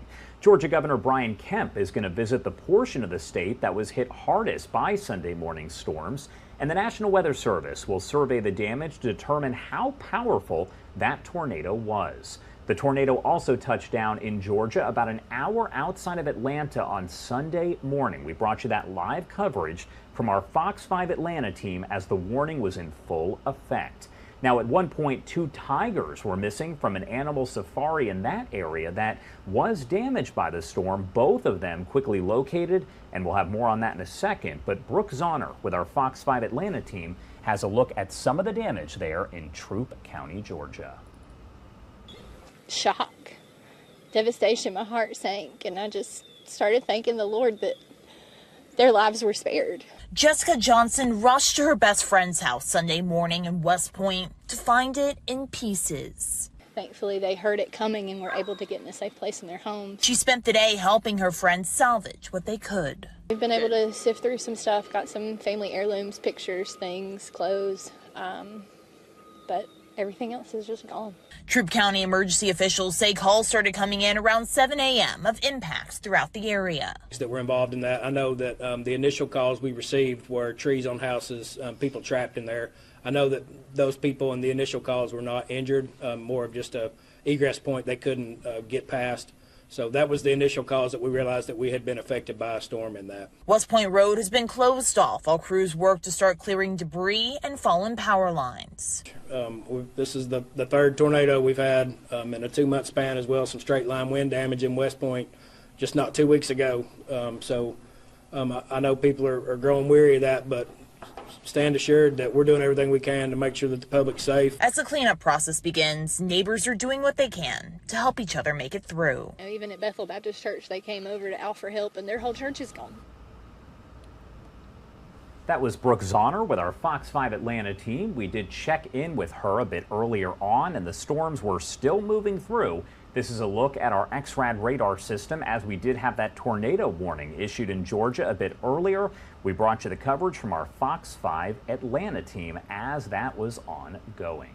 So at one point, as I mentioned, on Sunday morning, right after the tornado moved through Troup County, Georgia, we were live with the coverage as the sheriff's office issued an alert for tigers, 2 of them missing from an animal safari in the area. Those tigers later found safe.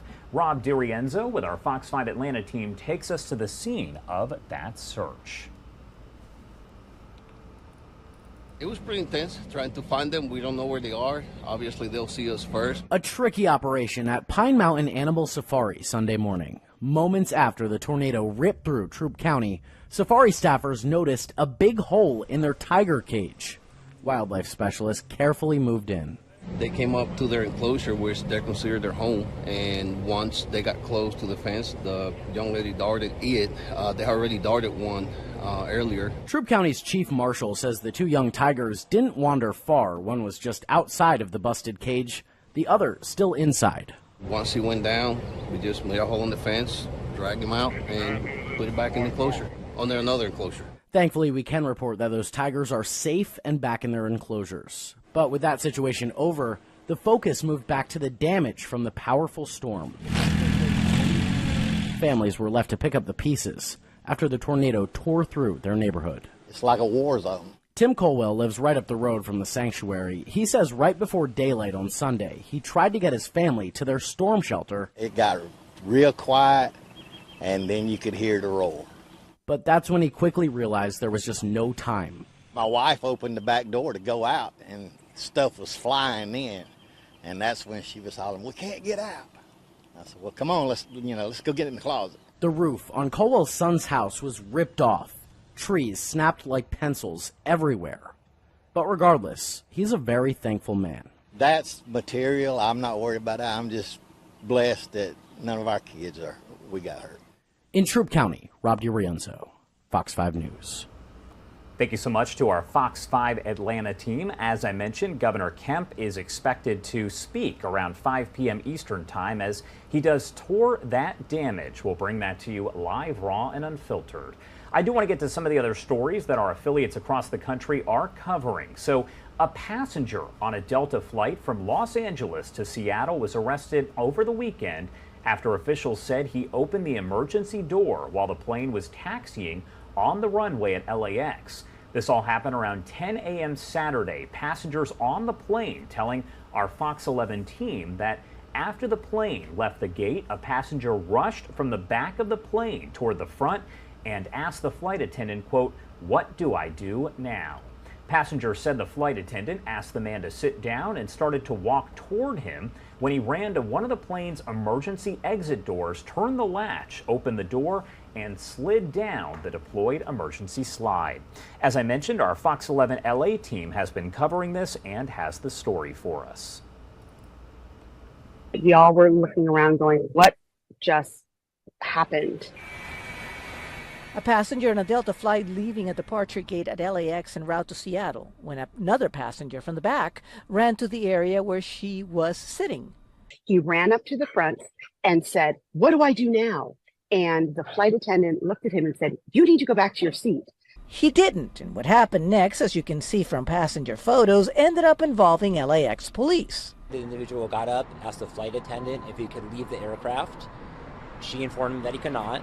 She yelled, "You cannot open the door. Do not open the door. You cannot open the door," and tried to get him. And in 2 seconds, he opened the door and the slide deployed. He went down the slide and he was on the tarmac. And then from the tarmac, he jumped into the passenger seat of a baggage cart. We're told a couple of baggage handlers held him down. LAX police were quickly there. Of course, by then, the passengers had the cell phone video going. He was detained by airport police, and he's now currently being taken to an area hospital where he's going to be held for a psychological evaluation. Like the flight attendants, by the way, Delta has been amazing. How quickly it happened. The flight attendants sprung into action, but they still, somebody who was intent on opening that door, he absolutely opened that door and jumped out. I don't know if he had panicked. I don't know if he had there was something wrong, but all he said is, "What do I do now?" and then jumped off and literally jumped off the plane. No other Delta flights were delayed, and passengers were on their way soon enough, with one sobering thought. And I think obviously we were extremely lucky that we had just seconds from pulling out from the jetway. But yes, in midair. If it had happened in midair, obviously it would be a different story. And that is why they ask you to keep your seatbelts on at all times, although to be fair, while up on the air, pressure would have probably kept that door closed. Now, federal authorities, LAX police, and Delta investigating this incident. A full statement from the airline on our website at foxla.com. At LAX, I'm Christina Gonzalez, Fox 11 News. All right, a crazy story there. Glad no one was injured, but that is our Fox 11 LA team. Now you are taking a live look here inside the Live Now from Fox Studios. This is in Orlando, Florida. Love to give you a view of what we're working with here in Central Florida. 9:53 on the East Coast and 6:53 on the West Coast. Let's head to our last 2-minute commercial break of the hour, and on the other side, we will get right back into your headlines. You're watching Live Now from Fox.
Welcome back here on Live Now from Fox, taking a live look at a very wet Augusta, Georgia, as the storms do continue to hammer really the state of Georgia at this point.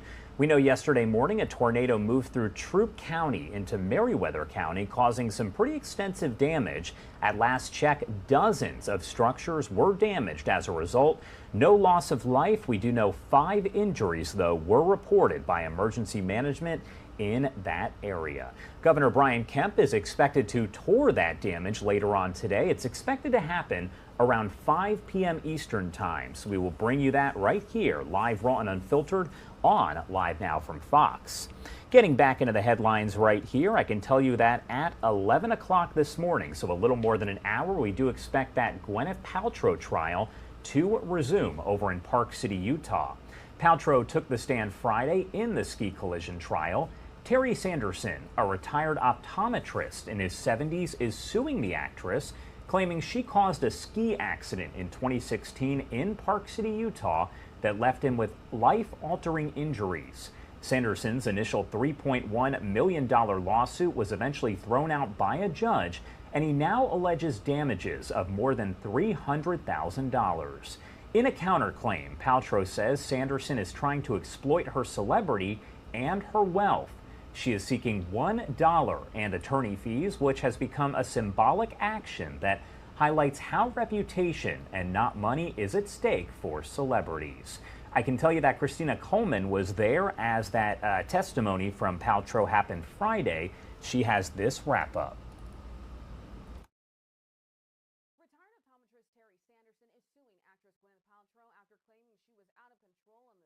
In an upscale Utah ski resort in 2016. He says she ended up skiing into him, leaving him with brain damage and broken ribs. But Paltrow tried to shut down those claims when she took the witness stand yesterday. She insists the ski collision is not her fault. She says Sanderson ran into her from behind. She also claims she wasn't sure if she was being violated. What made you think it was a sexual assault? So that was a quick thought that went through my head when I was trying to reconcile what was happening.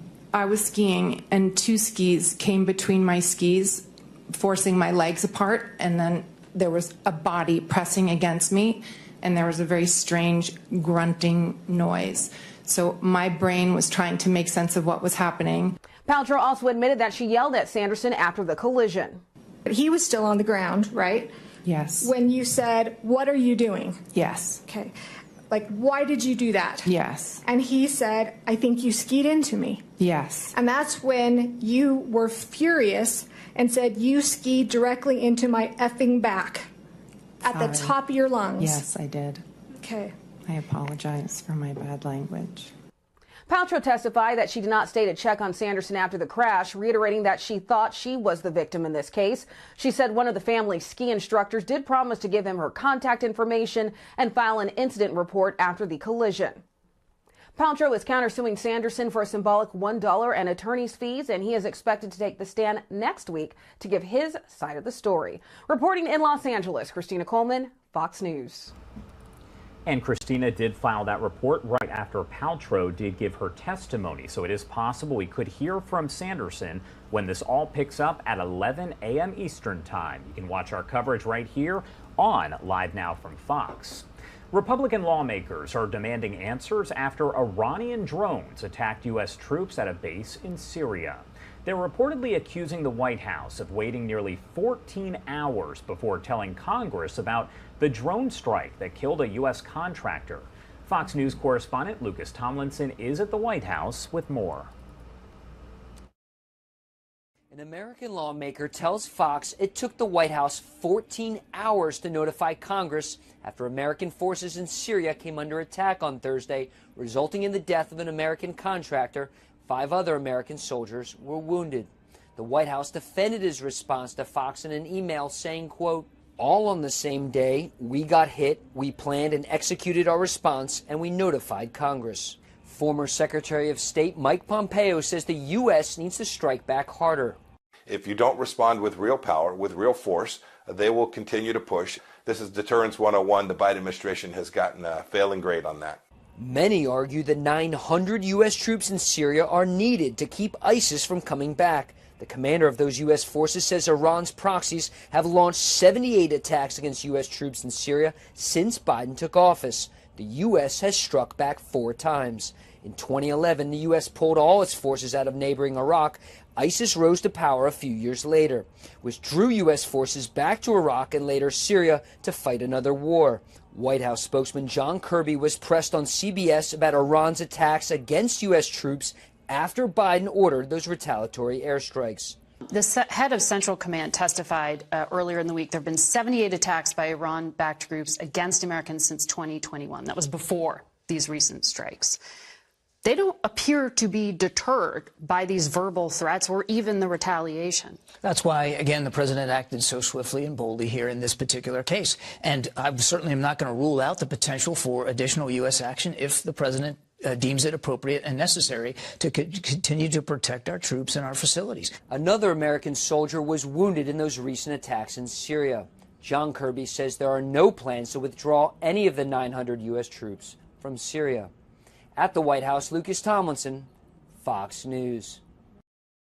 All right, Lucas, thank you so much. One of our top stories right now, we know at least 25 people have died after that EF4 tornado, a violent one, ripped through Mississippi on Friday night. So again, the death toll there in Mississippi is 25, and we know one other person died over in Alabama as a result of these storms.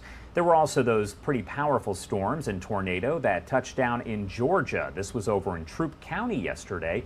No reports of any deaths, but 5 people were injured. I do want to head over to our friends over at Fox Weather as they are covering both of these systems around the clock. Like the winds could have been as strong as 166 miles per hour. We do have full team coverage as we continue to track this deadly tornado disaster and the storms that we have in the forecast for this week. Rebecca Castor is live in Rolling Fork. We also have Austin, Westville, and Silver City, and Robert Ray also in Rolling Fork with Katie Byrne to show you every angle of this destruction, but also the sure power that we have with this. Sometimes in the darkest moments, we see the brightest lights, and that's definitely represented in the stories that we're bringing you today. Mississippi definitely bearing the brunt from this weekend's tornado outbreak. We're going to take you right to the town of Rolling Fork. As you can see from this footage, it is almost completely destroyed. That's the water tower. The life source for this town completely toppled over and cracked open, all the water within it strewn about. And again, right now it looks like the rating is an EF4 out of the strength of that tornado. Let's take you to Amory. That's a town that is a little bit farther away from Rolling Fork. It was also devastated during this outbreak by an EF3 tornado. I mean, Bridget, you have all the information of just how destructive these storms were.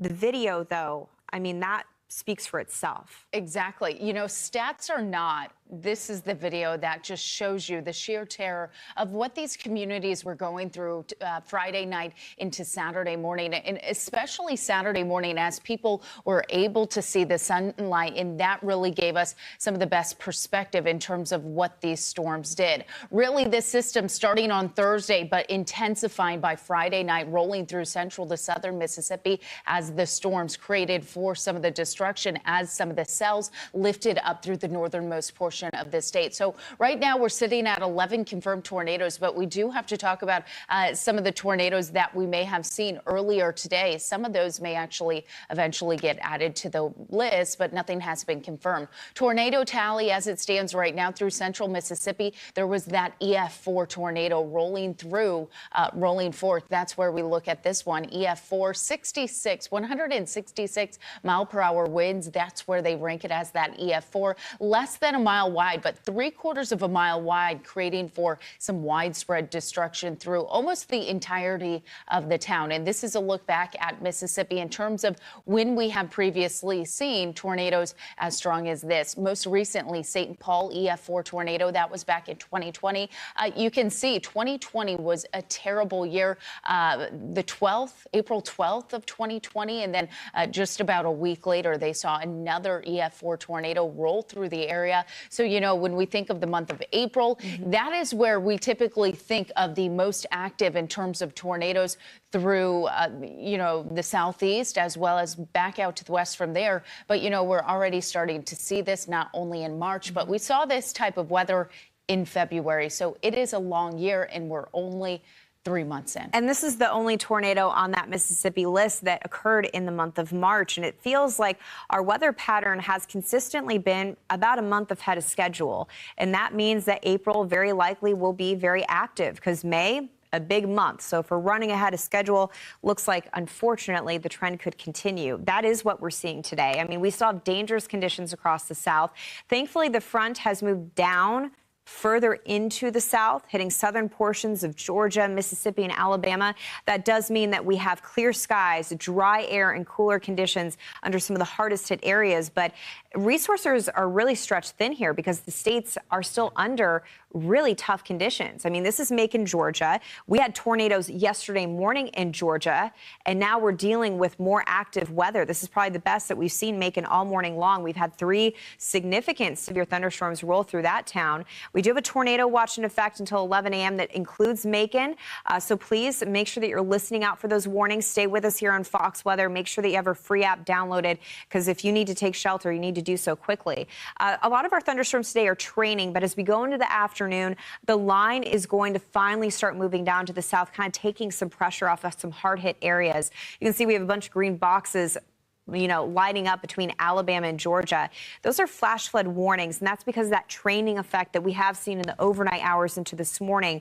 It's dumped a ton of rain in the area. In fact, we've seen, anywhere between 3 and 4 inches of rain across the area, so look out for street flooding. We do have that potential severe weather continuing today for parts of Alabama, Georgia, even South Carolina. So later this evening, places like Charleston will have to deal with that threat of severe weather. So again, the take-home message is we're not completely done. What we're seeing in parts of Alabama and Georgia with those flash flood warnings, we could likely see conditions like that develop across other parts of Georgia and South Carolina as we work our way through the remainder of today.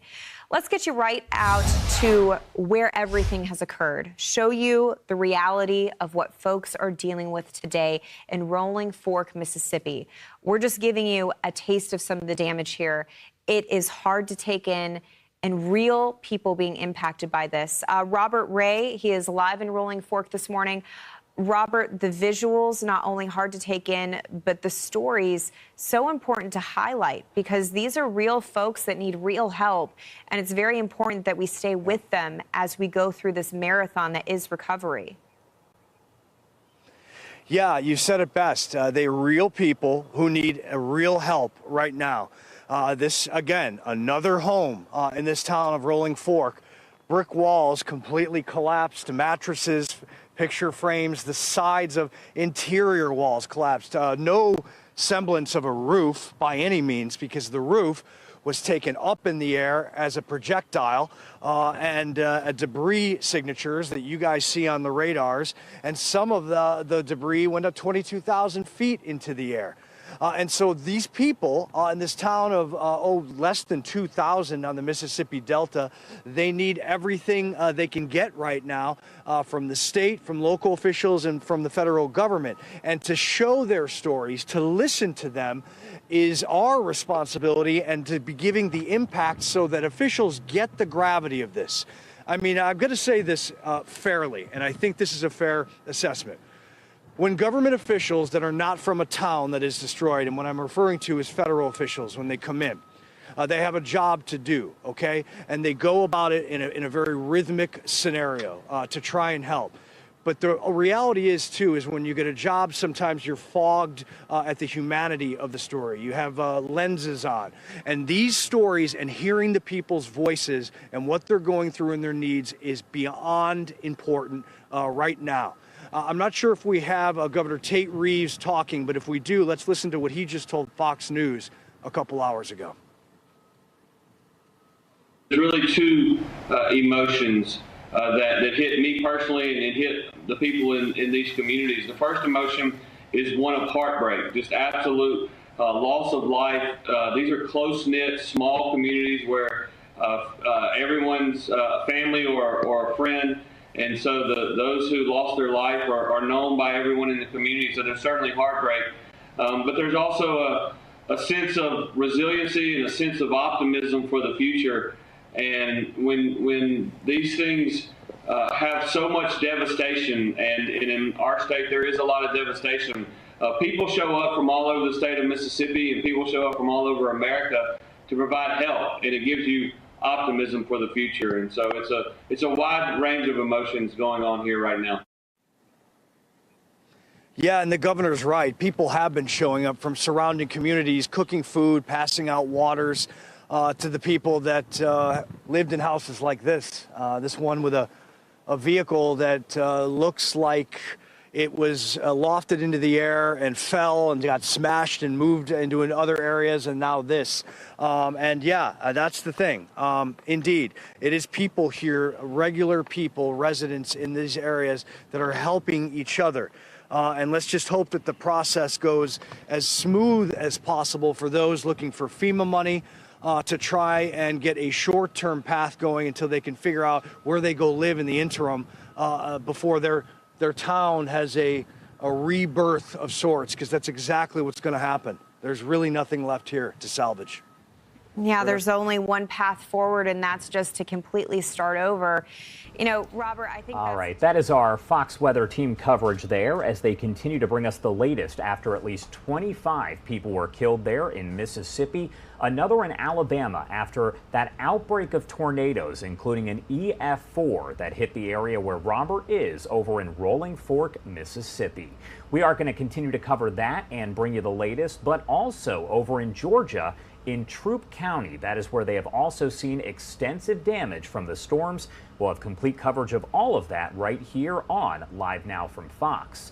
In the meantime, let's head to our first 2-minute commercial break of the hour. And on the other side, we are going to head live to New York and speak with Fox News' Brian Yennis to talk more about that possible indictment of former President Donald Trump.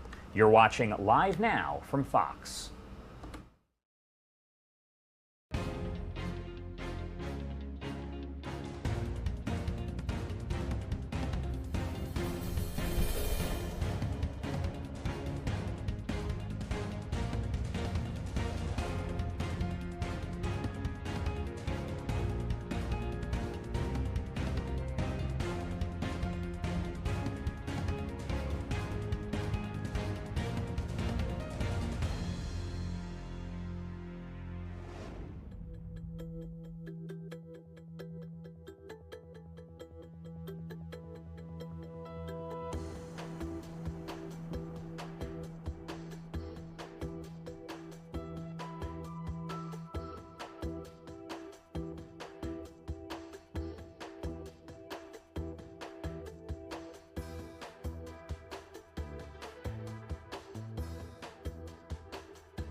Welcome back here on Live Now from Fox. The time 10:14 on the East Coast and 7:14 on the West Coast.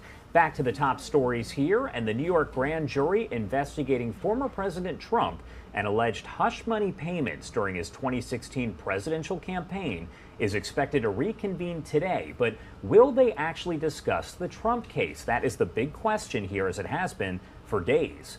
Brian Yennis with Fox News has been on this story from the get-go. He joins us live from outside the Manhattan courthouse with the latest. Brian, thank you so much for being here.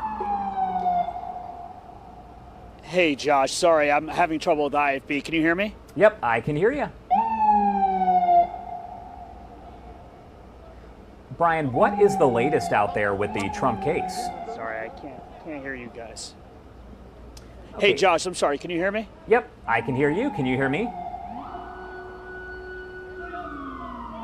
All right, it looks like we did actually lose Brian's shot right there. It is 10:15 on the East Coast and 7:15 on the West Coast. That is live TV for you right here as we watch all of it unfold. All right, so I do actually want to head back to some of that video here where you can see this is the area that is being looked at here. We know, of course, that this hush money probe is still underway. This all involves former President Trump, and there is the ongoing investigation as they are expected to reconvene today. But the question becomes, will they actually discuss that Trump case? That is the big question. Again, Brian Yennis with Fox News has been on the story from the get-go. I'm not sure if he can hear me right now. It appears that his IFB has possibly dropped out. That is the earpiece that they use. But Brian, if you can hear me, what is the actual latest out there? Hey, Josh, sorry about the technical difficulty, but the latest is, as you were saying, was that the grand jury is expected to meet today at 2 p.m., but with the big caveat that grand jury proceedings in New York are secret, and there's 23 grand jurors, and frankly, they hear and are presented multiple cases at the same time. So there's even a question as to whether or not they'll even hear Trump's case today. Look, there's little we know because of the fact that they are secret. But the bottom line is that Manhattan District Attorney Alvin Bragg has not come out with an announcement saying that he's going to drop the case, despite the pressure on him to do so from Republicans and even some Democrats. So at that point, we'll see. They usually meet at 2 p.m. until 5. They could go past 5 p.m. today. But that's the latest in terms of what we could expect, specifically with the grand jury. And what's important to note here, Brian, is that this grand jury isn't just meeting to discuss Trump. They're also talking about other issues, correct? So it's kind of difficult to tell, even if they do meet, if this is a topic that will be discussed. Yeah, absolutely. And you know, that's the problem with this, is that the only people that know what's happening are the prosecutors and the jurors that are inside. They can listen to multiple cases, like I said, at the same time. And so, you know, will they pick up the Trump case? It's possible. Will they hear another witness? It's possible. We don't know. All we know is that they are reconvening at 2 o'clock, Josh. All right, so many questions here. Brian Yennis with Fox News. Thank you again for taking the time to join us. Yep. All right, 10:18 over on the East Coast and 7:18 on the West Coast. Let's head to our second commercial break of the hour, and on the other side, we'll get back to your headlines. You're watching Live Now from Fox.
Welcome back here on Live Now from Fox. We always prioritize live events here as they do happen. And as you can see, we do have U.S. Secretary of State Antony Blinken, who is speaking right now. So I do want to pop up the audio and listen in live, raw, and unfiltered. He is delivering remarks at the U.S.-Colombia high-level dialogue.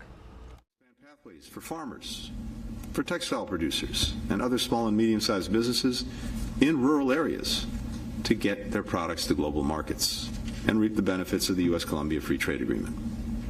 Our dialogue will also focus, of course, on improving civilian security. For decades, we have worked together to strengthen cooperation on security and law enforcement, and that will continue. At the same time, we recognize that to sustainably reduce violence, we have to tackle the root causes of insecurity, like corruption, like impunity for crimes, human rights abuses, and the lack of economic opportunity. That's why we continue to partner on bolstering the rule of law and expanding access to justice. And it's also why USAID is investing $60 million over 5 years to expand opportunities for Afro-Colombian and indigenous communities. Ensuring equitable development is a central focus of the ethnic chapter of the 2016 Peace Accord. It recognizes that there can be no lasting peace without justice and equality for the country's underserved communities. Back in October, I joined Vice President Marquez at the extraordinary Fragmentos Museum. I had the honor of signing the United States on as the chapter's first international accompanier. Ambassador Murillo, who's here today, was with us in Bogota on that historic day. He's dedicated much of his life to giving voice to these communities, including the ethnic chapter. In the time since we signed on as an accompanier, the U.S. Embassy in Colombia, led by our charge, Paco Palmieri, who's with us here today as well, has dedicated a full team to supporting the ethnic chapter's implementation, building on our long-standing partnerships with both Colombia's government and with civil society. And let me just give one example of those relationships. A few weeks ago, I had an opportunity to join our First Lady, Dr. Jill Biden, in honoring International Women of Courage at the White House. The awardees included Josefina Klinger, a remarkable Afro-Colombia leader who rallied her community around transforming the national park where they live into an ecotourism destination, preserving the environment, providing a sustainable livelihood for local families. For years, we have been a proud supporter of her organization, including when she was threatened by drug trafficking organizations for the work that she was doing. Countering these illicit groups and the flow of illegal drugs is a key part of our ongoing discussions on security, including here at the high-level dialogue. We're bringing a holistic approach to this challenge. That means looking at ways to further reduce demand by investing in substance abuse prevention, treatment, and recovery for those who are struggling with addiction in our countries, because this is fundamentally a public health problem.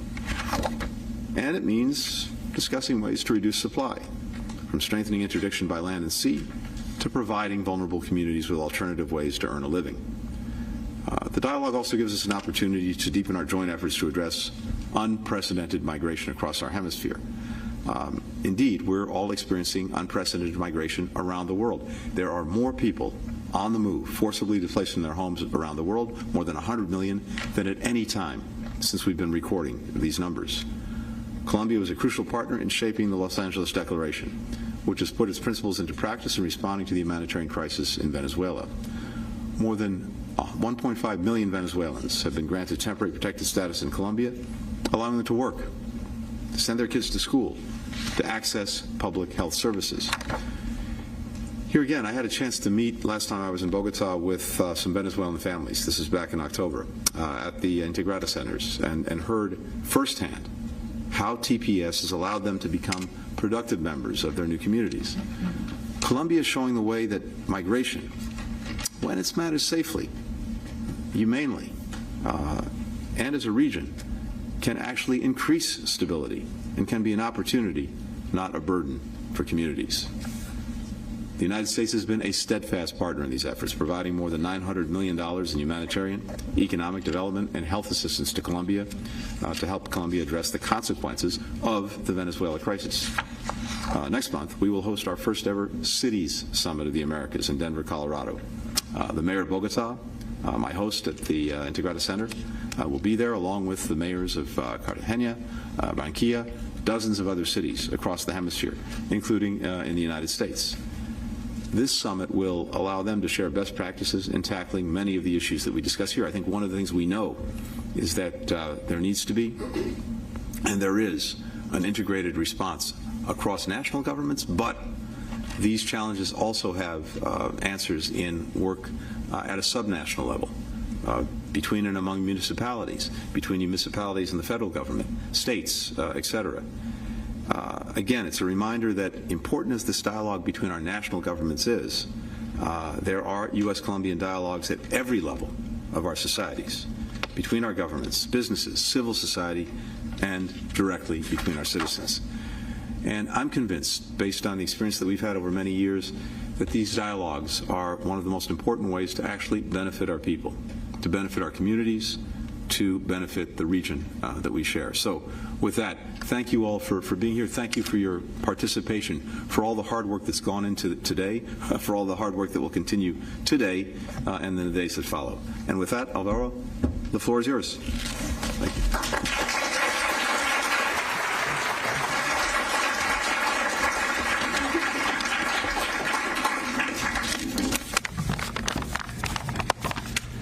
Señor Secretario de Estado, Mr. Secretary of State, Mr. Blinken, es un gusto grande tenerlo it is a great honor for me to be here with you. El saludo del presidente Petro. I'd first like to extend greetings from President Petro and to, of course, President Biden.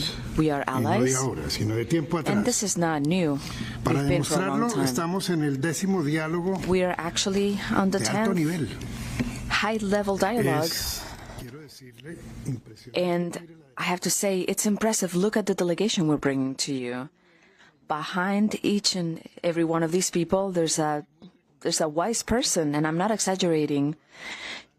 People who have great reputation on the moral and intellectual levels, and they have devoted their careers to the 7 points that once again bring us here, which are the social and economic opportunities, public diplomacy, the environment and climate change, energy, mining and infrastructure, democracy, good governance and human rights, security, counter-narcotics and rural development, and migration.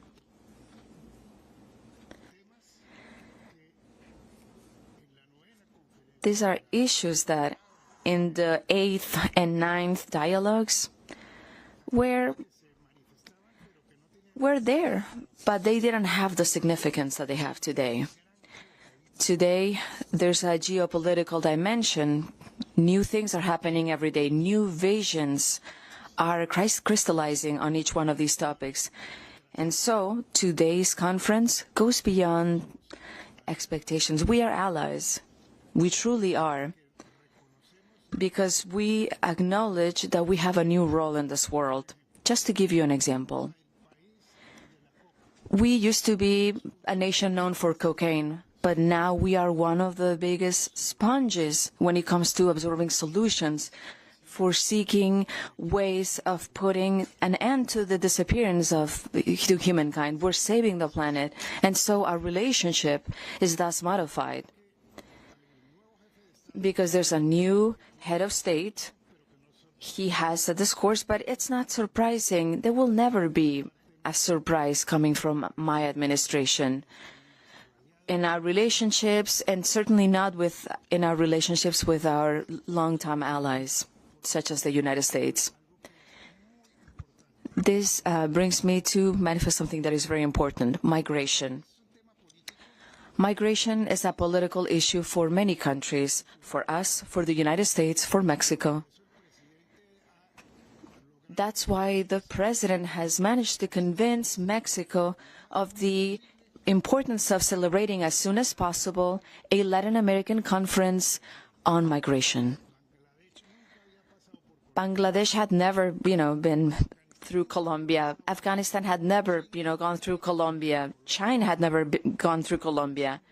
But they're coming through Colombia on their way north, and they're coming back. We not only have the migrants coming from Venezuela, which of course has its own circumstances, but we're seeing a phenomenon that touches the whole planet. So I wanted to tell you that, just as Mr. Petro said, we are going to celebrate that conference on migration as soon as possible.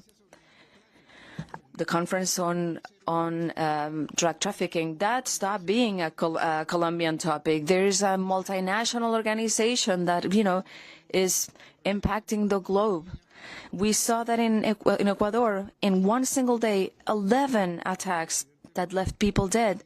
Talking to people, Lula, right after he took charge, he said, President Petro, Brazil. In Brazil, the multinational, drug enterprise is creating problems for us. We have to attack them with intelligence. So how best to do this? By using the knowledge that Colombia has and creating and celebrating a conference on migration that involves the whole continent to discuss drug trafficking. And we will not only comply with what was said in Havana, but also we will analyze demand, because we're all in the same boat here. I think it's of the utmost importance to highlight the call that President Petro has placed upon all of us in terms of fighting greenhouse emissions, something completely new. We are going to hold, and I think Canada has already said yes, we're going to have a conference on the power interconnection grid from Patagonia, just so we can bring to the north electricity coming from renewable clean energy methods. This is just to say that this high-level dialogue goes beyond business as usual. And we are going to... If you are just joining us here on Live Now from Fox, we are covering everything going on. And this right here is a live discussion over in Washington, D.C. on the U.S.-Colombia dialogue. We did hear from U.S. Secretary of State Antony Blinken not too long ago. Some pretty short remarks, but we have now moved on there. You can hear there is a translation as they do continue to discuss this topic here. Take a look off to the left side of your screen where you can see the big stories that we are covering today as the National Weather Service and Georgia's governor are going to tour the storm damage amid their state of emergency that is ongoing at this point. There is extensive damage from an apparent tornado that did hit Troup County, Georgia yesterday morning and also caused some damage in Meriwether County as well. We also know that North Carolina-based First Citizens Bank will buy the failed Silicon Valley Bank. That is a story we've been watching very closely that has led to questions over the future of the banking industry in the U.S. Also, that grand jury in the Trump hush money probe is expected to reconvene at 2 p.m. Eastern time today. It is not clear, though, if they are going to be discussing former President Trump's case. We will bring that to you live on Unfiltered as we get more information. It is 10:34 on the East Coast and 7:34 on the West Coast. Let's head to a quick 2-minute commercial break, and on the other side, we will get back into your headlines. You're watching Live Now from Fox.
Welcome back here on Live Now from Fox. The time is 10:36 on the East Coast and 7:36 on the West Coast as we do continue to follow the latest on these strong storms that have left multiple tornadoes across a several-day span. As we mentioned a bit earlier, we do expect that Georgia's Governor Brian Kemp will tour some of the storm damage today that is over in Troup County, Georgia. That is where the video that you're looking at is coming from.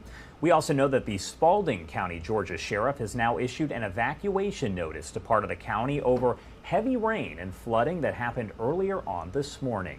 Spalding County Manager Dr. Steve Ledbetter says the contractor who is working on the Heads Creek Reservoir has asked the county to close nearby roads and evacuate all residents in that area. The reservoir is located just off of New Salem Road and West McIntosh Road, if you are familiar with that area, and it's up to 300 acres of the country. Ledbetter says that the evacuation notice is to ensure the safety of the community.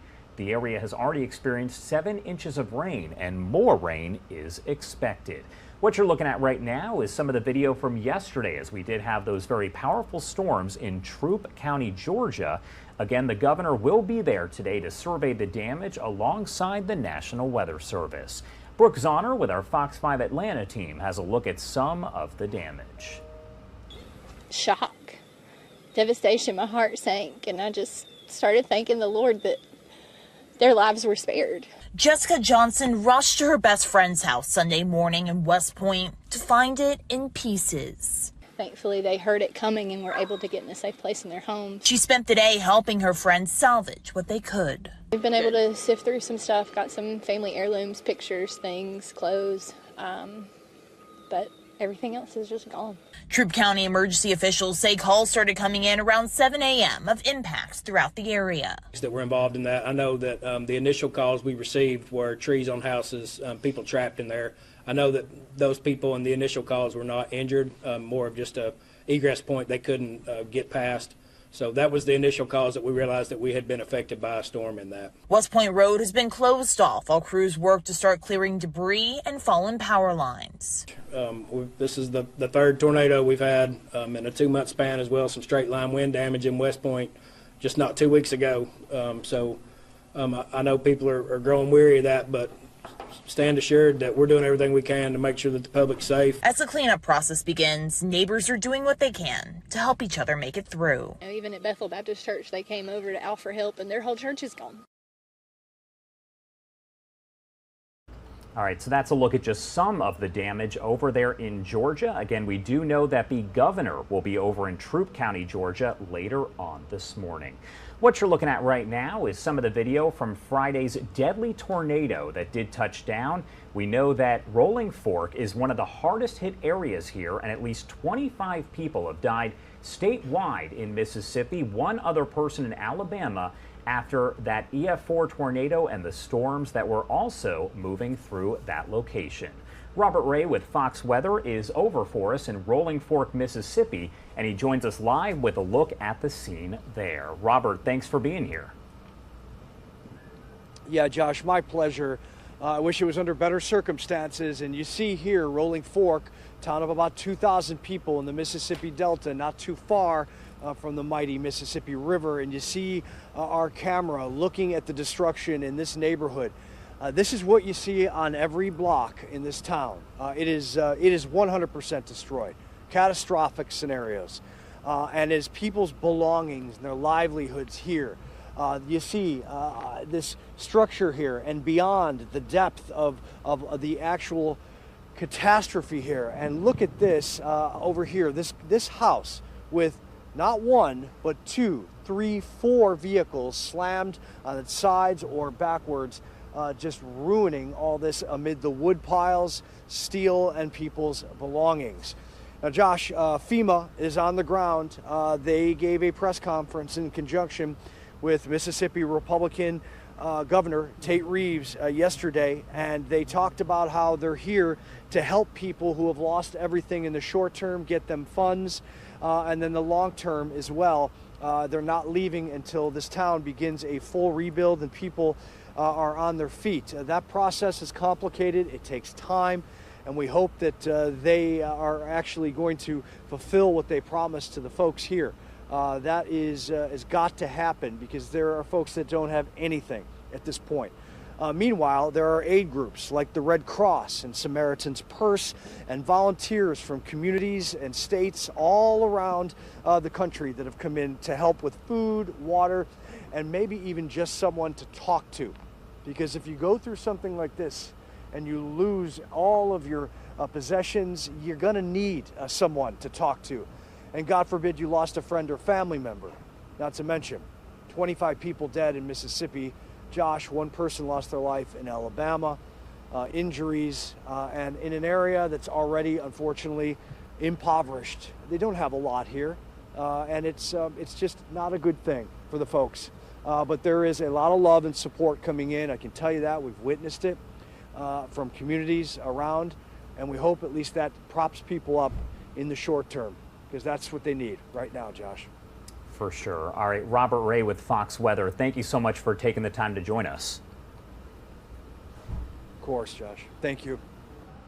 All right, everyone, it is now 10:42 on the East Coast and 7:42 on the West Coast. Don't forget to download the Fox Weather app. Just go to the App Store, Google Play Store, type in Fox Weather and hit that download button. It'll give you alerts right to your phone if you are under a watch or a warning, some life-saving alerts there, but also it does have a radar so you can track strong storms like the one that did move through Mississippi and also the one yesterday morning that moved through Georgia, causing that extensive damage. Again, Governor Kemp expected to head over to Georgia later on this afternoon into the evening, and we will likely get some comments from him, so we'll pass those along to you right here on Live Now from Fox. Let's head to a quick 2-minute commercial break, and on the other side, we're going to get back into your headlines. You're watching Live Now from Fox.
All right, everyone, welcome back here on Live Now from Fox. We did just have a shot that disappeared, but it was from our Fox Philadelphia station as they are on the scene in Upper Darby, Pennsylvania.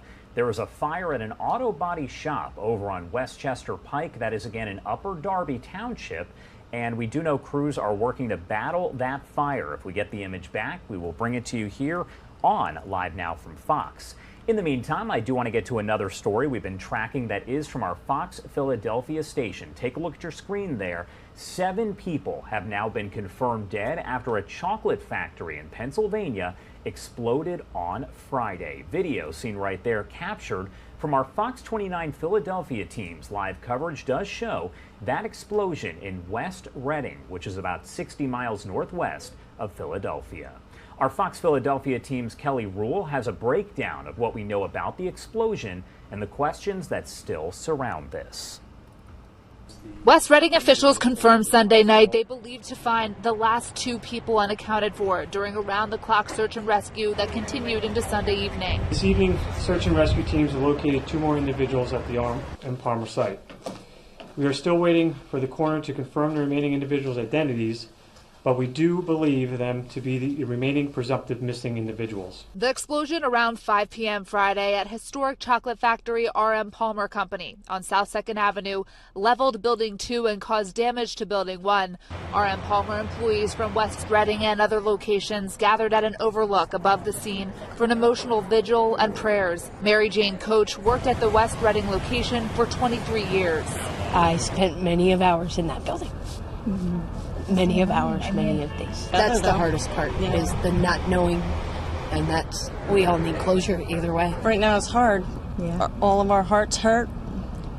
We're just waiting day to day. They say that waiting and not knowing why has been the hardest part for the Palmer community and West Reading. We went to our local home supply stores and tried to buy gas leak detectors, and they were all sold out everywhere we went. So for most of the residents, I guess everyone's just scared. They don't know if this is going to happen to them. Luis Martinez lives a block away, his home surveillance capturing the sound of the explosion. He ran to the scene immediately after to help comfort the injured until first responders arrived.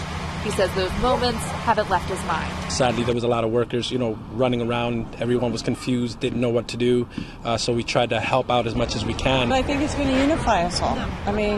I think we're going to be one big family, and we're all going to work together and try to make it bigger and better than ever.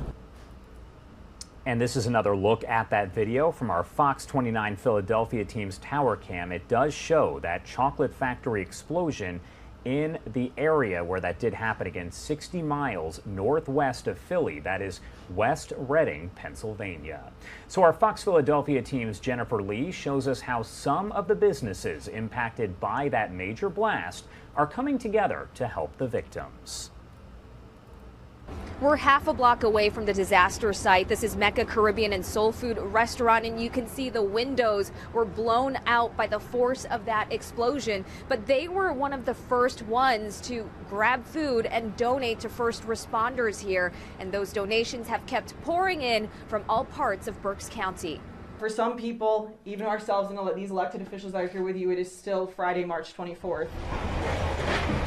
And the search for survivors has not stopped since, as police, fire, and search and rescue could be seen around the clock looking for signs of life. The first responders, as the mayor said, literally have to be pulled out of the site and told to go home because they want to keep searching. Blocks away, neighbors and local businesses felt the blast, and in the aftermath, the need to pitch in. We're all still kind of in shock, It's, right down the street. A neighbor snapped these photos of Jared Klinger and his crew from 3rd and Spruce Draft House going over to first responders. Yesterday, we walked down a few cases of water, some wraps for him, some turkey and Swiss and ham and Swiss.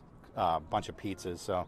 And on Sunday, we saw Redner's Markets dropping off 400 pieces of fried chicken and several cases of Gatorade. Thank you, guys. I appreciate it. Absolutely. Thank you. We just want to do our part, and we know they're, working hard down there pretty much for the past 24/7 for days now. Now the United Way of Berks County and the Berks County Community Foundation are taking donations through the West Reading Disaster Recovery Fund. The funds will be provided to organizations that are assisting families who lost loved ones in the explosion, or people who were displaced from their homes or from employment, again, due to the explosion. At 9 o'clock this morning, we'd already received about $7,000 in online contributions. The easiest way to donate is online at bccf.org. Most of that money will go to people who are directly affected by this tragedy.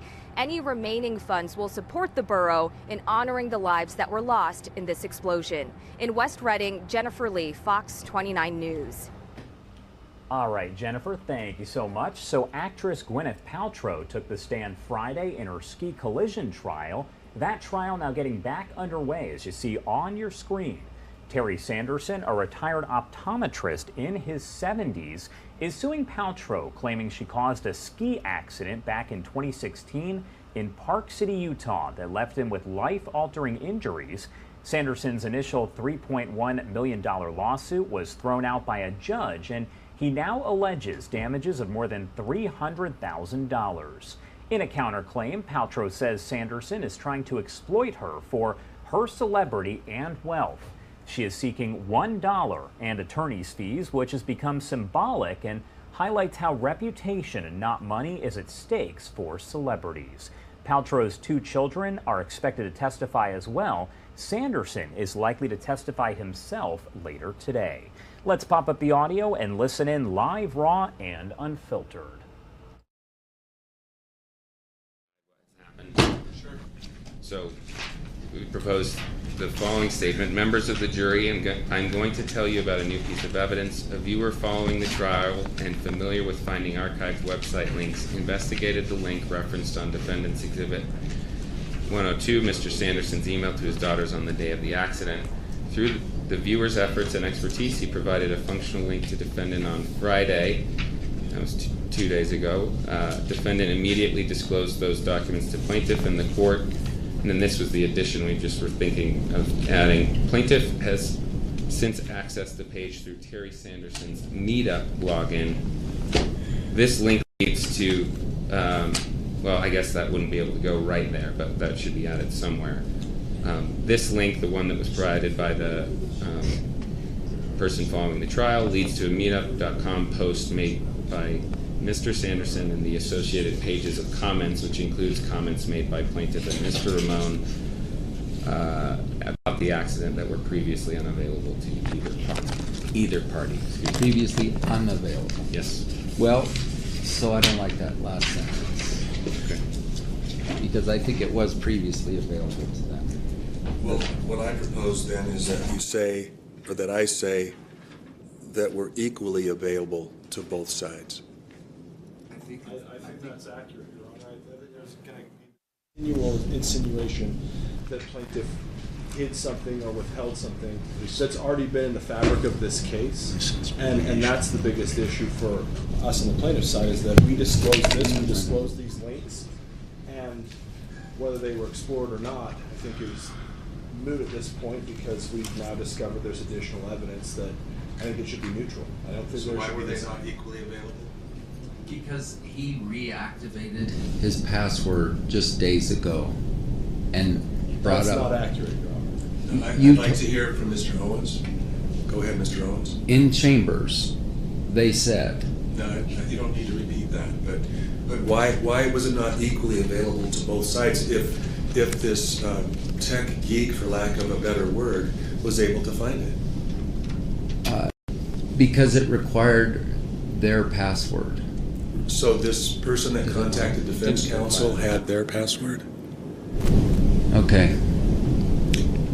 It seems like with computer forensics, either side could have accessed that link. Your Honor, we tried 100 times to access I realize that. link. I realize that, but it seems that it was equally available or equally unavailable to both sides. It was very difficult. I think what happened is Terry reactivated his account a few days ago, and then the viewer was able then to access the. And how do we know this? Do you have a computer expert that's going to say that?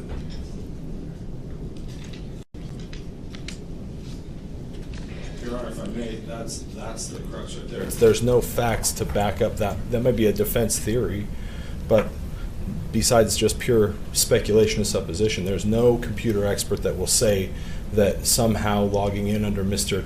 Sanderson's credentials reactivated anything. Well, I think I've already identified that being the issue. But even if that were true, Mr. Owens, through discovery, you could have asked for that. I did, in writing, and Deer Valley did.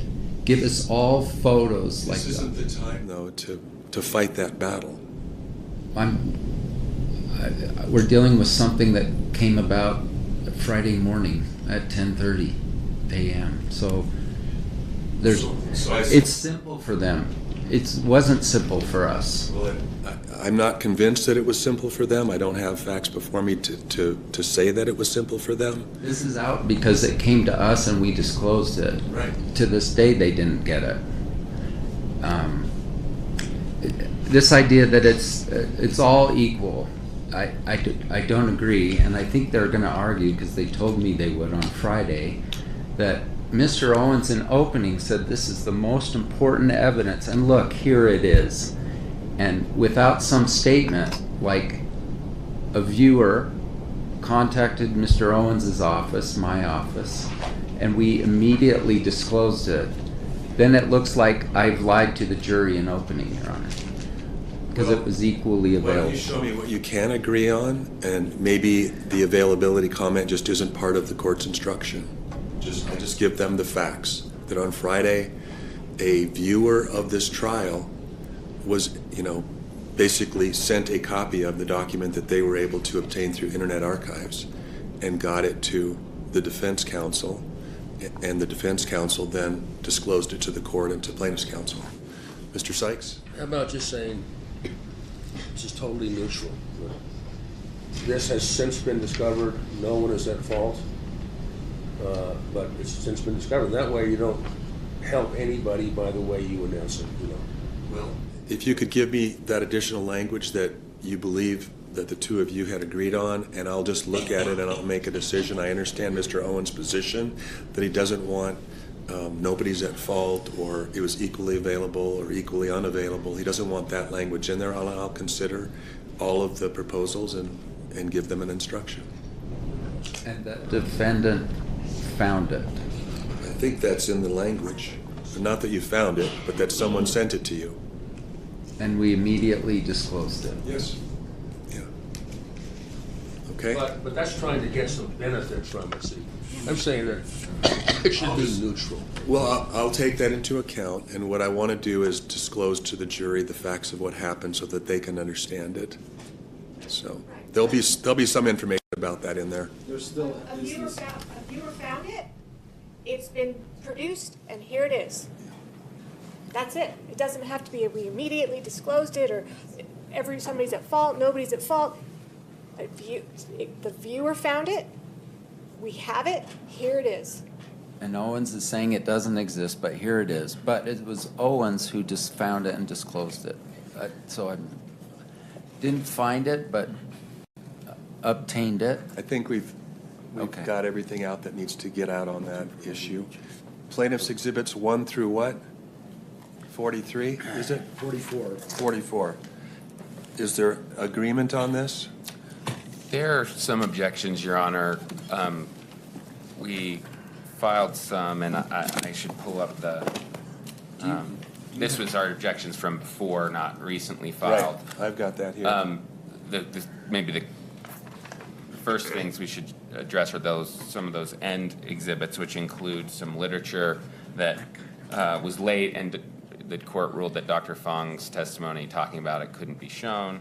That's 41 and 42. Can we go in order? Because 39, I learned that this was plaintiff's lawyer's handwriting. Do you have 39 in front of you, Your Honor? I don't have anything right now, and I'm looking for the objections. Just give me a moment. Do you have a list of the... Do you have a list of the exhibits that can be admitted, that you're not objecting to? So would it make sense, Mr. Sykes? All right, so the jury is actually not in there just yet. They're going over some housekeeping prior to bringing the jury back in. We do know that Sanderson is expected to possibly testify today. We're also expected to hear from Paltrow's children at some point. Not clear if that will happen today or not. But what you are watching is that trial in Park City, Utah for actress Gwyneth Paltrow. We know this is all related to a skiing collision that happened back in 2016. An optometrist who is retired saying that Gwyneth caused the crash that left him with life-altering injuries. She says he is actually the one who caused the crash and is trying to exploit her wealth and celebrity. Let's pop the audio back up and continue to listen in, as the jury should be brought in very soon. I guess if there's a motion to admit exhibits, and some of those exhibits you're now withdrawing, perhaps you could make a new motion, Mr. Bueller, that would identify those exhibits that you're moving to admit. Okay, Your Honor, plaintiff moves to admit plaintiff's exhibits 1 through 40. And 44. And 44. 1 through 40 and 44. On number 44, I just looked at it. I think there's one little redaction that needs to happen. There's a cell phone number. We should probably redact that out of one of the comments. Okay. And then. And what's the defendant's position on 1 through 40 and 44? So 33 is Dr. Fong's records, and there are fMRI records that she didn't speak to, and I think those should not be admitted given the court's ruling on her fMRI testimony. In the objection we filed, I believe I noted each of those particular pages within Exhibit 33, which is her records, that need to be removed. We'll stipulate to that. Okay. We'll withdraw 33 from our list. Okay. So 33 is withdrawn. What's the next exhibit where there's an issue? Your Honor, 39 is not, I think, to be clear, Eric Christensen was deposed. It was over Zoom. Let's give you a copy. I've got.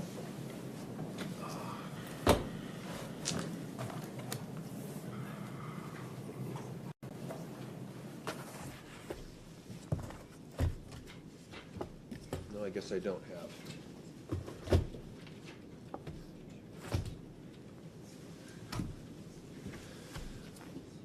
Your Honor, we have the actual easel that was used during Eric Christensen's deposition, so it's not a photograph.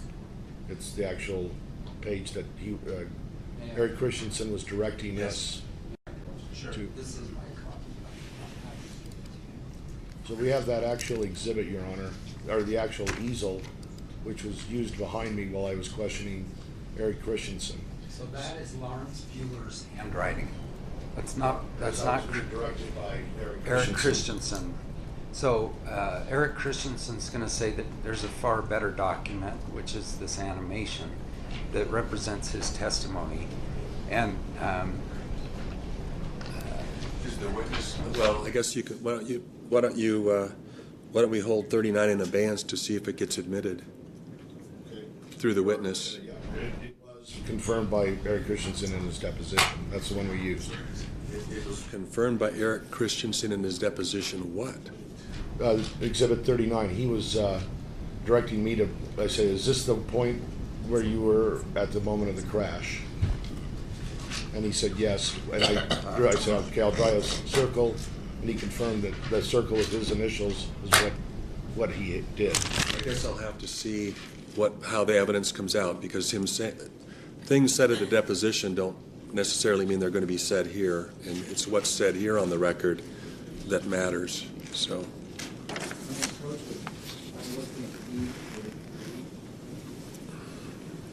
.43 is not one of the exhibits they want to admit. That's only for illustrative purpose. I'll use it in closing argument.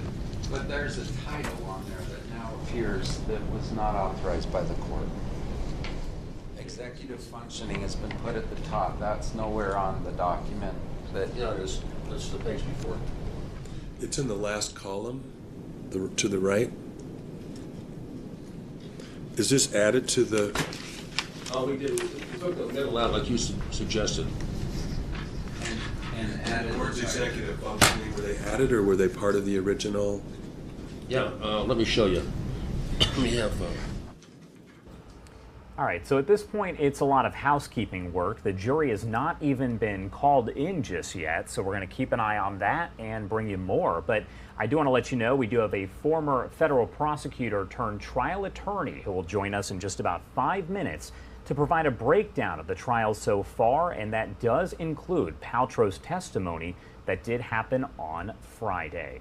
Also want to take you out to some of the live images that we do have here. Take a look at your screen up in the top right-hand side. That is actually a live look at the Manhattan DA's office. You can see it in the distance. That is also the Manhattan Courthouse, and that is where we are keeping an eye, because the question is whether we are going to see former President Donald Trump indicted. He said more than a week ago that he expected that indictment and arrest to happen last Tuesday. We know that did not happen, and the grand jury that is keeping an eye on that hush money probe, they are expected to gather at around 2 p.m. Eastern Time. However, it is not clear if that is going to be on their agenda. So we'll keep an eye on that and bring you more right here on Live Now from Fox. In the meantime, let's pop the audio back up in that courtroom in Park City, Utah. Can he say at least I put the title on it? Well, it's here. It's in the. This is what we got. Right. Right. Just clarify that the words at the top are your heading, Mr. Sykes. Say again. Just clarify. I mean, the jury may remember that chart. So just say, well, I put these words up here so that it'd be clear. It's from here, though. So the words under executive function are not these words. This is Terry's results are detailed. We took that out. That says Terry's responses. So We took that out left. That's all that. I know, but I'm saying that title isn't immediately before this document. It sounds like the judge says all when he uses it, he has to say, I put this title. Okay. Is that okay? Your Honor? That was my ruling. Thank you. Yes.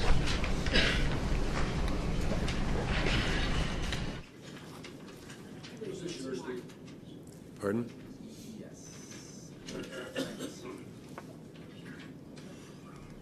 Your Honor, there's an outstanding order, which we have a copy of if you're ready to move on to a new topic. Are there any other of the plaintiff's exhibits? Are there any issues with 1 through 40 or 44? Minus 33. So if referenced, if not referenced in the whole trial thus far, they shouldn't go in. So because they haven't rested. You'll have to identify the ones that were not referenced then. So the court. Okay. Because they've been moved for admission. I think it may be confusing to the jury if exhibits haven't been referenced during the trial, and then all of a sudden they show up as exhibits. So right. So I think it's a valid objection. I just need to know which ones you're identifying. Okay. And since they haven't rested, I can't answer that. All right, so they are still doing some housekeeping work prior to bringing the jury in. This should get underway here in the next little bit. In the meantime, I do want to talk more about Paltrow's testimony as we wait for things to get underway. Former federal prosecutor turned trial attorney Nima Rahmani does join us live to help break down some of that for us. Thank you so much for taking the time to be here. Oh, thanks for having me. Of course. So first off, your thoughts on Gwyneth's testimony on Friday as she was on the stand. I thought she did a good job. I think the defense, it was a good strategy to call her in their case in chief. That way they started with her cross-examination. But I thought she testified well. Obviously, we have two very different accounts of what happened, and we've heard from Sanderson's friend, Roman. But I think Paltrow was the first time that we heard her account of what happened, and I thought she did well. And I believe that her children are going to be called to the stand as well. Is it common to see young children? I know they're a little bit older now, but I mean, for young children to be called to the stand, this was back in 2016. So would they necessarily have the memory of how this all played out? It's not uncommon. And the law is that as long as children know the difference between right and wrong and telling the truth, and there were percipient witnesses, they can be called to the stand. Of course, celebrities like Gwyneth Paltrow like to keep their children out of the public eye, but I fully expect the kids as well as her husband to testify this week. What do you think we're going to hear from the actual plaintiff himself? Because he is expected to testify at some point today. Well, that was part of the strategy. Sanderson's lawyers wanted Paltrow to testify first so that Sanderson knows what to expect. So he's going to talk about two big issues, liability and damages. Liability, of course, is who was downhill, who rear-ended whom, right? That's the rules of the road when you're on the slopes. And the second is his damages. Of course, Paul Troll's attorneys are saying that, his brain injury and all the other medical issues that Sanderson has suffered are a result of his stroke or were pre-existing, and they were not caused by this accident. What would you say based on what we heard from the doctors at the beginning of the trial? Does it seem that that is the case, or is it still kind of unclear? Well, the doctor testimony certainly helped Sanderson. I fully expect Paul Troll to have our own medical experts that are going to refute that testimony and say there was no medical causation here. The fact that it was a minor accident, that's a consistent theme throughout Paul Troll's lawyer's opening statement and during the cross-examination. Now, how does this all work? This is essentially just like your average, I guess, jury trial, but it's not technically criminal. Kind of explain to me what the difference is when you're talking about a case like this versus one that most of us see, on everyday TV. Well, the biggest difference is the burden of proof. We've all heard about beyond a reasonable doubt. That's the highest standard under the law. That's why you need to put someone in jail. This is a civil case. It's just about money. So the standard is much lower. It's preponderance of the evidence, slightly more likely than not, 50.1%. So the jurors are going to have to weigh the conflicting testimony. It's clearly a he said, she said type case, two very different accounts. And I think ultimately it will come down to some of Sanderson's actions after the accident. Let's not forget, he did take pictures of himself tobogganing after this potentially serious accident and did email his daughter saying that he was going to be famous. So it kind of plays to what Gwyneth is saying, that he's kind of trying to piggyback on her wealth and her celebrity. So that would be, a point if they do discuss that there. Any questions that you have that you wish had been asked of Paltrow? I think that we're going to hear her maybe again during the defense case in chief. This is typical. I mean, we saw with Johnny Depp and Amber Heard, of course, where you have the plaintiff and defendant potentially testify twice. So I think if Paul Troll testifies again, it's going to be in rebuttal or during the defense case in chief to rebut whatever Sanderson says when he takes the stand as early as today. And what do you think you would want to ask Sanderson? Oh, I want to ask about that email. I want to ask about that picture. I want to ask about that independent evidence, because again, if he really did suffer that traumatic brain injury, why did he wait 3 years to file a lawsuit? Why did he send that email to his daughters? Why did he take pictures and continue to stay on the slopes? I mean, that type of evidence is not consistent with someone who suffered a very serious injury. All right, Nima Rahmani there, former federal prosecutor turned trial attorney. Thanks for taking the time to join us here. Anything you want to add before I let you go? I would like to add that juries tend to like celebrities. So consistently throughout U.S. history, they do well in these types of trials. So I thought Gwyneth testified well, and I think that bodes well for her chance of success in this case. That's definitely interesting. All right, thank you again for taking the time to join us. Thanks for having me, as always. All right, everyone, taking a live look over here in Mar-a-Lago. This is in Palm Beach County, Florida, as we see Donald Trump's home there in the distance. Again, that is a look at Mar-a-Lago as we wait to see what happens with the case against him, the hush money probe. We know the special grand jury is expected to convene at about 2 o'clock Eastern time today. However, it is not clear just yet if the hush money case is on their agenda. We will keep you posted right here on Live Now from Fox. Let's head to our first 2-minute commercial break of the hour, and on the other side, we'll get right back into your headlines. You're watching Live Now from Fox.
Welcome back here on Live Now from Fox, 11:17 on the East Coast and 8:17 on the West Coast. Let's head back into the courtroom here. This is over in Park City, Utah, as Gwyneth Paltrow she took the stand on Friday in the ski collision trial. It appears that we are going to see the plaintiff, Terry Sanderson, take the stand at some point today, and Paltrow's children also expected to testify at some point. So let's pop the audio back up and listen in live, raw, and unfiltered. Get back to me. Thank you.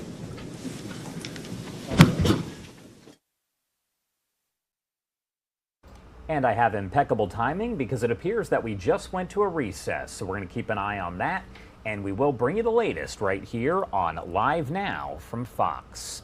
I do want to get to some of the other stories that we are covering. As I mentioned a bit earlier, we are expecting Georgia's Governor Brian Kemp to head over to Troup County, Georgia later on today. That is where this video shows just some of the extensive damage that resulted from yesterday morning's tornado. The National Weather Service also expected to be out there today to survey the damage and determine how strong that tornado was. Our Fox 5 Atlanta team has more on the damage, but also the story of two tigers that went missing after that storm rolled through.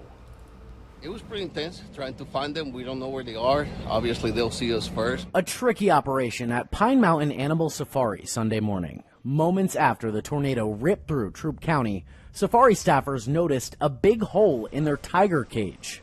Wildlife specialists carefully moved in. They came up to their enclosure, which they're considered their home, and once they got close to the fence, the young lady darted it. They already darted one earlier. Troup County's chief marshal says the two young tigers didn't wander far. One was just outside of the busted cage, the other still inside.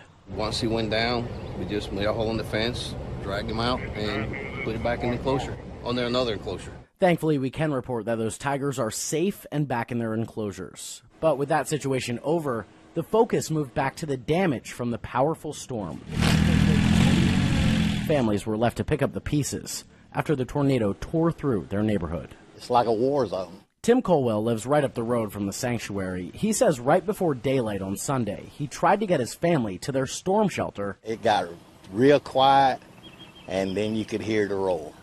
But that's when he quickly realized there was just no time. My wife opened the back door to go out, and stuff was flying in, and that's when she was hollering, "We can't get out."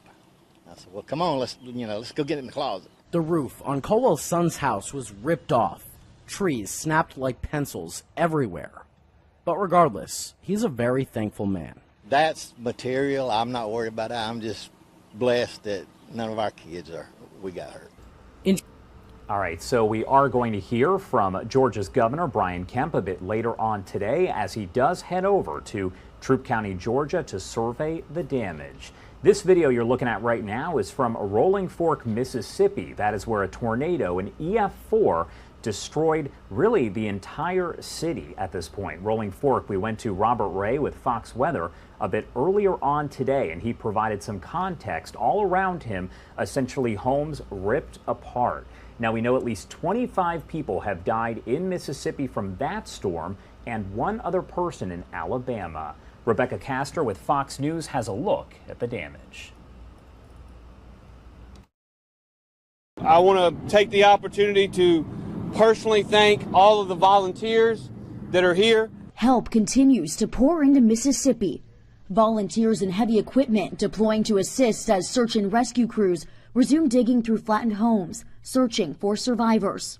Trash, trees, houses, homes, everything I can see is in some state of destruction. The devastation began Friday night with a twister ripping through the town of Rolling Fork, traveling the width of the state, killing at least 24 people. And by the time they initiated the siren, the storm had hit. Residents recounted stories of survival and devastating loss. She was holding her kids, and she was sucked out of the trailer. Sunday, President Biden issued an emergency declaration, sending Homeland Security and FEMA to assess the damage. We've come to see it in person, to communicate to the people of Mississippi that we are here, not just today, but for the long haul. But for many who survived, they now have nowhere to call home. Everybody's displaced. Ain't nowhere to go besides out. Another top story that we are covering today, the New York grand jury investigating former President Trump and the alleged hush money payments during his 2016 presidential campaign expected to reconvene this afternoon. While the grand jury's work is done in secret, it appears they have been meeting on Mondays, Wednesdays, and Thursdays. They can also hear from at least one more witness in the case. That is according to both Fox News and the Associated Press. Last Wednesday's scheduled session for that special grand jury was postponed, and on Thursday, Trump's case was not the topic of discussion. The panel is probing Trump's involvement in a payment made in 2016 to adult entertainment star Stormy Daniels to keep her from going public about an apparent sexual encounter she had with Trump years earlier. Trump did claim last weekend that an indictment was imminent.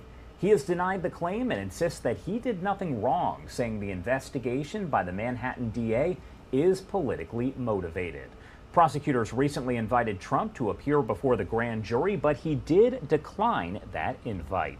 Robert Moses with our Fox 5 New York team has the latest for us. The grand jury investigating the 2016 hush money payment to porn star Stormy Daniels is expected to reconvene today.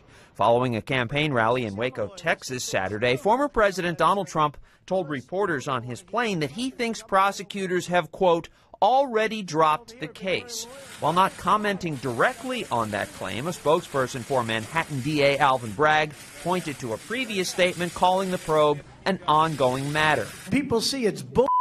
At the rally, standing in front of supporters holding witch hunt signs, the former president denied any wrongdoing and deployed his favorite nickname for Daniels, who claims that she had an affair with him in 2006. I never liked horseface. That wouldn't be the one.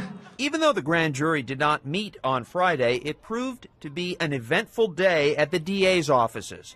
A letter arrived that read, "Alvin, I am going to kill you." It contained a powdery substance later determined to not be dangerous. That letter followed the former president's warning on his Truth Social account about, quote, potential death and destruction if he is charged. That followed another post that showed him holding a baseball bat next to a picture of Bragg. I think that was an ill-advised post that one of his social media people put up, and he quickly took down when he realized the rhetoric and the photo that was attached to it. Reverend Al Sharpton held a prayer vigil Saturday for Bragg, who is considering whether to charge the former president with a crime after he oversaw the recording of monthly reimbursement checks to his longtime fixer Michael Cohen as legal expenses. Cohen is the prosecution's star witness in the case and testified before the grand jury on multiple occasions. Former U.S. Attorney Preet Bharara called claims that the probe of the former president is unprecedented false. We had, a melange of Republicans saying, no crime here, nobody would ever charge this case, it's unseemly, it's irrational, it's never happened before, but it did. It happened with respect to Michael Cohen, who was not only charged with this type of crime, this particular crime. And he thought it was a crime, pled guilty to it.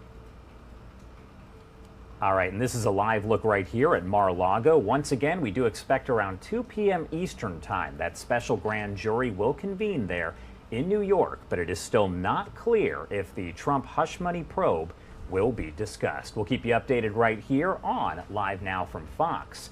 In the meantime, we are approaching 11:30 on the East Coast and 8:30 on the West Coast. I want to bring in one of my favorite people. This is Mike Page. He is over in our Phoenix, Arizona office. Mike, hey, what are you working on for later? Because it's been kind of a busy morning.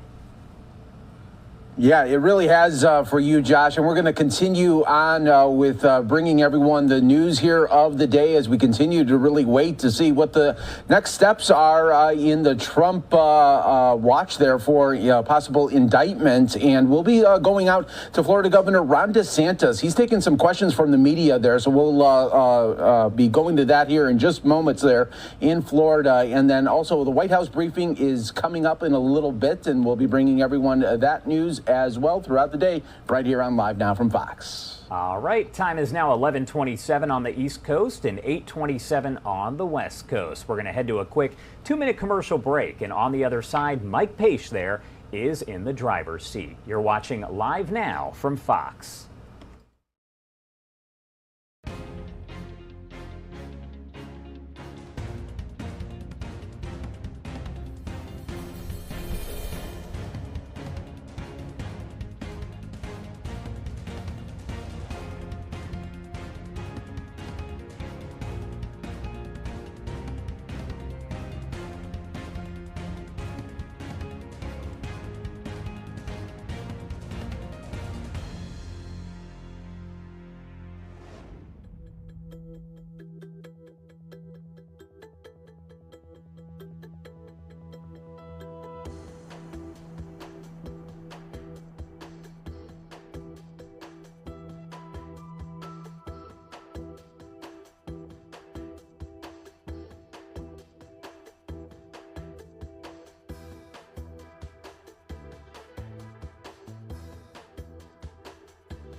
Welcome back, everyone, here to Live Now from Fox. We appreciate everyone continuing to join us here. Live look at Mar-a-Lago, the former President Donald Trump's winter home there in Florida, as we continue to wait for any developments there in the grand jury out in New York there with the investigation that continues there into Donald Trump. Hi, everyone. Mike Page here. Thanks again for being here with us on Live Now from Fox. We always appreciate you joining us here, bringing you the top stories and headlines from across the country. Well, this is big news that was happening late last night. Take a look here as a bank takeover. First Citizens Bank is acquiring much of the Silicon Valley Bank, the tech-focused financial institution that collapsed this month, setting off a chain reaction that caused a second bank to fail and tested faith in the global banking sector here. So we have the very latest right here from Fox News. Customers of troubled Silicon Valley Bank have a new place for their money, First Citizens Bank. All 17 branches of SVB opening Monday under the name of the Raleigh, North Carolina-based institution after it acquired the collapsed bank. Too big to fail has become too small to succeed. First Citizens bought the loans of SVB for the discounted rate of $72 billion. This comes just weeks after the tech industry-focused financial institution became the second largest bank collapse in U.S. history, sending shockwaves across the industry worldwide. This kind of flow is a good temporary solution, but look, I think this slows the economy. The acquisition is another step in reassuring investors at a time of shaken confidence in banks. This follows the FDIC trying to prevent a bigger banking crisis by guaranteeing depositors access to all their money at SVB, as well as failed Signature Bank, despite the $250,000 federally insured limit. The initial market reaction Monday was favorable. Still, some experts are concerned there's a rocky road ahead for the banking industry. I don't believe we're going to have bank collapses like people fear, but banks are going to tighten lending. They're going to pull in liquidity, and that is going to cut off the lifeline to a lot of businesses. Lawmakers are expected to grill executives from both Silicon Valley Bank and collapsed Signature Bank as they testify before both chambers of Congress Tuesday and Wednesday. In Washington, Caroline Shively, Fox News. All right, thank you there so much, and we'll continue to see what happens with First Republic Bank there. They had session highs to start the trading day at above 35%. It has slipped back some, but we will continue to monitor it right here for you on Live Now from Fox, everybody. Live look right now at the weather radar in the south. This coming after a deadly tornado that happened in Mississippi. Still in a state of shock right now. 25 people killed in that EF4 deadly tornado. We want to go out to Fox News' Rebecca Castor with the very latest there on the ground. A deadly twister left devastating damage in its wake. Survivors in Mississippi face an uncertain future. These are close-knit, small communities where everyone's family or a friend, and so those who lost their life are known by everyone in the community, so there's certainly heartbreak. People in Mississippi continue to clean up after powerful tornadoes.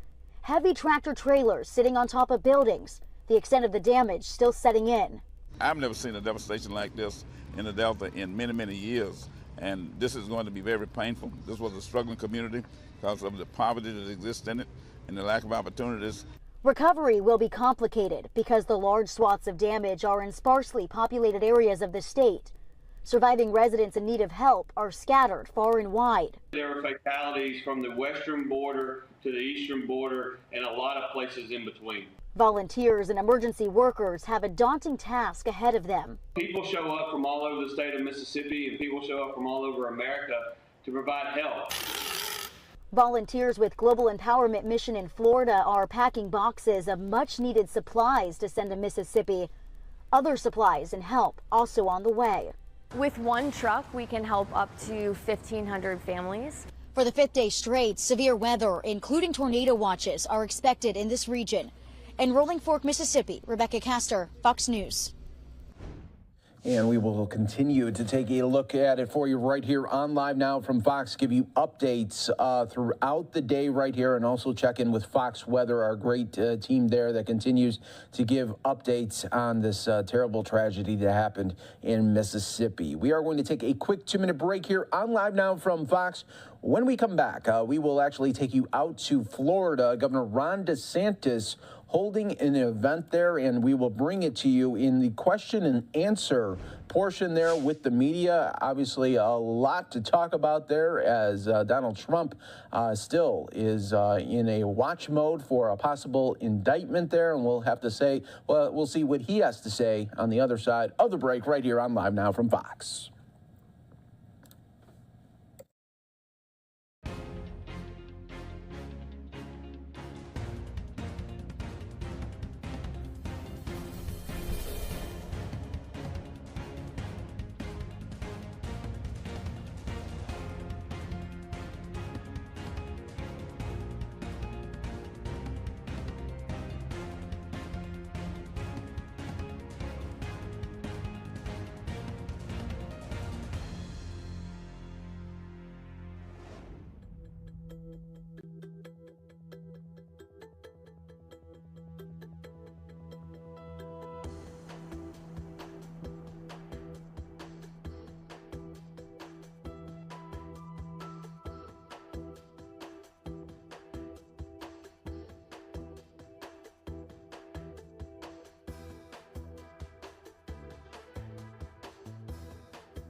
choice that legislators and a governor would make, and I've pushed to have more funding for the school districts, and we're actually going to do for public school teachers the biggest teacher pay increase we've ever done.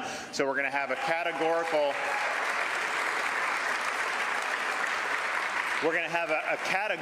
portion, either in the FEFP, they may make it in a different part.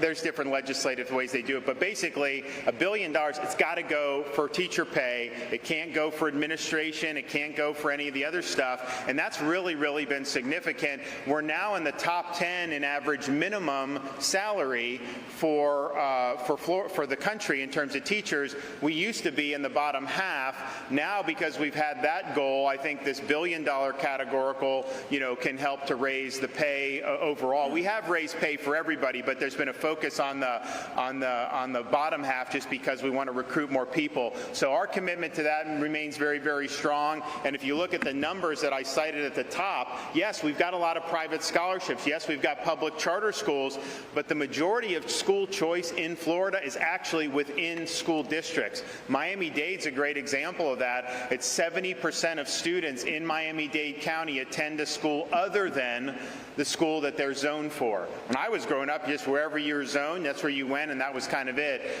You couldn't get that 70% number just on private scholarships. I mean, it's because there's an ability to make choice in the school system. Javier.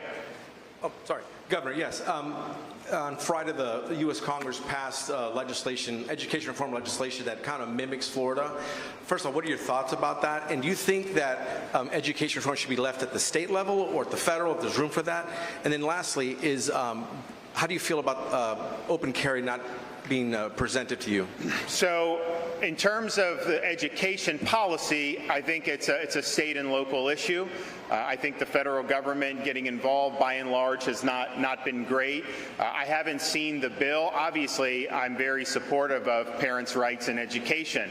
I think the idea that somehow your own kids, when they go to the school system, that parents have no role in what's going on there is absurd. Of course, parents have a fundamental role in the education of their kids, in the upbringing of their kids, and that's just the way it's got to be.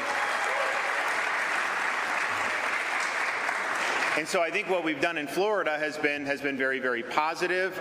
You note that they've been able to empower parents to be more engaged in the curriculum that's being used, more engaged in identifying things that are not consistent with state standards, and then just to have more of an impact overall. And here's the thing. There were some that said, parents, they don't know what they're doing, they shouldn't be involved. You hear these crazy arguments, but I can tell you, if you talk to most teachers, if a parent is engaged in the student's education, student's going to do much better. The harder students to reach and to do well with are the ones where they have no support at home or the parent, isn't as involved. And so it's a win-win to have parents involved, because I think it makes teachers' lives better because the students are more engaged. Now, in terms of the constitutional carry, I mean, I'm for everything. I've said that from the beginning. And but if they send me something that is 90% or 80%, I mean, I'm going to take that win, and we can come back for more at some time in the future. Yes, sir.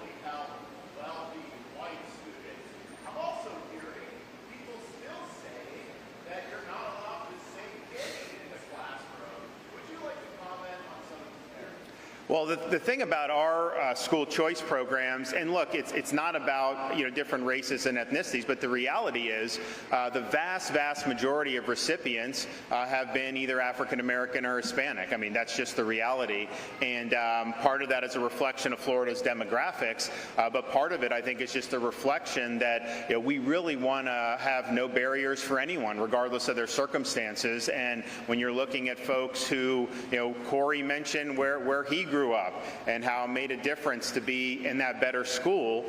We just want to make sure that folks have the ability to make the most of their God-given talents, and these scholarships help do that. But I would also say and put in a plug for our charter schools. As many of you know, charter schools are public schools.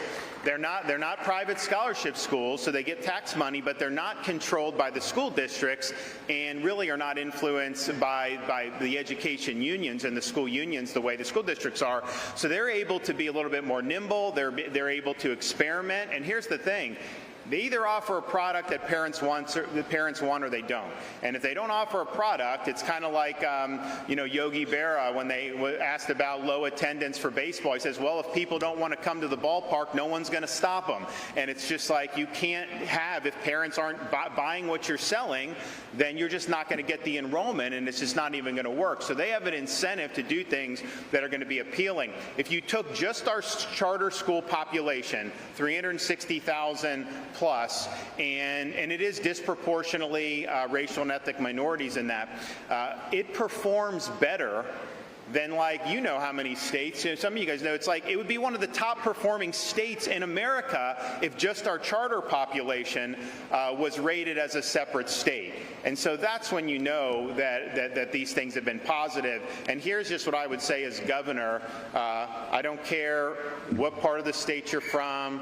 I don't care your family circumstances. I don't care your race, ethnicity. You can succeed in Florida, you can succeed in America. And our goal is to make sure that you have the tools you need to be able to do that. But don't let anyone tell you you can't do it. We don't want that in our classrooms to try to say someone can't succeed. No, everybody can succeed. And I think what we've done has been living proof of that. And then finally, just some of the phony narratives that you hear. You're on the right track when they can't argue against you on the substance. It's not that hard to just pick out, we put out one sheets about the bills I sign. You can pick out legislation and just read what it is. And if that's something that's really problematic, you would point to that legislation and you would say, look at this is bad. But they don't do that. They don't do what actually is being done. They try to concoct phony narratives. So you actually had somebody in Congress claim that Duval County Schools does not allow books about Rosa Parks. And he pointed to a book and he said, I searched for that. They did not have this book. And so the school system actually responded on social media and said, well, we have 14 other books about Rosa Parks. We just didn't have that one because you have to make choices about what you do. But they were trying to do a narrative that somehow that would not be appropriate in Florida schools, which is absurd. So the more they do things that are just ridiculous, the more that they try to do these phony narratives, that should give you comfort to know that we're getting the substance right. Because if we were getting the substance wrong, they would be attacking the actual substance of the bills, and they're not doing that, and they're not able to get that done. Governor over here. Good morning. I just have a point of clarification.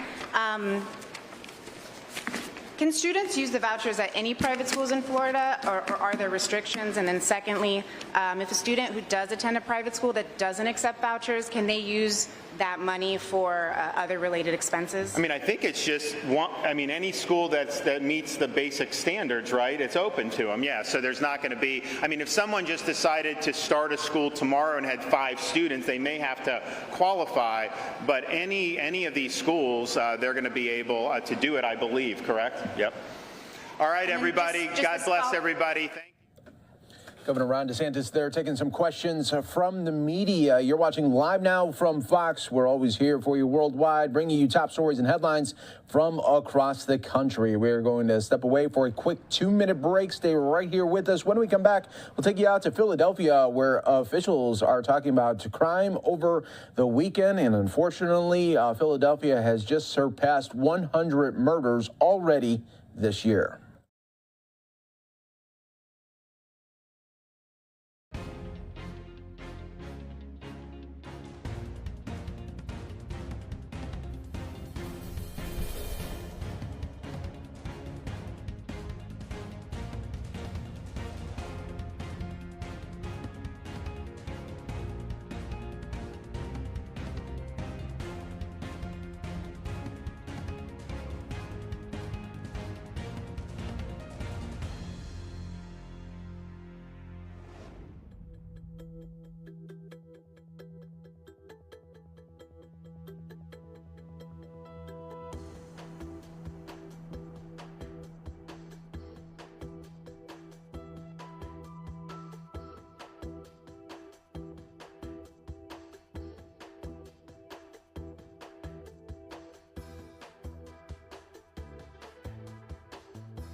Welcome back, everyone, here to Live Now from Fox.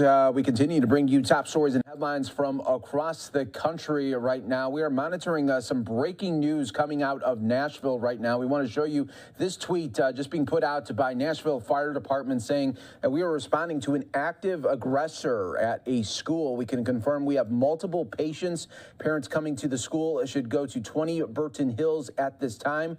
This is an active scene. So once again, they are responding to an active aggressor at 33 Burton Hills Boulevard, Covenant School. We can confirm we have multiple patients. Parents coming to the school should go to the 20 Burton Hills at this time. This is an active scene there. So obviously a very fluid situation here at this time. And what we will do is continue to keep an eye on all the developments there in Nashville. And as soon as we get some more live pictures from that area, we will be bringing it to you there. But our thoughts and prayers right now going out to that area right here, as it looks like a very serious situation unfolding there in Nashville. So we'll be keeping an eye on that for you. Let's go out now to Philadelphia, giving an update on crime over the weekend as they just surpassed 100 murders already in 2023. Anything at all about the case at this time. I'll turn it over to Joanne to talk about the possibility of an arrest of an adult for perhaps, and I say perhaps because we don't know yet, improper care of a firearm. Good morning. That's correct. So the SIG unit is investigating this case. I have spoken with the captain of SIG this morning.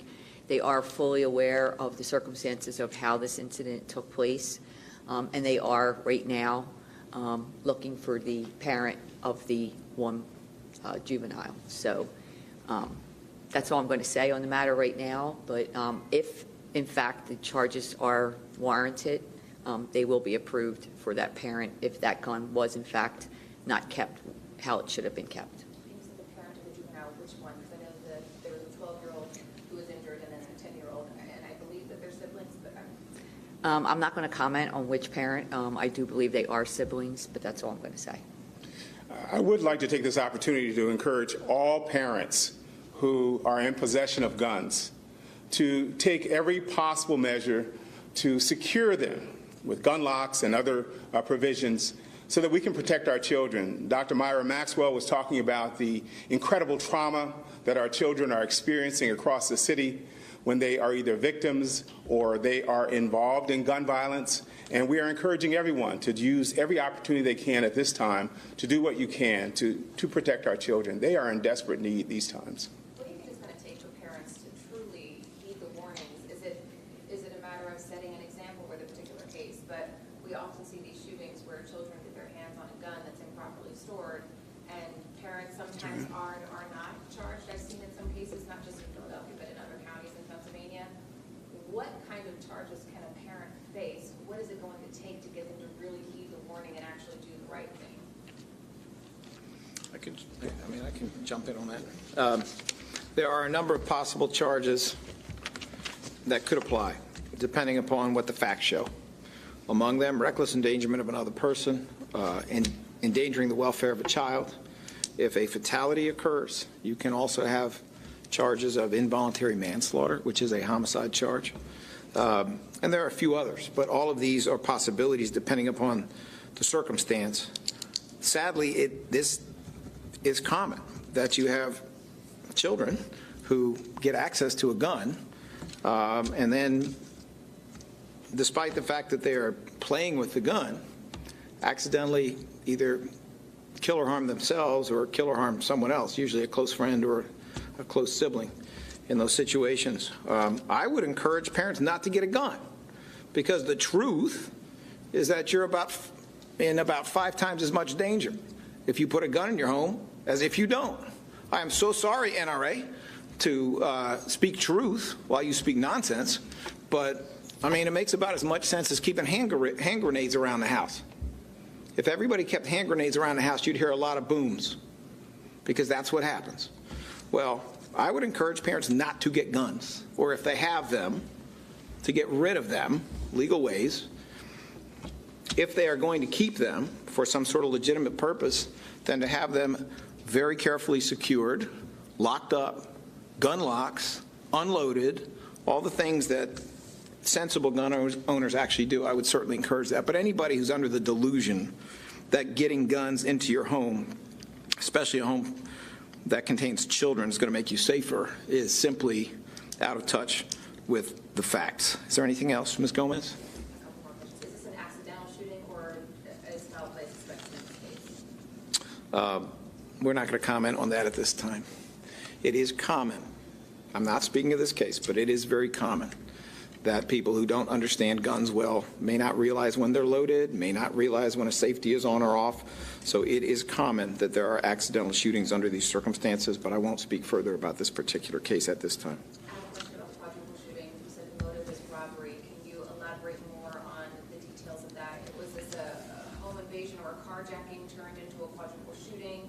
You mentioned the 2 shooting times, 11 a.m. and 12:30. Are these all connected in a way? Retaliatory gunfire? Anything that you can elaborate on? I'm going to, I suspect we don't have a lot more information because of the investigation, but let me check with ADA Pescator and see if she has more to say. At this time, we don't believe they're related. However, they, as the DA said, they were both in the 22nd District in a short period of time. And the actual motive for the quadruple shooting, at this time it appears it might have been a robbery, a home invasion, but they're still trying to sort that out. Not a carjacking, correct? No. Do we know how many suspects are out there? No. No. All right. Thank you. Mr. McDonald from HYY. Tom McDonald. You're over 100 homicides. We're not even a third of the way through the year. What can be done to stop the wave of violence that's being built in the city for this third year? Well, there's a tremendous amount that can be done, and I am hopeful that a more specific and meaningful conversation about this will be had during this election cycle. Without pointing to any individuals, I am hopeful. But the key to this is a balance between modern enforcement, which means we don't just keep okey-doking forensics, we actually do forensics. It means a few other things as well in terms of community policing. And then on the other hand, a careful, specific, and vigorous investment in prevention. Those two things have to be what will work together. It is clear from our history that we got here somehow, and part of how we got here was by ignoring prevention, defunding prevention, defunding education, defunding economic opportunity. So we have to work on both. We have to come to the point where PPD has the tools that it needs in order to be able to solve more shootings and therefore deter more shootings. But at least as important, if not more important, is that we have to be robust and careful about how we invest in prevention. Is there anything else, Mr. McDonald? Okay. Kristen Johansson, KYW. There's 2 questions for Joanne. Do we have an update on either one of the 16-year-olds that were shot? That was their, well, I guess it was last Tuesday or Monday. It was on North Fraser Street. Oh, no, there was video. Thank you for asking that. I know that there was video sent out to the media, and I know the SIG group is working very hard on that case. If anybody knows anything or has seen anything, that video has been played numerous times. I saw it. So no updates. No. Yeah. And the other thing is the 15-year-old that we were out about, 2 weeks ago, that was shot close to Samuel Fells High School. Is there any movement yet in that investigation? No update on that investigation either. I know the assigned detective has gone out to that school and is doing a lot of background investigation, but no update as of right now. And then my last question is for DA Krasner, just to understand, I guess, a little bit of an honest question. What sometimes your office puts out when there's a group of juveniles involved in an aggravated assault, and they'll put out charges, and you're been beating death of that elderly man, James Lambert. So why not, like, where does the line go?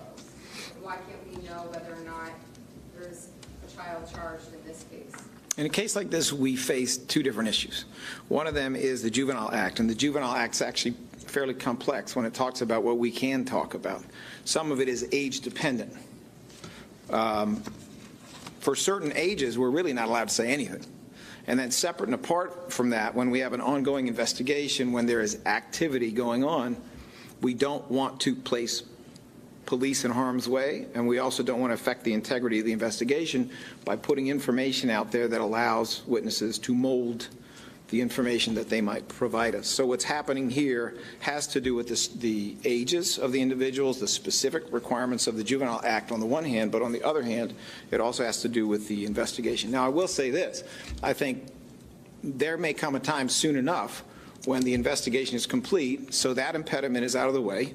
And if there is an adult arrested in connection with this case, in that context, we can say a whole lot more than what the law permits us to say here. But obviously at this time, there is not an adult under arrest, so at this time we're somewhat limited. And do you know if the guns inside the house were legal or illegal firearms? We have information on that, but we're not prepared to comment at this time. All right, thank you. Rodrigo Torrejon from the Inquirer. That's for an older case, but similarly, about a month ago, February, Strawberry Mansion was a multiple shooting, 7 people were injured. Are there any updates on that? There's no update as of right now. Sorry. No. That's it? Okay, thank you. Mr. Cipriano, big trial. Mr. Krasner, last week I asked you about Edwin Vargas. He's accused of doing the most high-profile murder spree that's happened in 2023 when he and others gunned down 4 men in the middle of the street in Mayfair. This was a case that was publicized widely on TV and social media. Your office issued a press release after his arrest where you were quoted extensively about the facts of the case. So my question is, last week, were you pretending you weren't aware of who Edwin Vargas was so as to not have to engage my question? Or are you saying, as the chief law enforcement officer in Philadelphia, you're not aware of the most high-profile murder case that's happened in the city? You know, I think the important thing about these press conferences is that we have an opportunity for someone like Rosa Torlak to come forward and explain the position of family members of victims of gun violence, be that a shooting or be that a homicide by shooting, and to do so in a way that is respectful. So I appreciate that the media has been respectful of her position here thus far. Do you have any other questions, sir? I do, so you're not going to answer that one. So, okay, and the issue from last week still remains, and that is, why would witnesses want to come forward and put themselves in harm's way when your office allows violent offenders who turn out to be serial killers to go right back out on the street again, even after they've been convicted of gun and shooting charges? I think this case is a remarkable example of the bravery of witnesses who come forward all the time, including victims, including survivors of terrible incidents. Ms. Torlak's son was shot 3 times in the back and went through multiple surgeries. And he's dealing with the consequences of the situation. But Ms. Torlak's son took the stand and testified. So we are incredibly grateful to witnesses and victims who come forward, and we will do everything in our power to protect them in every way that we can. We have the cooperation not only of the city in terms of providing some resources, the state for providing additional resources, but we even have the support of the U.S. Attorney's Office in offering in special situations to assist us. So we are prepared to provide all sorts of protections to those witnesses. All right, thank you very much.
And welcome back, everyone, here to Live Now from Fox. We continue to monitor the breaking news that is happening out of Nashville. This coming from Nashville Fire Department saying that we are responding to an active aggressor at 33 Burton Hills Boulevard, a Covenant School. We can confirm we have multiple patients. Parents coming to the school should go to 20 Burton Hills at this time.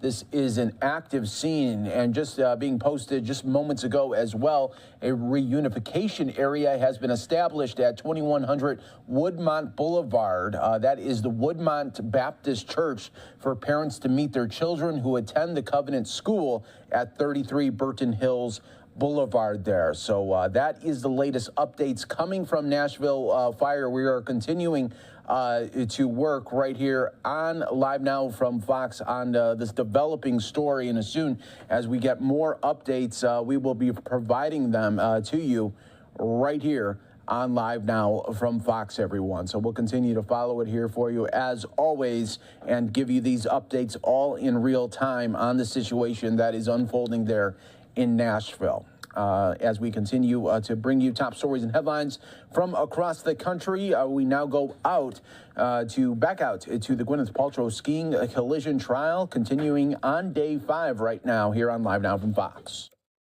But she had been at Deer Valley as well.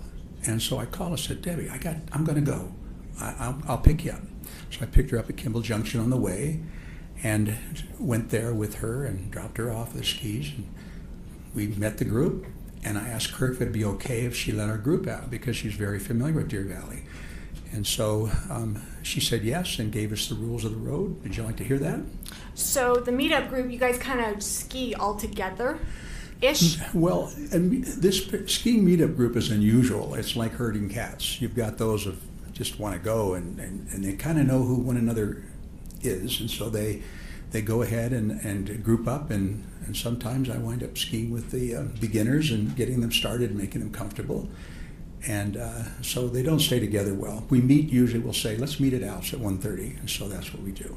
Okay, so you mentioned we set forth the rules of the road for that day. What were the rules of the road that day? Well, the only rules of the road, we are pretty familiar with the rules of the road, so we don't go over that at the time. But Debbie just said, we're going to start down Bandana because that's how we'll get to the blacks, the really good skiing. So our group knew that's where we're headed. And she said, whatever you do on Bandana, do not go down the middle of the run. Why not? Packed and crowded with people. She said, go down the edges. She said, all right, we'll go back to that here in just moments, but want to continue to update you on the situation coming out of Nashville. This coming from now Metro Nashville Police, where they can confirm that an active shooter event took place at Covenant School on Burton Hills Drive. The shooter was engaged by the police department and is now dead. Student reunification with parents is now at the Woodmont Baptist Church, 2100 Woodmont Boulevard there. So that is the situation right now. The suspect is dead. We don't know of any casualties at this time as far as students or faculty members or others in the area at this moment here, but still a very active situation, very fluid there on the ground there in Nashville as we continue to wait for more updates on this developing story here. But again, to reiterate, the shooter in this active shooting scene is now dead, and student reunification with parents is now at Woodmont Baptist Church, 2100 Woodmont Boulevard. We are going to bring you the latest right here on Live Now from Fox. Stay right here with us. More to come.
We are back here for you on Live Now from Fox, continuing to give you updates on the situation that is unfolding right now in Nashville, where police now confirming that there was a school shooting and that the suspect is dead. We don't have a number of victims at this time right now. It's still a very fluid situation that is unfolding there in Nashville. Let's bring you the latest right here from this tweet from Metro Nashville Police, confirming that an active shooter event has taken place at Covenant School, Covenant Presbyterian Church on Burton Hills Drive. The shooter was engaged by the police department and is now dead. Student reunification with parents is at Woodmont Baptist Church. That's at 2100 Woodmont Boulevard there. So we will definitely be keeping an eye on this, and as soon as we get more video coming in from the scene and police officials speaking, we will bring that to you right here on Live Now from Fox. But a very, very scary situation for the students there at that school, and of course the parents that are learning of this situation unfolding and now rushing to that reunification to be with their children at this time. A very, very fluid situation that is still unfolding there in Nashville. So we'll be keeping an eye on that for you. All in the mix right here. We are also keeping an eye on the weather that is happening in the South, as devastation occurred over the weekend, Friday, killing 25 people in Mississippi from an EF4 tornado there. I want to go out to just a little bit of Fox weather right now. They are recapping the devastation in the South right now. Some extreme damage. We had 66 tornado warnings during that period and 4 tornado emergencies. Those are issued when the National Weather Service says there is an extreme threat to life and property due to a confirmed large and dangerous, a lot of the time, lawn track tornado. You can see that in pink, sliced right through west central Mississippi, all the way through northeastern Mississippi, even all the way into northern Alabama as well. So that's the recap through about 9 o'clock this morning here. Here are the storm reports. This is what we've been watching. We're still waiting on the final storm survey from the National Weather Service to go out, because don't forget, this is 300 miles between the reports. That is a very long distance that the National Weather Service has to get on the ground to survey that damage. That could take a lot of time. We do have some preliminary reports here, but we do not have that final determination just yet. We do know that we have 11 confirmed tornadoes so far, most of those in central northern Mississippi, northern Tennessee, and areas of south central Tennessee, I should say, northern Alabama. So there's the Winona preliminary, EF3. Preliminary means that is not yet the final determination. It is an early estimate. That's what that number means. Amory confirmed EF3. That's the final determination there. The Rolling Fork in Silver City, a tornado in Mississippi, still has that preliminary EF4. Preliminary means they still have yet to go through that confirmation. It likely will at least be an EF4, Michael, which is completely devastating, no matter if it's an EF4 or it gets bumped up to an EF4. Absolutely. Winds at over 166 to near 200 miles per hour is what Kelly's talking about. We are continuing to track an active severe weather day across the South. Unfortunately, damaging winds, hail, and a few tornadoes still possible through the day today. Plus, we have continuing coverage all day on the deadly tornado disaster in Mississippi. Stay with us right here on Fox Weather.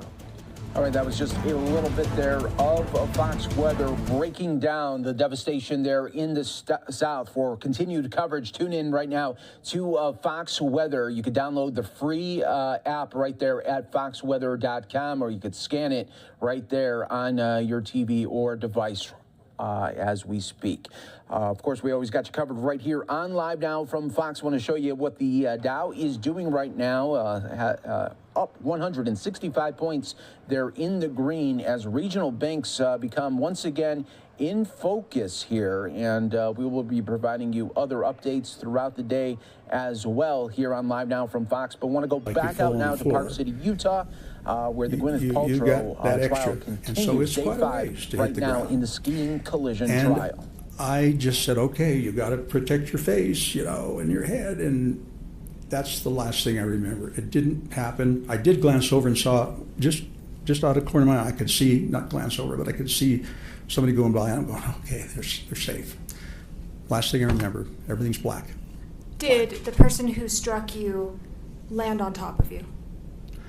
I wouldn't know that. I absolutely would not know that. I was just surprised. I had no upper body strength enough to be able to catch myself. I had no idea.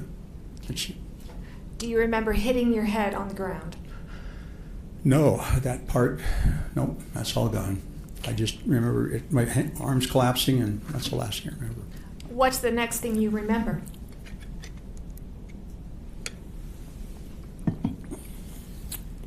I'm getting an adrenaline rush here, I guess, living this again. Just being here and present, too. And let me just stop you really quick. You said you're getting an adrenaline rush. Is this something that you enjoy? Adrenaline rush? Not this No. kind. Yeah. Not now. Okay. All right. So what's the first thing that you remember?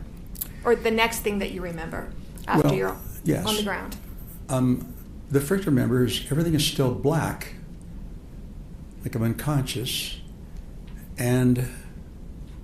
but it's like my subconscious is going into protection mode, like, you better pay attention here and listen to what's being said to you. And all I could recognize was that someone was really angry at me. And it was a man, and it didn't come out clear in the beginning. I couldn't really hear what he was saying, but I just knew he was mad, and he was right above me, right close to me. And I'm feeling a little afraid, and I tried to move, and I could not move a limb. I couldn't move my head. I couldn't move my body. Nothing was responding. Just this message I was getting. And the next thing, it became a little more clear, and I heard him say, "Do you realize that you weren't skiing under the rules? You hit somebody, you hurt somebody." And just insistent that I was the bad guy. And that's why I said, this has got to be a husband or boyfriend. It's really mad at me, and I sound like a big... Did you know who he was? I had no idea. No idea. It was just a very angry person trying to bully me into believing something that I didn't think could happen. Was I heard a woman's voice, right? Again, couldn't move. And about the third time he went through that, and it's getting louder, and I started to understand what he was saying, and he was really insistent that I was doing something wrong and hit somebody. And I remember in desperation, because I couldn't move anything, I couldn't fight. I couldn't flight. Who's going to try? And I tried moving something, and I could move my skis a little bit. I could just feel just below my knee. I could just slide my skis a little bit. And that's an important point. My skis are still on. They're still on. And I'm thinking, I got to placate this guy. He's really mad. If he decided he wanted to jump on me right now, he could finish me off. I remember saying, I'm sorry. Okay, now you're Twice. You're whispering. I know that, I am, but because maybe, that's what I heard. Nothing was coming out. My lips were moving, my tongue was moving. There was nothing coming out of my mouth, and my heart rate went up again. It looked like what you were mouthing was, "I'm sorry. I'm sorry." And I was just going, I can't believe it. I thought, try again. I'm sorry. Nothing was coming out. And to me, I heard nothing. When you kind of mumbled, whispered, whatever you want to call it, "I'm sorry," was that you apologizing for causing the accident? No, absolutely not. I was trying to placate this man in the only defensive manner that I could. Okay. You've talked about the man who was yelling at you. Miss Paltrow last week admitted that she was kind of cussing you out as well. Do you remember any conversation that you had or anything that she said to you? Absolutely not. There was one voice that my brain was focused on. Thank God, I guess.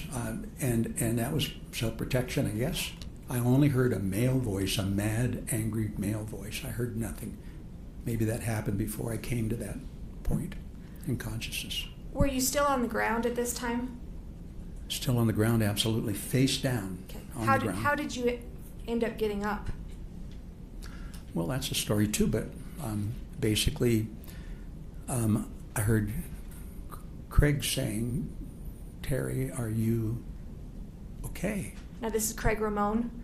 Well, at that point, I didn't identify his voice. Things were a little strange yet. And I heard, "Terry, are you okay?" And about the third time it hit me, somebody is here to help me. I didn't, at that point, except an angry man was there. And I said, "Oh my gosh." And I went through, and I looked up and I could see Craig standing there above me, 8 or 10 feet. And on his immediate left, my right, was a man in an all green outfit and with a helmet on and ski goggles and, looked good. And I thought, oh, he's here to help me, right? He looks like he's from Deer Valley. And so I was going through the things, answering his question about, that were my thoughts. Now back to my injuries. Craig is saying, "Are you okay?" And I said, "Oh, my ribs are so sore. There's just this really deep, throbbing purple pain here." And then I said, "My vision is swimming with sparks." And they were unusual sparks. I'm going, is that my retina? Is that my eyes? And it wasn't a retinal detachment, a retinal hole or anything. And I'm going, that's my brain. I'm thinking, those sparks are my brain. And all this time, you're still on the ground. I'm actually, the next point is that after I tell him about my ears my ears are buzzing. Oh, and my brain is like it's on Novocaine. And then I realized, oh, I'm not seeing, I missed a spot. And that's where I looked up and couldn't see them and got frightened about that. And I realized, going, oh my, what's going on? And then I went like this and go, oh, happy I could see. So I missed that part. That happened before I started telling what all is wrong with me, answering his question. And then Craig said to me, as I remember, of course, my brains are a little bit stretched out of place, and I remember him saying, "Do you know who you are?" And what I thought I said was, "Oh my gosh, I can feel this pathway in my brain. It's going around and trying to figure out who I am. And yes, I know I'm Terry." And then he said, "Do you know where you are?" And I said, "I know I'm skiing, but I don't know where I am." And that's when the man in green took off. I was kind of noticing that he really wasn't interested in what I had to say. He wasn't asking questions. He was standing there rather stoically, head not moving, goggles on, just resting on his poles and his skis, and was sort of disinterested. But when he skied off, my heart sank, because I really thought he was the one person that was there to help me. And I'm laying on the ground with my head downhill, and I couldn't see where he went. So I was really Terry, how'd you get up? The question is how I got up, and that might have been the question in the beginning. But that's right. How did you get up? I realized that I was getting cold, and snow was packed in around me. I was starting to get a little shivery, maybe from a little shockish maybe, and I got to go. I got to get my skis downhill. And I started sliding my skis around and my legs around. I think Craig must have been shell-shocked about this guy leaving too. I don't know what he thought, but I remember getting my skis around, and it's so painful every time you have to contract your... Terry. Thank you. How did you get up? Thank you. That is one of my habits. I just focus. After I got halfway around, a man showed up in front of me, and I thought he came from the right. And I don't remember if he said one word to me. He just reached down and grabbed me and jerked me up on my feet, which I was not ready to be up on my feet. My head's swimming. I'm in pain, worried about falling down again and breaking a rib, puncturing a lung. He gets me up, and I'm on the edge of the run, so it's bumpy. It's hard to get my skis under me, and I'm stomping down the snow and trying to get them in a spot. Got got my poles wedged in, and I think I've got it in stability, and he's gone. And this time, I could see him. I could watch him go all the way down the hill. And I'm up. I'm standing up, but am I feeling safe? No. People are going by, shh, shh, shh, you know. And I'm thinking, man, I do not want to get hit again. My understanding is that you and Craig tried to ski down a little ways, but then didn't quite make it too far. Is that accurate? Yeah, he said, you think you can ski? And I'm thinking, if the option is getting left up here, I will try anything. I got to get off of here. So yes, he said, follow me, and I did. And I don't know how I was skiing. I don't think I was edging. I think I was probably snow plowing. And he finally turned around and said, Terry, stop. You've forgotten how to ski. And of course, it was just, we were trapped. And he said, I got to find help. Your Honor, there is some hearsay here. Sustained. Eventually, Craig got help, yes? Yeah, he said, I got to find help. And so he disappeared, and I just put my head down and prayed that I wouldn't get smacked into it again. I felt pretty vulnerable.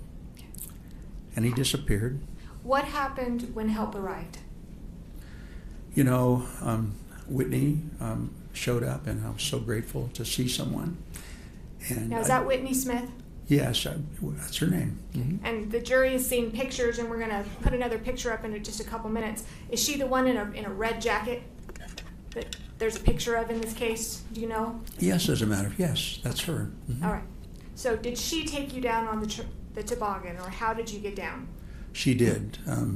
She said, "Are you okay?" kind of thing, and I don't know, not so good. I don't remember the conversation. It was a little easy stuff, and so got in, and I remember Whitney saying to me, "Now, you got to remember these things because I'm going to ask you again later." And she told me that she was from Michigan, moved 5 years before, and had started on the ski patrol here 5 years before. She loved her job. Her name was Whitney, and that she had a horse named Titan that she wore in the years off. So she told me to remember those things. I'm going, this is a brain test. She's wanting to check if my brain's okay. And from that point on, I quit worrying about myself. I quit worrying about my injuries. It was just like, I'm going to remember this. I do not want to have any brain injuries. And I locked onto that and nothing else. And later on, she did ask me, and I could repeat it back to her exactly as she told me. And she won the women's downhill in the ski patrol women's competition. Sounds like you still remember some of these details. I was so determined to hang on to that fact, those facts, yes. Okay. All right. Once you got down, what type of medical attention did you receive?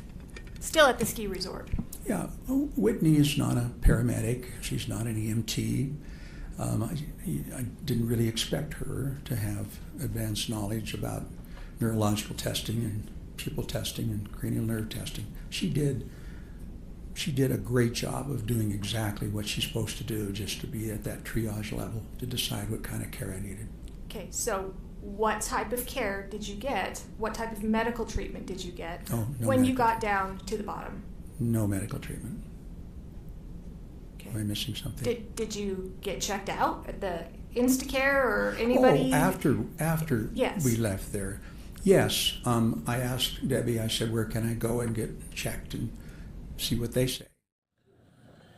You're watching Live Now from Fox, everyone. We are listening in there to Terry Sanderson. He is the plaintiff suing Gwyneth Paltrow in the skiing collision accident that happened back in 2016. We'll continue to listen to it right here on Live Now from Fox throughout the day, but want to continue to update you on the breaking news situation that continues right now in Nashville. This is the latest updates that we have here for you, learning from the police department, saying that the suspect is dead in the school shooting. We don't have much more info from that as far as other casualties or victims in this shooting right now, but this is a look here of the school buses now leaving the area there where the shooting took place, and presumably taking them to the family reunification area where parents are desperately waiting to see their children here during this very, very scary and intense scene that is being played out right now in Nashville. This is a live look here for you, and what we try to do is bring you the very latest information as well as live video that is coming in right to our newsroom. And you can see that this is very raw right now, and this is why we are live, raw, and unfiltered here of this scene, as you see the whole block stretched there with police and fire officials there on the scene of this very active investigation. But to bring you the latest update there, suspect is dead in this shooting here. The shooter was engaged by the police and is now dead. Student reunification with parents is at the Woodmont Baptist Church that is at 2100 Woodmont Boulevard in Nashville right there. And you can see, though, the block continues to be stretched there with police and fire officials there live at the scene there, continuing to try to get all the students out of the building right now and at that reunification center to be with their family. Once again, we do not have a count there on the number of victims at this time, but we do know that the suspect is dead. Still a very, very fluid situation, and you can see officials there really torn about what they are seeing here at this what would be a very, very calm Monday in Nashville. They're being played out as now a nightmare unfolding there. So we'll continue to follow it for you right here on Live Now from Fox. We are going to step away for a quick 2-minute break. Stay right here with us. More to come on Live Now from Fox.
The link shows. Okay, sorry, I thought you were going to the GoPro. I'll withdraw my comment. I'm just talking about the link.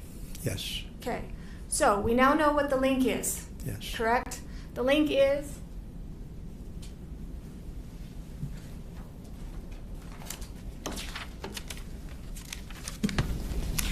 it's a really bad picture. Terrible picture. You'll get a clear picture. It's the picture of Whitney Smith. Oh, it's right there. Fantastic. Thank you. It's that, and then that leads to later comments. back and forth between you and Craig? Yes.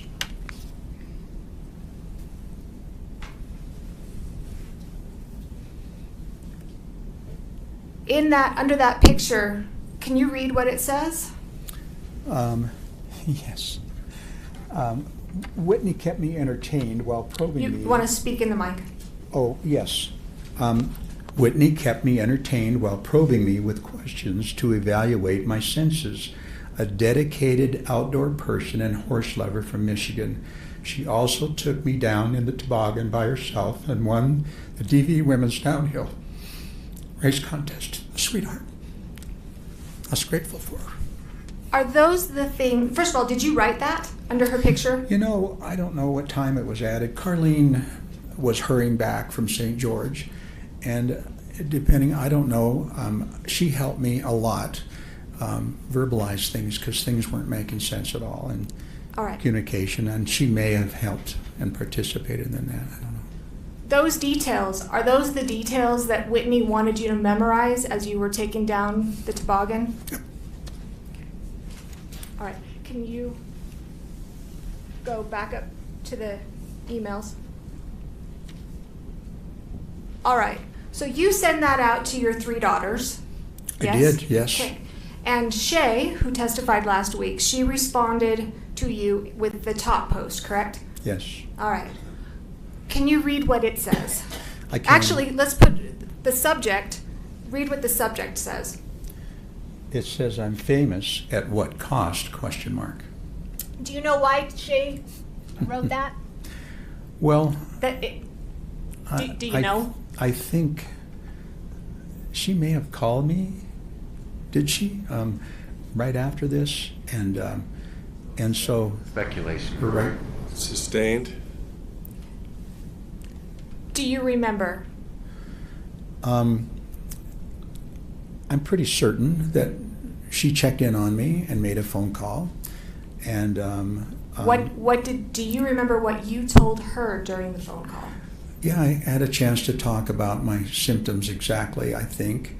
And that I said, you know, as many people that were on that slope that day, maybe a couple hundred within that vicinity, there has to be a GoPro picture or video.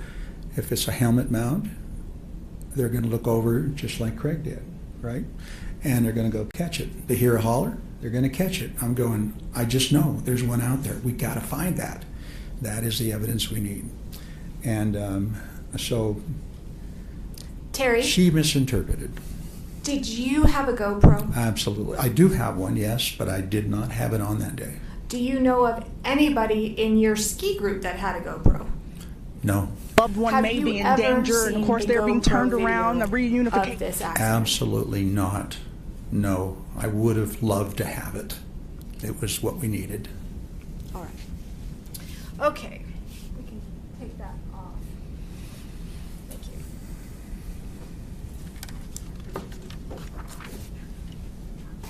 Let's talk about your injuries. What injuries, to your understanding, did you sustain in this collision? At this point? Right now. Right now. What your understanding as to what happened happened to Terry in this collision? At this point, I know that I had at least 4 broken ribs. I sustained a concussion, and that's the 2 main factors, I think. And then later on, I had some right leg, and still do, right leg and anomalies, movement. It just has its own idea and thinking where it needs to be, opposed to what I'm thinking. Okay. Let's talk about how your ribs, how your brain injury, how that has affected you. Okay. Have things in your life changed? I'm like living another life now. And let's focus on, we'll kind of go step by step, different things. Physical wise, how have you changed physically since the accident? Well, I can't ski anymore. I was told that if I did and had another crash, that I could wind up full-time in a nursing home. The odds of that's very high. So no more skiing. Well, and I tried not to go back, and I did ski a few more times by myself just to see if I still could. I had this ungodly looking fluorescent red outfit I bought, a MIPS helmet to protect my brain better, and I thought I can do this. This is my love and joy. I meet friends, I make friends, I stay with them the whole year. It's a year-round activity, and it's a lifelong activity. And so I tried, and I felt like I was skiing through landmines, just ridiculous. Looked ridiculous, all bright fluorescent red. Wasn't thinking very well. And then I'd have to stop every 30 yards and look back behind me to make sure no one was right behind me. Saw a reaction. And gradually gave it out just 3-4 times, and I think I was done. Okay. Before we go into more activities, what about physically? Do you have pains, aches, pains, problems? Your physical being, how are you? I'm a much more careful person. I don't take any risks, and more brain damage, and I'm not sure I understand your question exactly. Have you had any kinds of balance issues or headaches? Of course, initially, that was just, my life was living in an orange chair, sitting there initially, and sleep for 12 hours and then sit for half an hour and tell Carlene I gotta go back to bed. But to be fair, it's not like that anymore. No, it's not. No. No, it's not. Let's talk about mentally. How have you seen yourself change mentally? What are some things that you've noticed or difficulties that you've had mentally? Many things I don't have the words nor the intelligence or training to explain. You have lots of words. I do. I admit. It's just, this has been a bizarre part of this process, is that I never feel like I've explained enough. It's like big gaps. I got to start from the beginning, and everyone may recognize that by going through and building a case, and they don't know what I'm talking about until I get to the subject. So everything is backwards. I'm building from the little things and then saying, oh, I'm talking about apples. They're going, I had no idea. Upside down and backwards. Communication just feels like I can't connect. And so I keep trying, desperately trying. And personality changes is not something I just know it's different. Things are weird. You ever get lost? Oh my gosh, that was among the first signs when I tried to get out and work on the green team. And wait, whoa, what's the green team? What are you talking about? I volunteer for lots of groups, probably a couple hundred hours a year at least, I would think. And green team is one of those that's significant, a large group of heavy lifters who pick up plastic and aluminum recycle after concerts, and USANA was the main one, even though we've done Liberty Park, and it's a group of maybe 15 people, and we stay up until 1 o'clock in the morning picking that up there, and recycled. The last year I worked in 2015, 23 tons, and it's not just walking, 16,000 steps on what I saw, and it's bending and stooping and lifting and picking up and dragging a bag, and it's hard work, but really bonding with a lot of people and doing that. So that's what that is. So I tried going up there, and usually I carpool, and that day I didn't. I'm usually the driver. And so I parked and went and did our thing, and it's maybe 12:30, 1 o'clock, and went back to the car and headed home. I'm going the wrong direction. I'm going, what's going on? I've done this dozens of times. I was lost. Now, just to clarify, this is since the ski crash, right? Oh, yes. Okay. And my instincts for always knowing where north is, and it's really been good having grown up in the mountains. It just was instinctual. At night, I had no instincts anymore, anyway. And so I headed just instinctually where I thought I was supposed to be and wound up north or south or somewhere else, and that happened a second time. Had that ever happened to you before this ski collision? I've never been so needing maps. And so I'm pretty sure I've lost visual memory because it doesn't, knowing those turns and the houses where you turn, the streets you turn at, that feels like, and I know a little bit about that, that feels like a deficit I have. That doesn't, I don't retain that anymore. I can be there a dozen times and I still have to use maps to make sure I get there. Really odd. What about emotional, Terry? How are your relationships with your family and friends since the ski accident? You know, my interaction with my family has been more difficult, and I think of course, I'm desperately to be close to my family and my girls, but something's wrong in my essence and what I bring to the table with them, and communication is not as smooth, and it's been more difficult, no question. And they've told me they've noticed some changes. Yeah. Now, I didn't know you before. The jury didn't know you before. What kind of relationships did you have with your girls before this crash? My goals are always angels. I'm their protector. Some things happened to them, testifying that I heard about it. It hurts to see them in that place as their protector. I rode home with them and started sobbing, so I get caught up in that. Do you love your girls? Oh my gosh. There's been some discussion about your relationship with Jenny and that it's not always optimal. From your perspective, what is your relationship like with Jenny? And how has it been even before this accident? Yeah, Jenny and I probably don't communicate as well as I do with my other two daughters. Not probably, definitely we don't.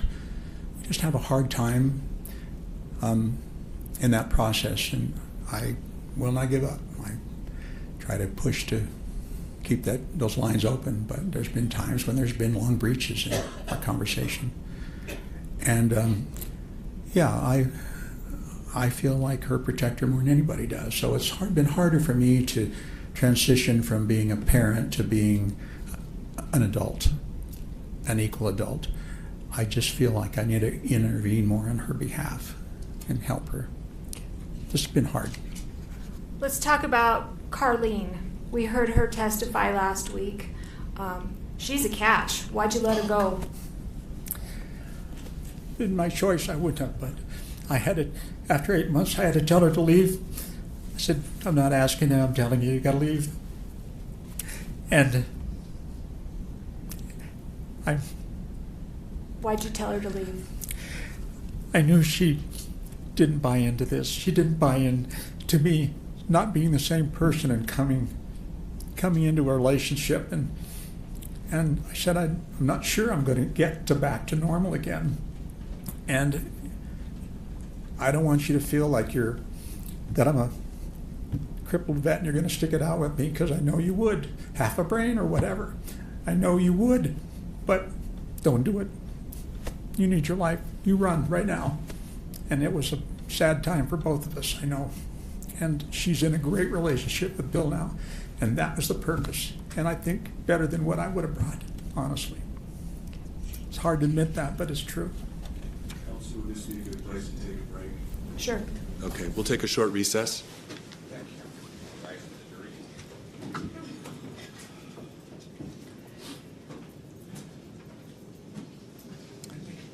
Why don't you stand now, and then you're welcome to step down during the break. All right, everyone. We are going to take a quick 2-minute break here on Live Now from Fox. When we come back, we will continue to give you update right here on Live Now from Fox of the situation happening there in Nashville of a school shooting. Suspect is dead, and we are learning more information on victims there, unfortunate, in that school. Right here on Live Now from Fox, coming up in just moments right here.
Welcome back, everyone, here to Live Now from Fox. I'm your host, Mike Page. Thanks again for being here with us as we continue to bring you the updates coming out of Nashville right now on that horrible situation that is playing out at a school. There we are learning new information right here. We are now able to report to you that 3 students are dead now in that Nashville shooting. Suspect is dead as well. We are learning that there will be a police briefing coming up here in moments right here on Live Now from Fox, but just want to give you the latest updates as we are seeing them right now come in. This is from Vanderbilt University Medical Center on the school shooting, confirming that they have 3 pediatric patients that were transported from the Children's Hospital at Vanderbilt, all having suffered gunshot wounds, and all 3 were pronounced dead after arrival there. So once again, there is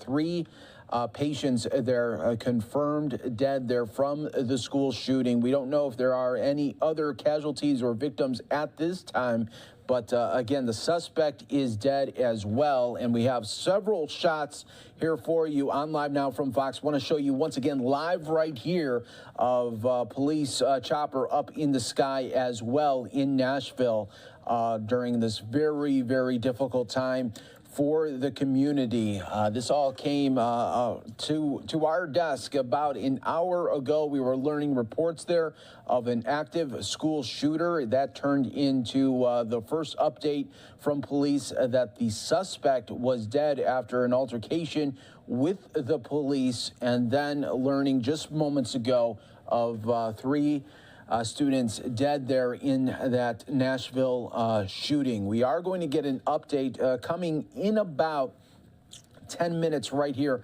on Live Now from Fox, and obviously we will be bringing that to you when that does happen. Here's some more live aerials right now of the scene there being played out. And we want to show you what that tweet looked like from earlier from the Metro Nashville Police, saying that an active shooter event took place at Covenant School, Covenant Presbyterian Church on Burton Hills Drive. The shooter was engaged by the police and is now dead. Student reunification with parents is at Woodmont Baptist Church at 2100 Woodmont Boulevard there. An absolute horrific day playing out in Nashville right now for the community, and especially for the parents there of those three that will not be coming home today. Just terrible, terrible news. And what we want to do is show you some video that this was as police and first responders were arriving to the scene. We want to play that for you right here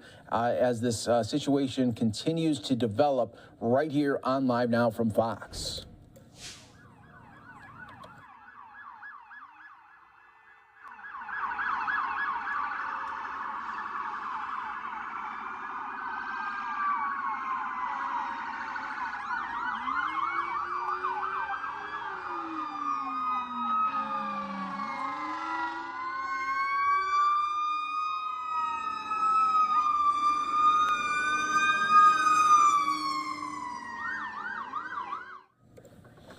And those were the sights and sounds, unfortunately, coming out there right outside of that school. We go back now to Sky Fox aerials showing you this active investigation, and you can see the police response there, as you can imagine, coming from a lot of different areas in and around Nashville right now. We want to show you another look here. This is of police just right outside of the school reunification center that are continuing to have many parents and family and friends of students come, and they want to check in on their loved ones during this very difficult time. Still a very fluid situation. We don't know much there about the suspect. We just know that that suspect is dead.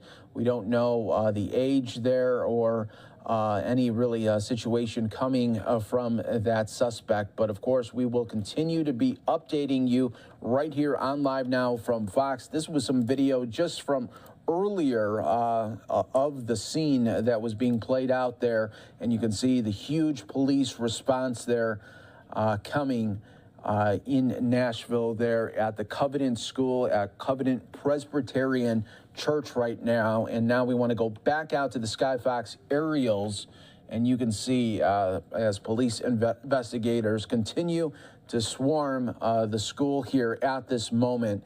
And we have different shots available to you, and bringing it to you all live, raw, and unfiltered right here on Live Now from Fox as we wait for more school updates. But just want to recap on the latest that we know here. 3 students dead here in this shooting.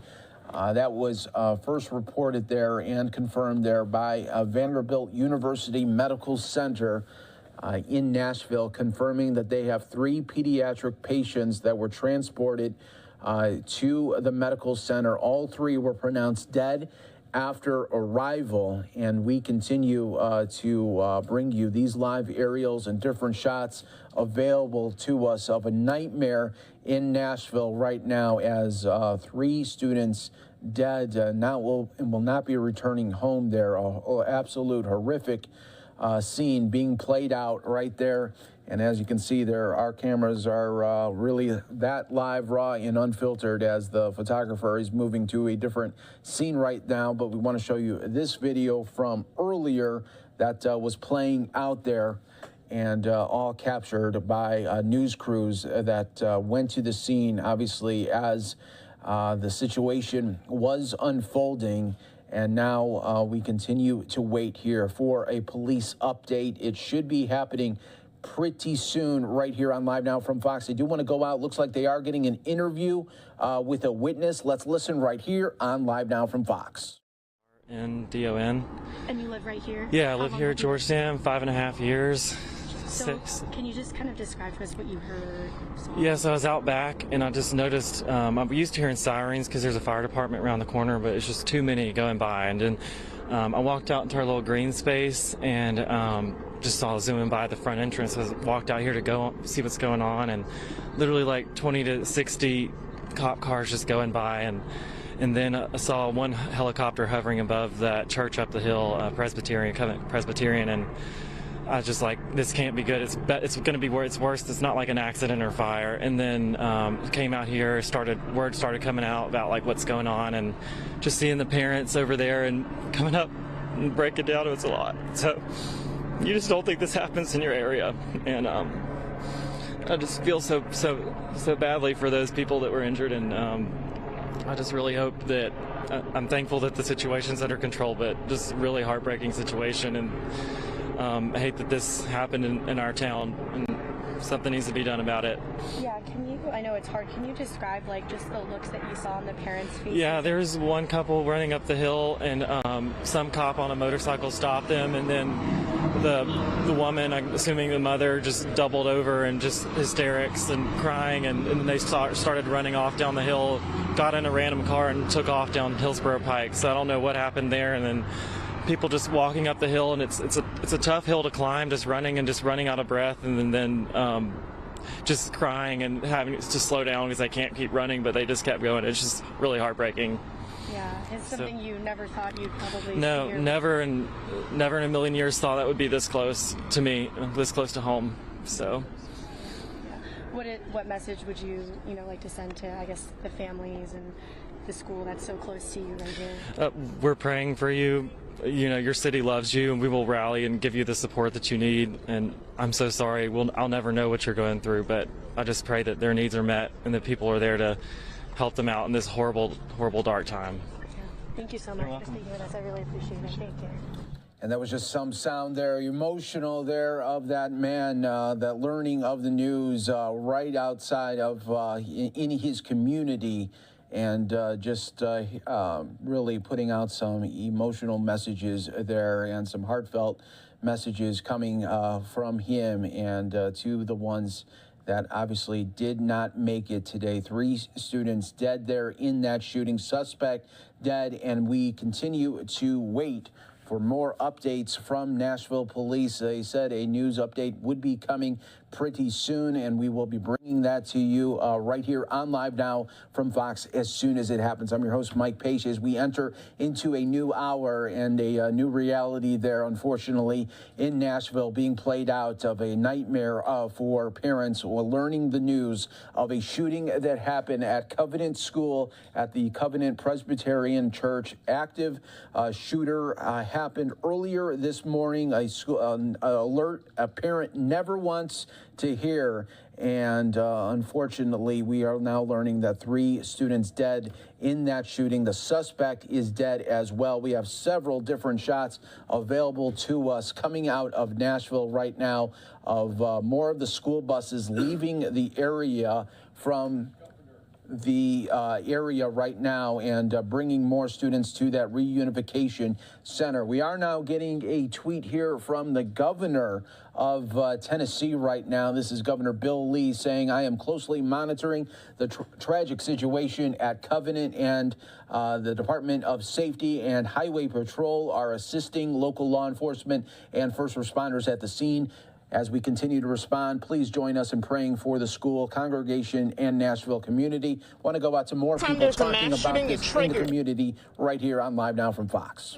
Capitol, you go to state capitol, and then you testify. So you want to have these weak gun laws that the governor continue to pass. It's ridiculous. And then you get a call today. I got a call earlier today that my son's school's on lockdown. So of course, it triggers something in you. What school does your son go to? Hillsborough High School. When you got that call, what went through your head? You have your son, as you said. Yeah, it's like all over again. All over again. I'm shaking. I don't even know how I made it down here, because you don't know what's going on. What do you think needs to happen? Do you think this could have been prevented? I think so. I honestly do. At least let us try. Don't pass laws that are not protecting our children. We're failing our children. How is your son doing? Who goes to Hillsborough High School? How is he holding up? He is nervous. I mean, he can't get in or out of the school, so. Are you keeping up with him by texting him? Yeah, I am. Yeah, I just went by the school just to make sure. And he's like, Mom, please don't come over here. There's an active shooter. You don't know, whatever. You know, but how could I not worry? So what are they telling parents right now, just to stay? Yeah, that they're on lockdown. They're still on lockdown. They're, waiting for, Metro to tell them whatever what to do. And, we did get confirmation that right now at least 3 children have died. What do you make of that news? It's sad. It's very sad because I know what those parents are feeling. When you get that call that your child didn't make it or they were one of the victims of a mass shooting, it's the worst feeling ever. It's the most devastating, losing your child. It's devastating. No parent should have to go through this. Well, thank you so much. I'm going to turn the mic off. In a community on edge right now, as you can see the reporter there hugging that person there, talking to the news about the community that is heartbroken right now and still just learning of the news, just like we all are right here on Live Now from Fox. We will continue to bring you these live images as long as we have them. That's what we do here on Live Now from Fox. Try to bring in as many different camera angles that we can here for you. And once we do get some the news conference from the police, of course, we'll bring that to you right here on Live Now from Fox. But this is now the live Sky Fox aerials being played out right now of the situation happening there at the Covenant School, at the Covenant Presbyterian Church there, of a community that right now, as you can hear, just shocked and really sad at the news here coming on this Monday afternoon now, just past in the afternoon hours there, of 3 students dead. The suspect is dead as well. And we are awaiting more information right here on Live Now from Fox. But in case you are just tuning in right now, I want to play out some more sound from the community as they are reacting to the news of this terrible situation. Cerherdon. And you live right here? Yeah, I live here at Georgetown, 5.5 years. So can you just kind of describe to us what you heard, saw? Yes, I was out back and I just noticed, I'm used to hearing sirens because there's a fire department around the corner, but it's just too many going by. And then I walked out into our little green space and just saw zooming by at the front entrance. I walked out here to go see what's going on, and literally like 20 to 60 cop cars just going by. And then I saw one helicopter hovering above the church up the hill, Presbyterian, and I was just like, this can't be good. It's going to be where it's worse. It's not like an accident or fire. And then came out here, word started coming out about like what's going on, and just seeing the parents over there and coming up and breaking down, it was a lot. So you just don't think this happens in your area, and I just feel so badly for those people that were injured, and I just really hope that, I'm thankful that the situation's under control, but just a really heartbreaking situation, and I hate that this happened in our town. Something needs to be done about it. Yeah, I know it's hard, can you describe like just the looks that you saw on the parents' faces? Yeah, there's one couple running up the hill, and some cop on a motorcycle stopped them, and then the woman, I'm assuming the mother, just doubled over and just hysterics and crying, and they started running off down the hill, got in a random car and took off down Hillsborough Pike. So I don't know what happened there, and then people just walking up the hill, and it's a tough hill to climb, just running out of breath, and then just crying and having to slow down because they can't keep running, but they just kept going. It's just really heartbreaking. Yeah, it's something you never thought you'd probably see. No, never in a million years thought that would be this close to me, this close to home. So, yeah. What message would you like to send to, I guess, the families and the school that's so close to you right here. We're praying for you. You know, your city loves you, and we will rally and give you the support that you need. And I'm so sorry. I'll never know what you're going through, but I just pray that their needs are met and that people are there to help them out in this horrible, horrible, dark time. Yeah. Thank you so much for speaking with us. I really appreciate it. We continue to bring you these updates here from Nashville of the tragedy being played out right there. A community that is just shocked right now and sad over the news that we are learning. 3 students dead, suspect dead, and this still continues to be a very fluid scene here. And so many times that we have seen with these types of stories when we report on school shootings there that the initial numbers is still very fluid here. We won't know a complete breakdown until we hear from police here. So I just wanted to give you those updates right here on Live Now from Fox. But we are showing you these shots that continue to come in for us of the scene being played out there at the Covenant School, and really the whole amount of police presence that continues. We wait for more officials to speak, including police, fire, and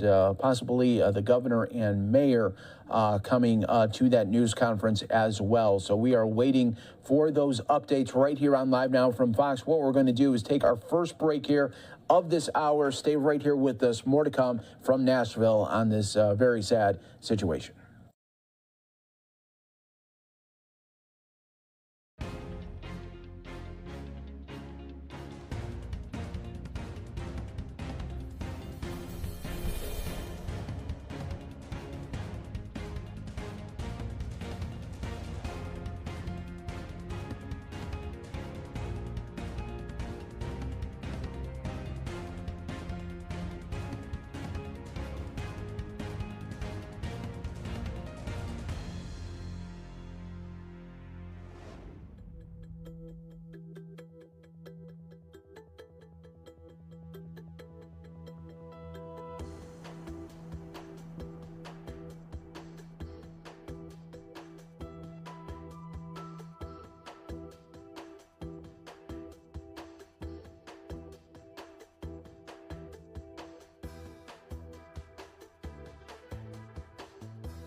Welcome back, everyone, here to Live Now from Fox. We continue to provide you updates coming out of Nashville, where that very sad updates continue to roll out of a school shooting. We are learning now that 3 students are dead. The suspect is dead as well. This is video from earlier today showcasing just the police response that was in the area. And you could see SWAT team members there as well. And right now we are awaiting, should be any moment right now, an update from officials. We do have the podium that is set up right now. We are just waiting for the police to come to the area here and give the media an update. You can see one officer there just waiting for others to come. And of course, soon as that happens, we will bring it to you right here on Live Now from Fox, everyone. But this is another live look here that we have. Several reporters, as you can imagine, have came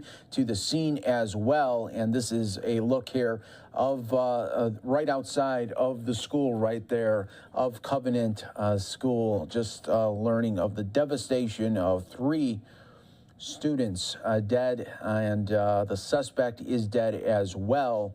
And we are awaiting some more updates from police right now. We want to go back out to the scene there, though, that media members continue to speak to members of the community. Let's listen right here on Live Now from Fox. Thank you guys so much for joining us. I really appreciate it. I'm sorry that you guys were both a part of that. Again, we do have confirmation that 5 people have died. All right, so we are taking that feed in from several different areas outside of the school right now and continuing to wait for more updates from officials right there on the ground right there in Nashville. This has been a story that we have been reporting to you really for the last hour and a half right now, and trying our very best to give you the latest feeds that are coming in and the biggest updates that are concerning this very, very tragic story. I want to show you just what the police response looked like as this was all caught on video of them arriving to the scene just earlier here in the afternoon hours.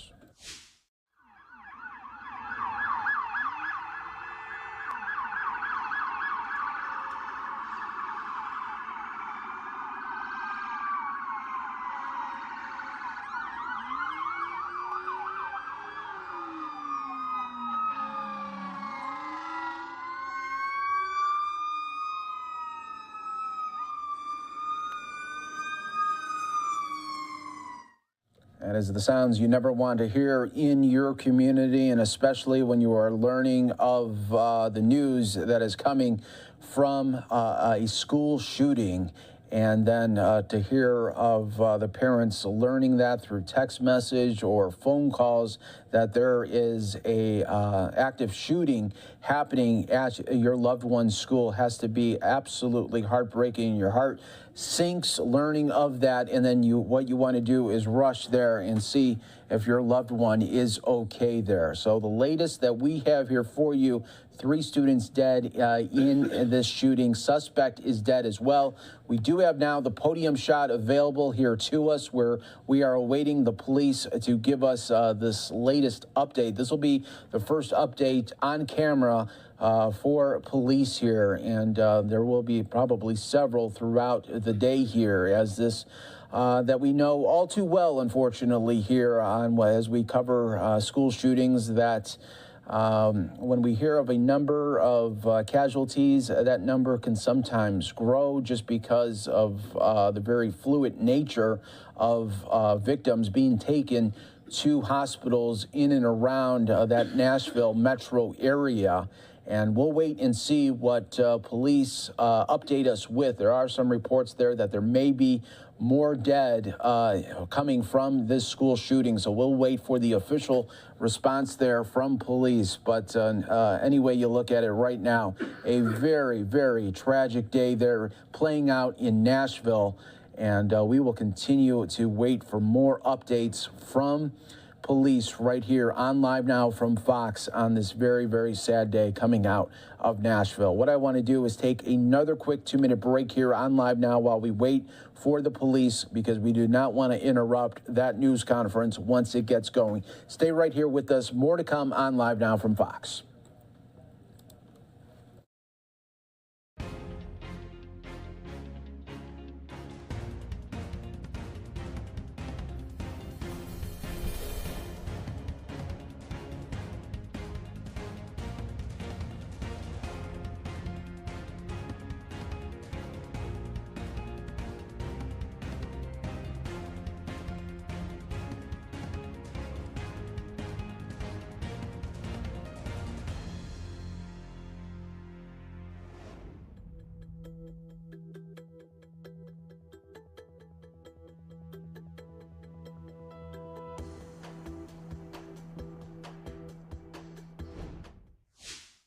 I'm Don Aaron with the Nashville Police Department.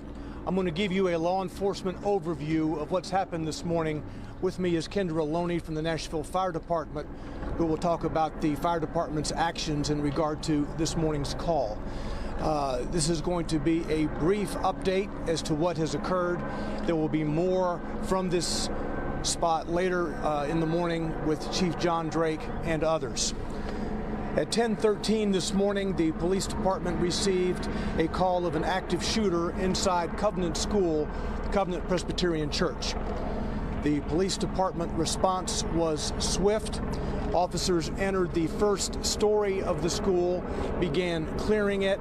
They heard shots coming from the second level. They immediately went to the gunfire. When the officers got to the second level, they saw a shooter, a female, who was firing. The officers engaged her. She was fatally shot by responding police officers. There was a 5-member team who was on the second floor at that time. 2 individuals from that 5-member team opened fire on the shooter. We know at this point that this shooter is a female. She appears to be in her teens, although her identification has not been confirmed at this juncture. We know that she was armed with at least 2 assault-type rifles and a handgun. We are efforting now to identify her. She entered the school through a side entrance and traversed her way from the first floor to the second floor, firing multiple shots. We now know that there are 3 students who were fatally wounded, as well as 3 adults inside the school. We are working to identify those victims. Including the shooter, a total of 7 persons were killed as a result of this morning's incident at the school. By 10:27, the shooter was deceased. The officers had engaged the shooter by 10:27, and she was deceased. Again, I said the first call came in at 10:13 this morning. We'll have more details to give you later in the morning. Chief Drake will be here in a bit. Now, Kendra Loney from Nashville Fire. Fire department crews are dispatched for active shooter incidents as well, for medical support, but also for an RTF response, which is a rescue task force response to go in alongside of MNPD response. Our crews were right there on the scene to provide medical aid to any survivors, but also be there for victims so that we could try life-saving efforts in this case. So we went in as soon as it was safe for our responders to do so, to try to provide life-saving efforts for those that were impacted by this incident and this tragedy. Our crews were able to be on scene to pull out those that had viable signs of life, those that were still showing the option to be saved, and we did make transport of 3 individuals and 3 children, and then 2 adults that were taken from the scene. Our crews then set up a reunification unit. That reunification unit is at 2100 Woodmont Boulevard. That's where parents can go to be reunited with their children. All of the remaining students were able to be escorted out of the building with faculty and staff. We're not sure about the processes that they had in place, but we were on scene to help them mitigate anyone from seeing exactly what else was going on, but we're sure that they heard the chaos that was surrounding this. So we do have mental health specialists and professionals that are at that reunification site for both the students and the families that are going to be affected by this today. Our OEM units were able to provide buses to make transport from the Covenant School to the reunification site. We had one bus that carried 74 students and faculty staff members to the reunification site, and an additional bus that had 34 students on them. So all of those persons were carried. It was difficult for us to kind of identify who was just there as part of staff for the church versus who was there for the school, because it's all housed in one building. But at this time, we were able to get that number of persons transported out of the building and into that reunification site. So that is where parents can go to be reunited with their students. There is a hotline being set up for parents to call well. But right now, that is where they should go, 2100 Woodmont Boulevard, which is Woodmont Baptist Church. Additionally, we do have a debriefing site set up for on-staff or personnel who are working this incident, and there are mental health professionals set up there for them as well. There was one police officer that was injured with a hand injury as a result of making an attack on this incident. But other than that, there have been no additional injuries to first responders or personnel responding to this. And as Don mentioned earlier, we will have further updates coming later on in the afternoon.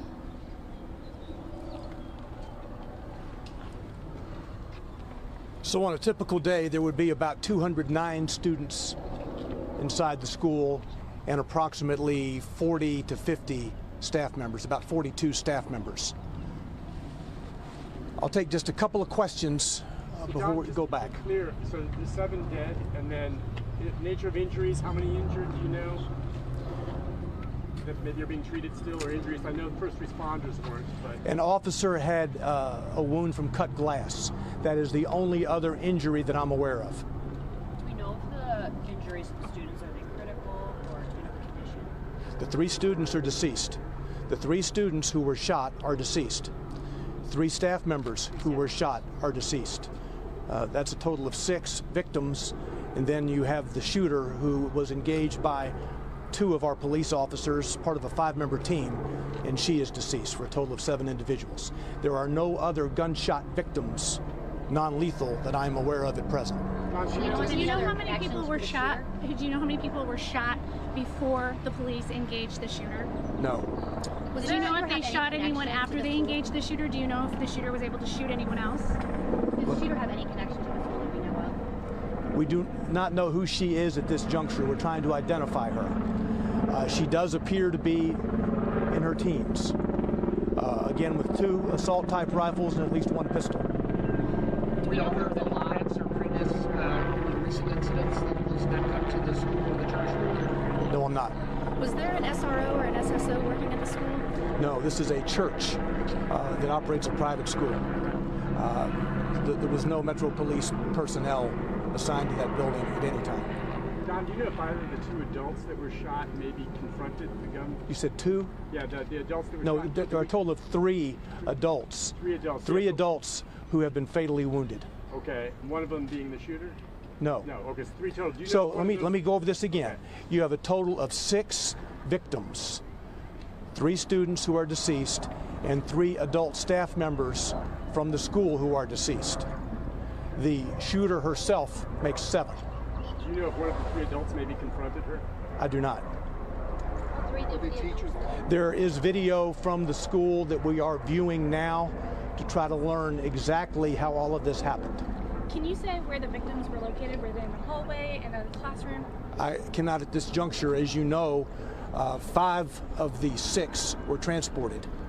So we will get that information later in the day. Did police engage with the shooter inside a classroom or in the hallway? Do we know the location? It is an upper level part of the school. It's kind of a lobby type area. It was not in a classroom per se. All right, we'll be back shortly with more detail. We'll tweet out, give you a 15-minute or so notice before the next one, okay? Thanks. All right, so we are going to get another update throughout the day right here on Live Now from Fox. Just learning the big update there coming from police here. So let's just recap here what we learned, and then for those of you maybe coming into the news conference, maybe in the just past the beginning, middle portion, or the end, we will replay that for you coming up here in just moments, but want to just give a quick recap. So the suspect is a female, where police say that she could possibly be in her teens. They're still working to get the identification there of that suspect, but it was a female believed to be in her teens. She was carrying 2 assault-type rifles and 1 pistol to the school. She made her way from a side entrance in the school and went from the lower level to the upper level shooting. And we have learned that 3 students have been declared dead from that shooting, as well as 3 adults. Now, on a normal Monday, there would be 209 students roughly at the school, 42 staff members, and we learned there of the situation being played out there, a horrific nature of a female entering the school to do the most damage that she could and try to destroy as many lives as possible. And that is what has happened here. 6 dead in total, 3 of them being students, 3 of them being adults there, and just 1 officer was injured, but no others were shot there. Others than the ones that have been pronounced dead. We are now giving you a live look right here at the aerials of this school here at Covenant that is run by the church there, the Covenant Presbyterian Church. Let's listen to officials there. We are going to recap it right here from the beginning for you, right here on Live Now from Fox, so you didn't miss anything right here. More from this spot later in the morning with Chief John Drake and others. At 10:13 this morning, the police department received a call of an active shooter inside Covenant School, Covenant Presbyterian Church. The police department response was swift. Officers entered the first story of the school, began clearing it. They heard shots coming from the second level. They immediately went to the gunfire.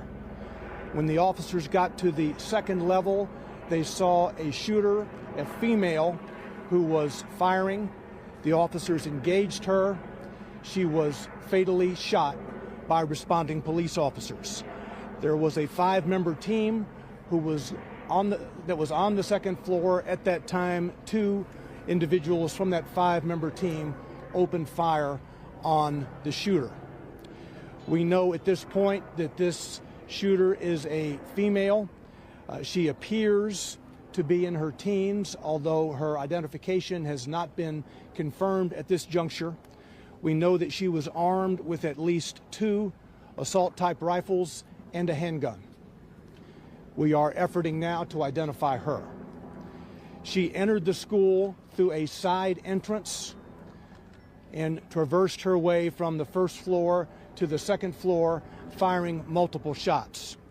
We now know that there are 3 students who were fatally wounded, as well as 3 adults inside the school. We are working to identify those victims. Including the shooter, a total of 7 persons were killed as a result of this morning's incident at the school. By 10:27, the shooter was deceased. The officers had engaged the shooter by 10:27, and she was deceased. Again, I said the first call came in at 10:13 this morning. We'll have more details to give you later in the morning. Chief Drake will be here in a bit. Now, Kendra Loney from Nashville Fire. Fire department crews are dispatched for active shooter incidents as well, for medical support, but also for an RTF response, which is a rescue task force response to go in alongside of MNPD response. Our crews were right there on the scene to provide medical aid to any survivors, but also be there for victims so that we could try life-saving efforts in this case. So we went in as soon as it was safe for our responders to do so, to try to provide life-saving efforts for those that were impacted by this incident and this tragedy. Our crews were able to be on scene to pull out those that had viable signs of life, those that were still showing the option to be saved. And we did make transport of 3 individuals, and 3 children, and then 2 adults that were taken from the scene. Our crews then set up a reunification unit. That reunification unit is at 2100 Woodmont Boulevard. That's where parents can go to be reunited with their children. All of the remaining students were able to be escorted out of the building with faculty and staff.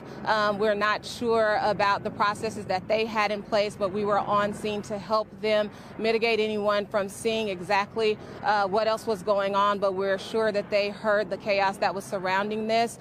So we do have mental health specialists and professionals that are at that reunification site for both the students and the families that are going to be affected by this today. Our OEM units were able to provide buses to make transport from the Covenant School to the reunification site. We had one bus that carried 74 students and faculty staff members to the reunification site, and an additional bus that had 34 students on them. So all of those persons were carried. It was difficult for us to kind of identify who was just there as part of staff for the church versus who was there for the school, because it's all housed in one building. But at this time, we were able to get that number of persons transported out of the building and into that reunification site. So that is where parents can go to be reunited with their students. There is a hotline being set up for parents to call, but right now that is where they should go, 2100 Woodmont Boulevard, which is Woodmont Baptist Church. Additionally, we do have a debriefing site set up for on-staff or personnel who are working this incident, and there are mental health professionals set up there for them as well. There was one police officer that was injured with a hand injury as a result of making an attack on this incident. But other than that, there have been no additional injuries to first responders or personnel responding to this. And as Don mentioned earlier, we will have further updates coming later on in the afternoon.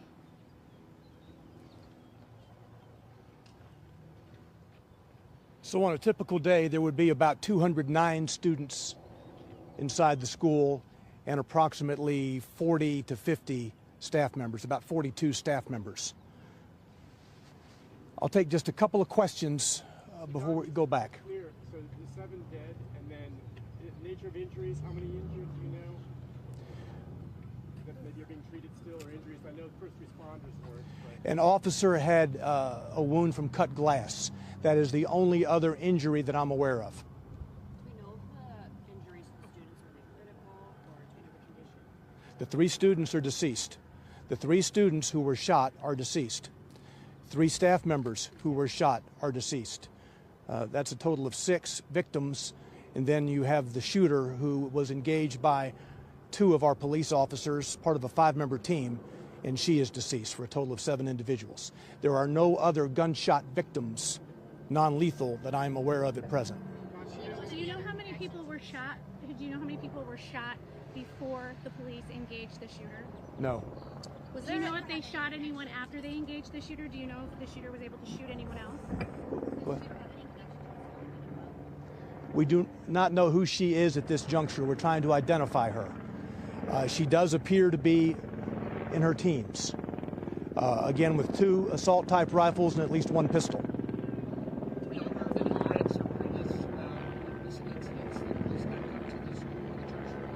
No, I'm not. Was there an SRO or an SSO working at the school? No, this is a church that operates a private school. There was no Metro Police personnel assigned to that building at any time. You said 2? Yeah, the adults. No, there are a total of 3 adults. 3 adults who have been fatally wounded. Okay, one of them being the shooter? No. So let me go over this again. You have a total of 6 victims, 3 students who are deceased, and 3 adult staff members from the school who are deceased. The shooter herself makes 7. Do you know if one of the 3 adults maybe confronted her? I do not. There is video from the school that we are viewing now to try to learn exactly how all of this happened. Can you say where the victims were located? Were they in the hallway, in a classroom? I cannot at this juncture. As you know, 5 of the 6 were transported. So we will get that information later in the day.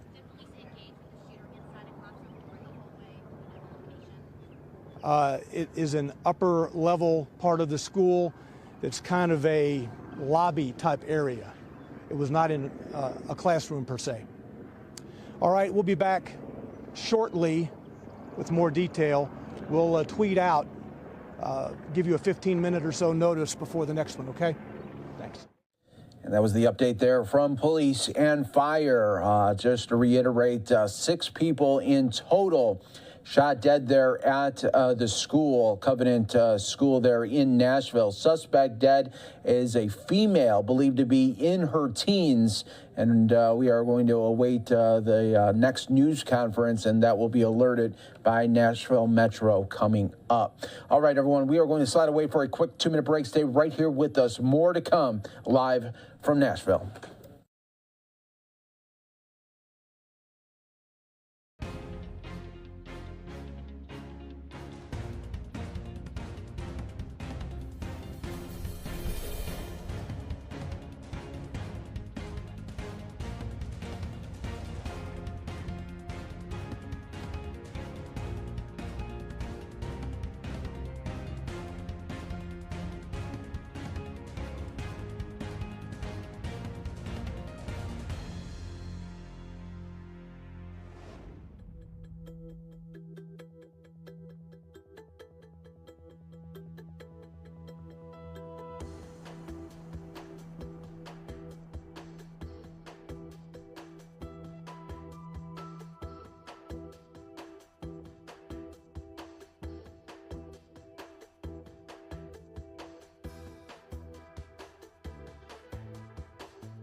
Welcome back, everyone, here to Live Now from Fox. We continue to bring you the live tragic updates from Nashville. 3 adults, 3 children dead in this shooting at Covenant School, at Covenant Presbyterian Church. The suspect is dead, and the suspect was a female believed to be in her teens. Police are still working to identify that suspect there and get a name on the shooter there. But we do know that the shooter was a female and entered the side entrance of the school with 2 assault-type rifles, 1 pistol, and went to the second story of the school as well, and was confronted by an officer, and that officer just received just a little bit of injuries, but nothing life-threatening at all. And unfortunately, though, we are dealing with an update of 6 people in total dead, as well as the suspect in that tragic shooting here. Want to give you some updates as members of Congress are speaking out. This is Representative Andy Ogles, who represents the district there, saying, "My family and I are devastated by the tragedy that took place at the Covenant School in Nashville this morning. We are sending our thoughts and prayers to the families of those lost. As a father of 3, I am utterly heartbroken by the senseless act of violence. I am closely monitoring the situation and working with local officials. Thank you to the brave first responders who have provided support throughout this tragedy." We're also getting some other updates. This one from Cheryl Crow tweeting out, "No words. The Covenant School. Our children deserve better. Praying for all affected. Tragic America."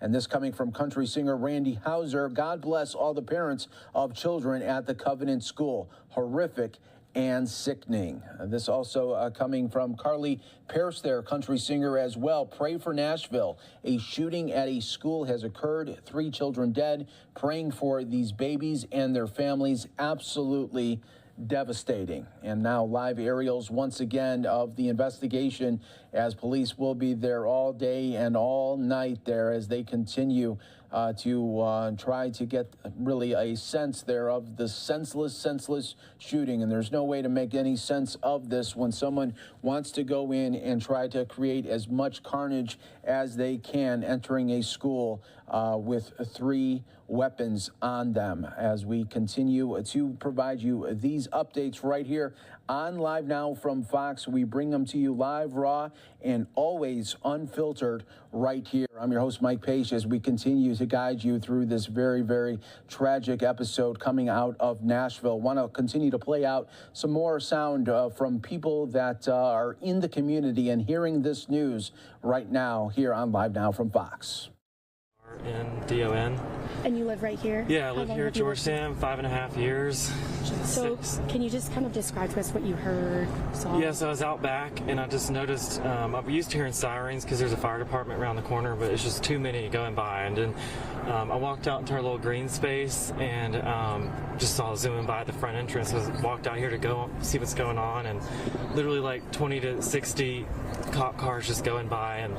And then I saw one helicopter hovering above that church up the hill, Presbyterian, and I was just like, this can't be good. It's going to be where it's worse. It's not like an accident or fire. And then came out here, word started coming out about like what's going on, and just seeing the parents over there and coming up and breaking down, it was a lot. So you just don't think this happens in your area, and I just feel so badly for those people that were injured, and I just really hope that I'm thankful that the situation's under control, but just a really heartbreaking situation, and I hate that this happened in our town. Something needs to be done about it.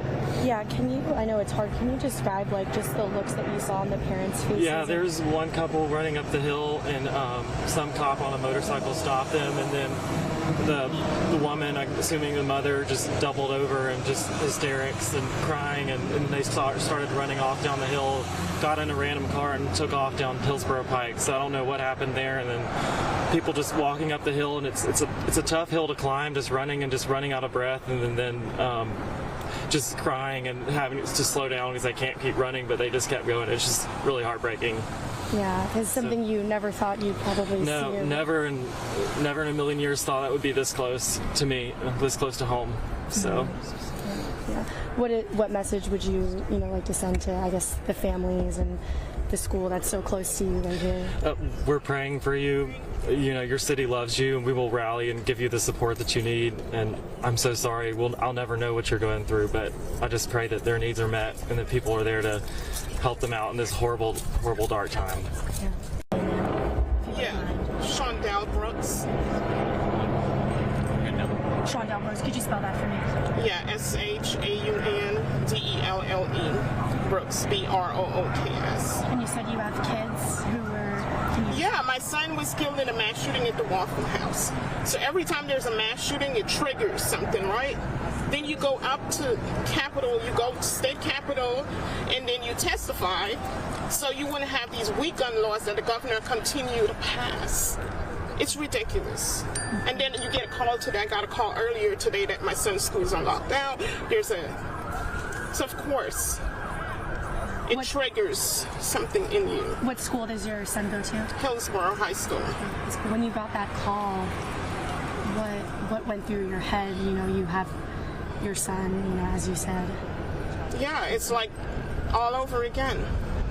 All over again. I'm shaking. I don't even know how I made it down here because you don't know what's going on. What do you think needs to happen? You think this could have been prevented? I think so. I honestly do. At least let us try. Don't pass laws that are not protecting our children. We're failing our children. How is your son doing? Who goes to Hillsborough High School? How is he holding up? He is nervous. He can't get in or out of the school, so. Are you keeping up with him by texting him? Yeah, I am. Yeah, I just went by the school just to make sure. And he's like, Mom, please don't come over here. There's an active shooter. You don't know, whatever. But how could I not worry? So what are they telling parents right now just to stay? Yeah, that they're on lockdown. They're still on lockdown. They're, waiting for, Metro to tell them whatever what to do. And we did get confirmation that right now at least 3 children have died. What do you make of that news? It's sad. It's very sad because I know what those parents are feeling. When you get that call that your child didn't make it, or they were one of the victims of a mass shooting, it's the worst feeling ever. It's the most devastating, losing your child. It's devastating. No parent should have to go through this. Well, thank you so much. I'm going to turn the mic off. I did the ball. All right, so community members reacting here to this very, very senseless shooting playing out there in Nashville. We are going to take our final break here of this hour. Stay right here with us as we are hearing more reaction from really so many across the country right now, from country artists to politicians, all reacting to this very, very sad news out of Nashville.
We are back here for you on Live Now from Fox. Thanks again so much for joining us here really on this very difficult day, especially in the news business, reporting on, unfortunately, 6 people in total dead at a Nashville school, Covenant School, at the Covenant Presbyterian Church here. We are learning that 3 of them are children and 3 adults killed. The suspect is believed to be a teenager and is confirmed to be a female here. So this is the latest that we are getting our information in from the police right now, and really happening on social media. A countless number of people are reaching out and putting out their thoughts and really thoughts and prayers at this time, from country singers to politicians. Just want to show you just some of the many, many tweets that are continuing to come in here at this hour from, like I said, country singers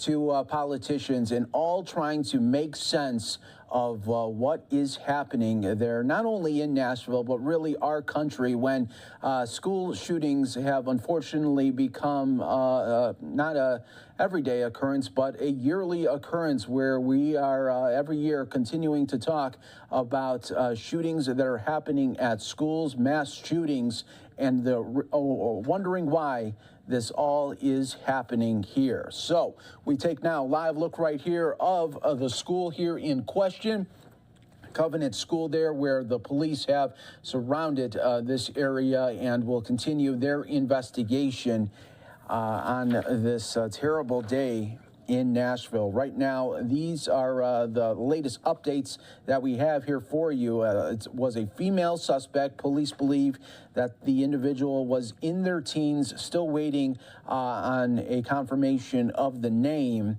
as they work to identify that suspect. The teenager in question had 2 assault-type rifles, 1 pistol on her, made her way into the school by a side entrance, made it to the 2nd floor, and that's where she was encountered by law enforcement. On a normal Monday, the school would have about 209 students and 42 staff members. And here is a now live look right here on the ground as well of the police there. What we'll do is keep these shots up right now. I want to go out to the White House briefing as we are anticipating the press secretary to be talking about this situation as well.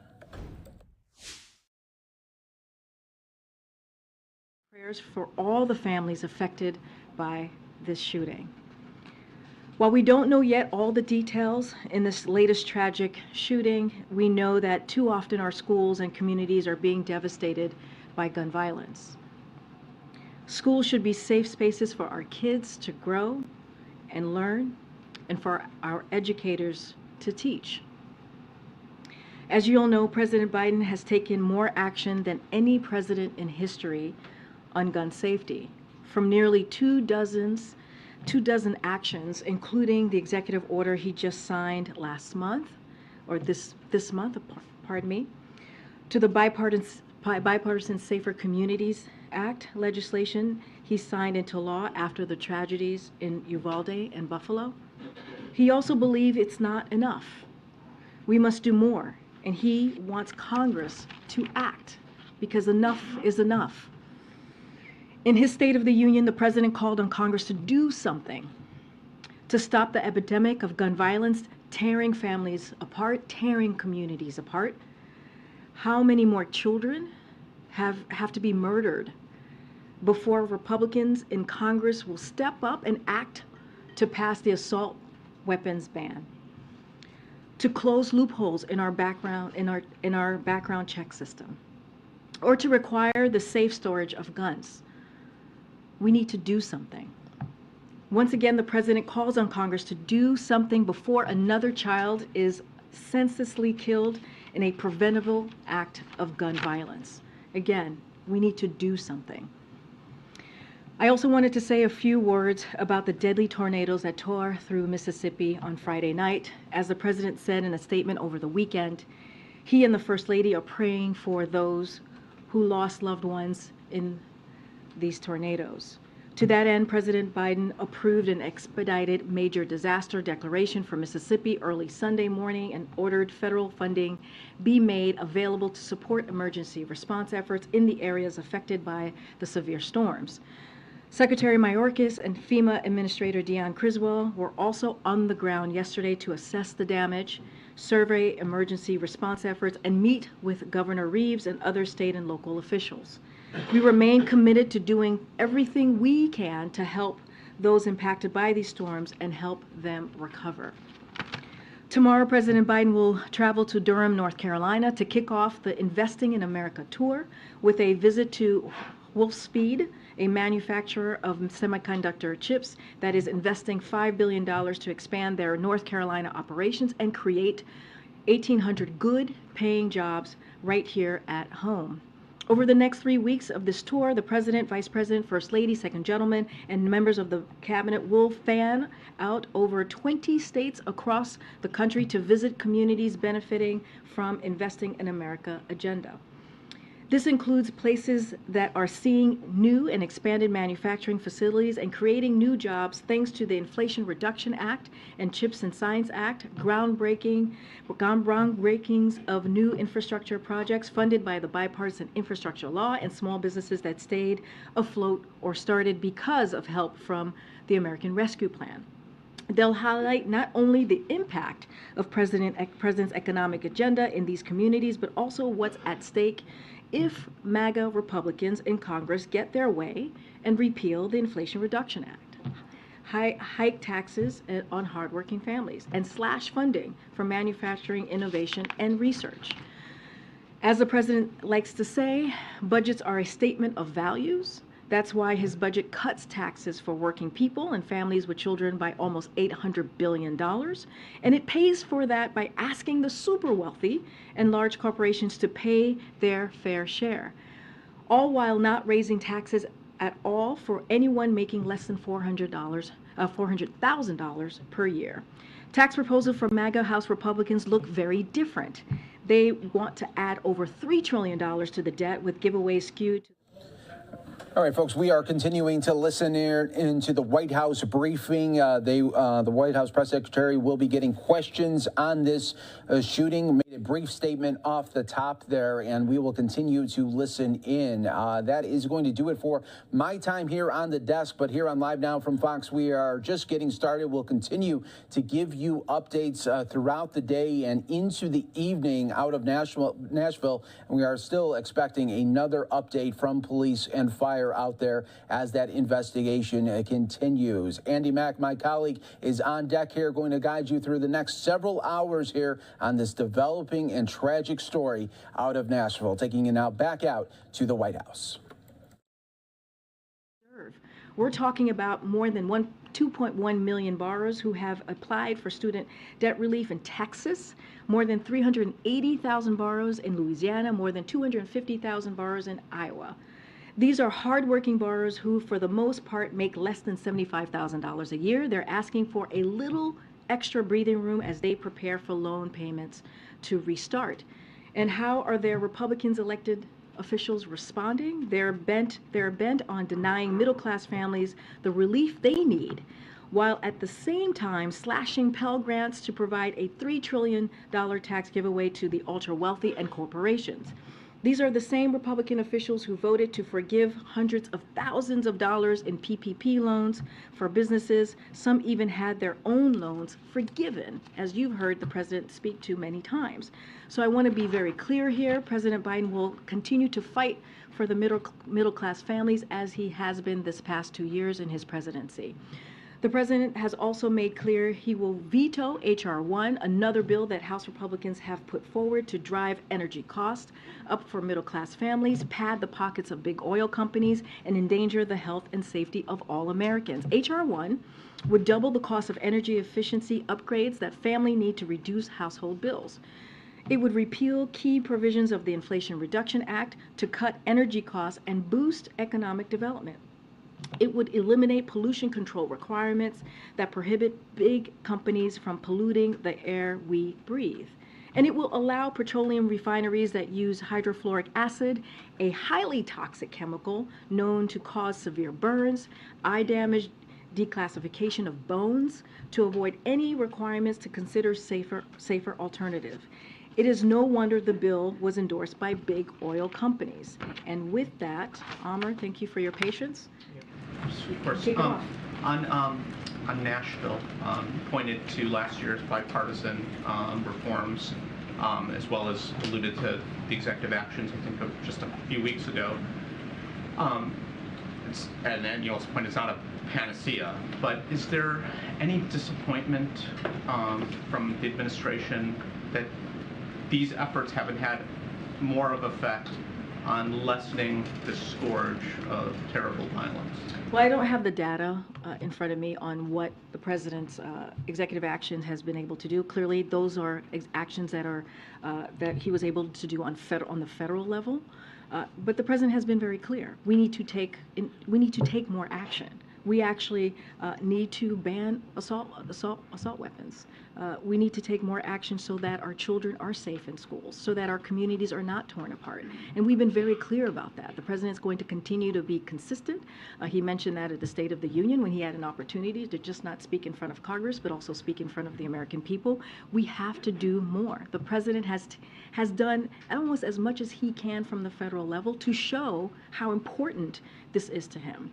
And this is something that he has been working on since he was senator. right? 30 years ago, when the first assault ban weapons passed, it was because of the work partially of then Senator Biden.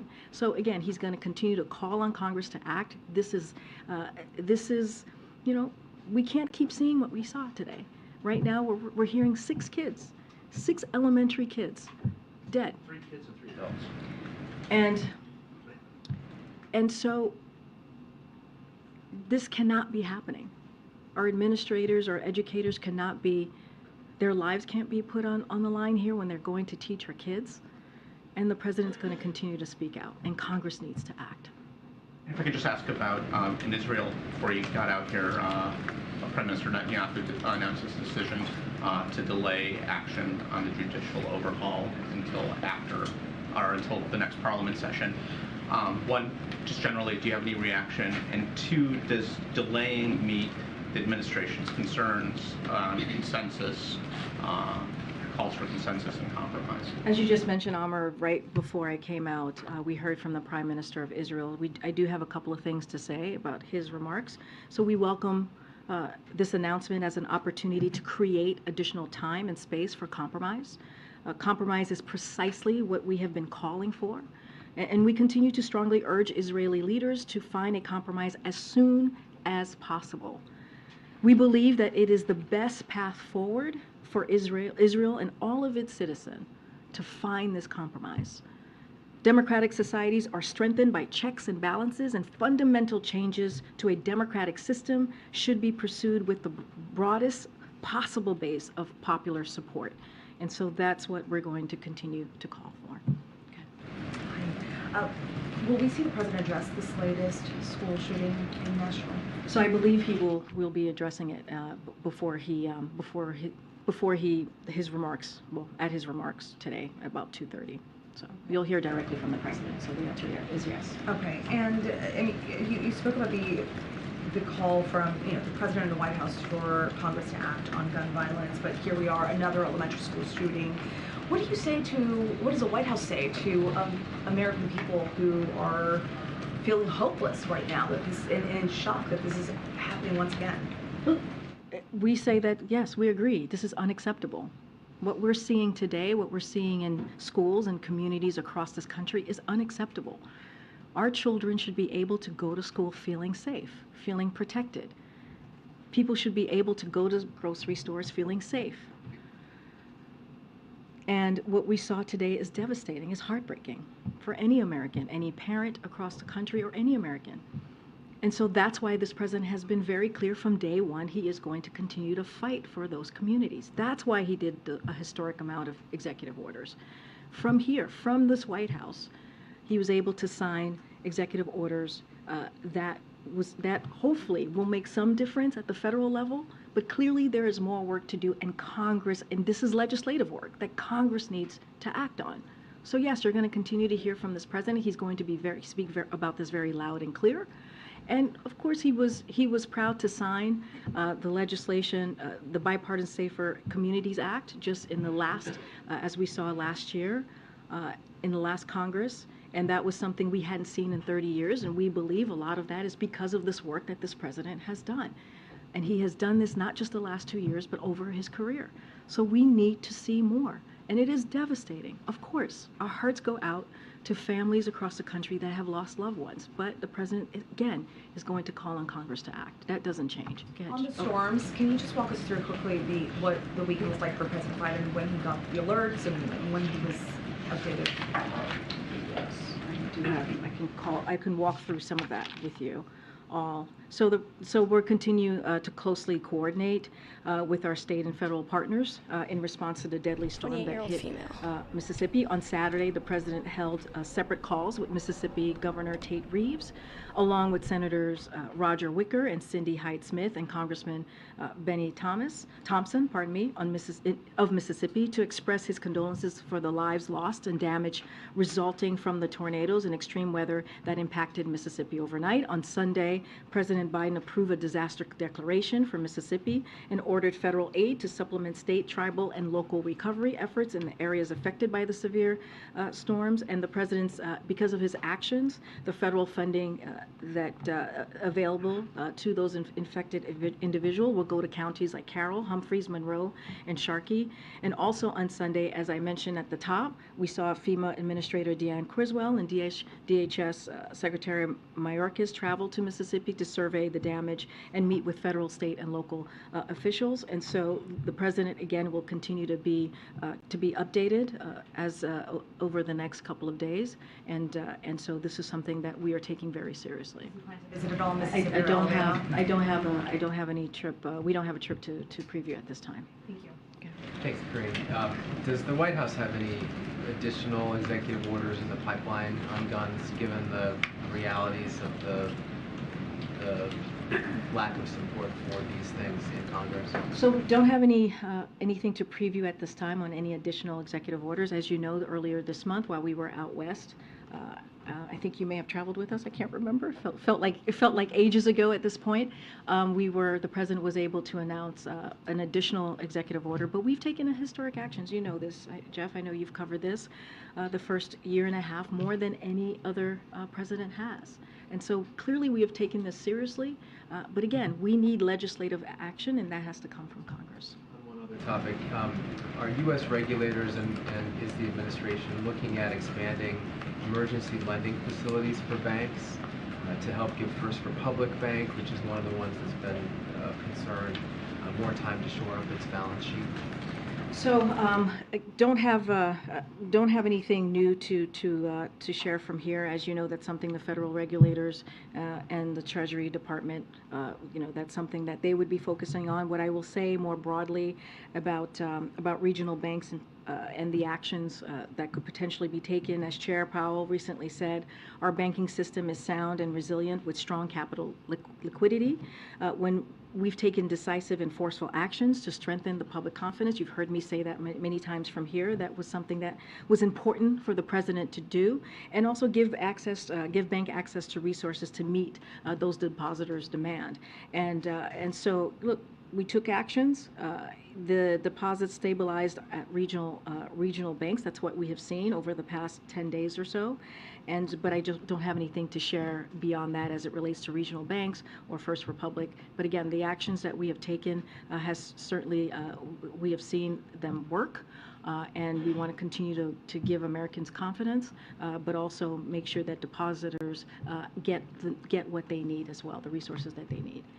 You're just listening in here to Corinne Jean-Pierre. She's providing an update there. I'm Andy Mack. Thank you so much for joining us here on Live Now from Fox as we continue to follow this breaking news out of Nashville, Tennessee. Of course, this was the scene overhead at that Covenant school there in Nashville. Of course, we're learning that 3 children, 3 adults, and a suspect now dead. We just got an update from police. I also want to put up this tweet that we're learning more information on the suspect, on the potential shooter, as the Nashville police say. Update: 3 students, 3 adult staff members from Covenant School were fatally shot by the active shooter, who is now being identified as a 28-year-old Nashville woman. Of course, police coming out earlier saying that it was a female with 2 assault-type weapons and a handgun. They believed possibly was a teenager, but now they are saying is identified as a 28-year-old woman there from Nashville. We'll continue here on Live Now from Fox. We'll have much more on experts and what this means. Certainly a rarity that a woman is a shooter in a mass shooting. We'll kind of ask and detail potentially why that is the case coming up in just a little bit. We're going to take a quick 2-minute break, though, first here on Live Now.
Welcome back into Live Now from Fox. I am Handy Mac. I'm putting up a couple live pictures out of Nashville, Tennessee, as we're learning new information about that gunman or gunwoman, as we learning now that it's identified as a 28-year-old Nashville woman there. We'll have much more on this. Obviously, you can see still some scenes there out of Nashville. I want to put up this picture as we continue to follow it here on Live Now from Fox. A live picture just outside this entrance to the school. We see a live reporter there as they're getting live reports in the Nashville, Tennessee area.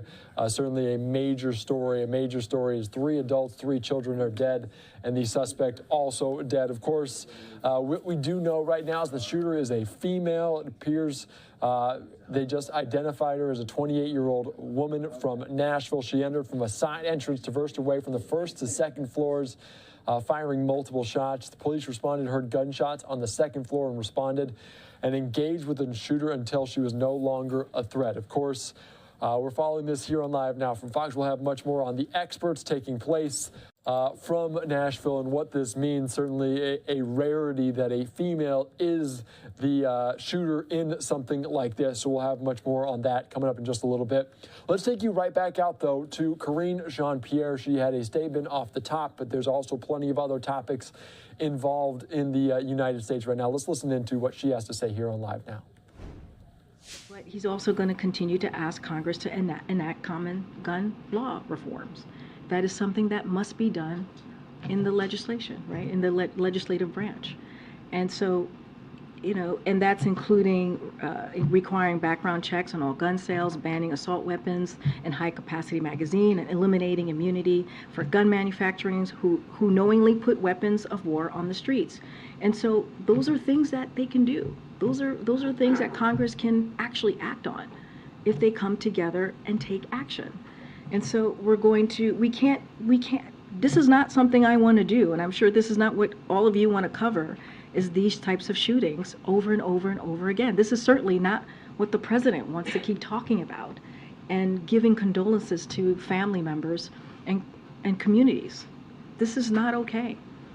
So we're going to continue to call on Congress to act. We're going to see what else we can do. The president just announced something, an action recently, because he wanted to make sure that we did everything that we can from the federal government, even after taking historic actions.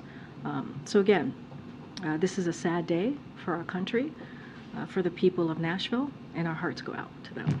Again. On the president's call for legislation, has he spoken to or will he be speaking to Republicans directly? Is he going to ask Republicans to come to the White House, trying to negotiate directly himself? Well, we've had, I get the question, but we have been having conversations with congressional members for this past 2 years.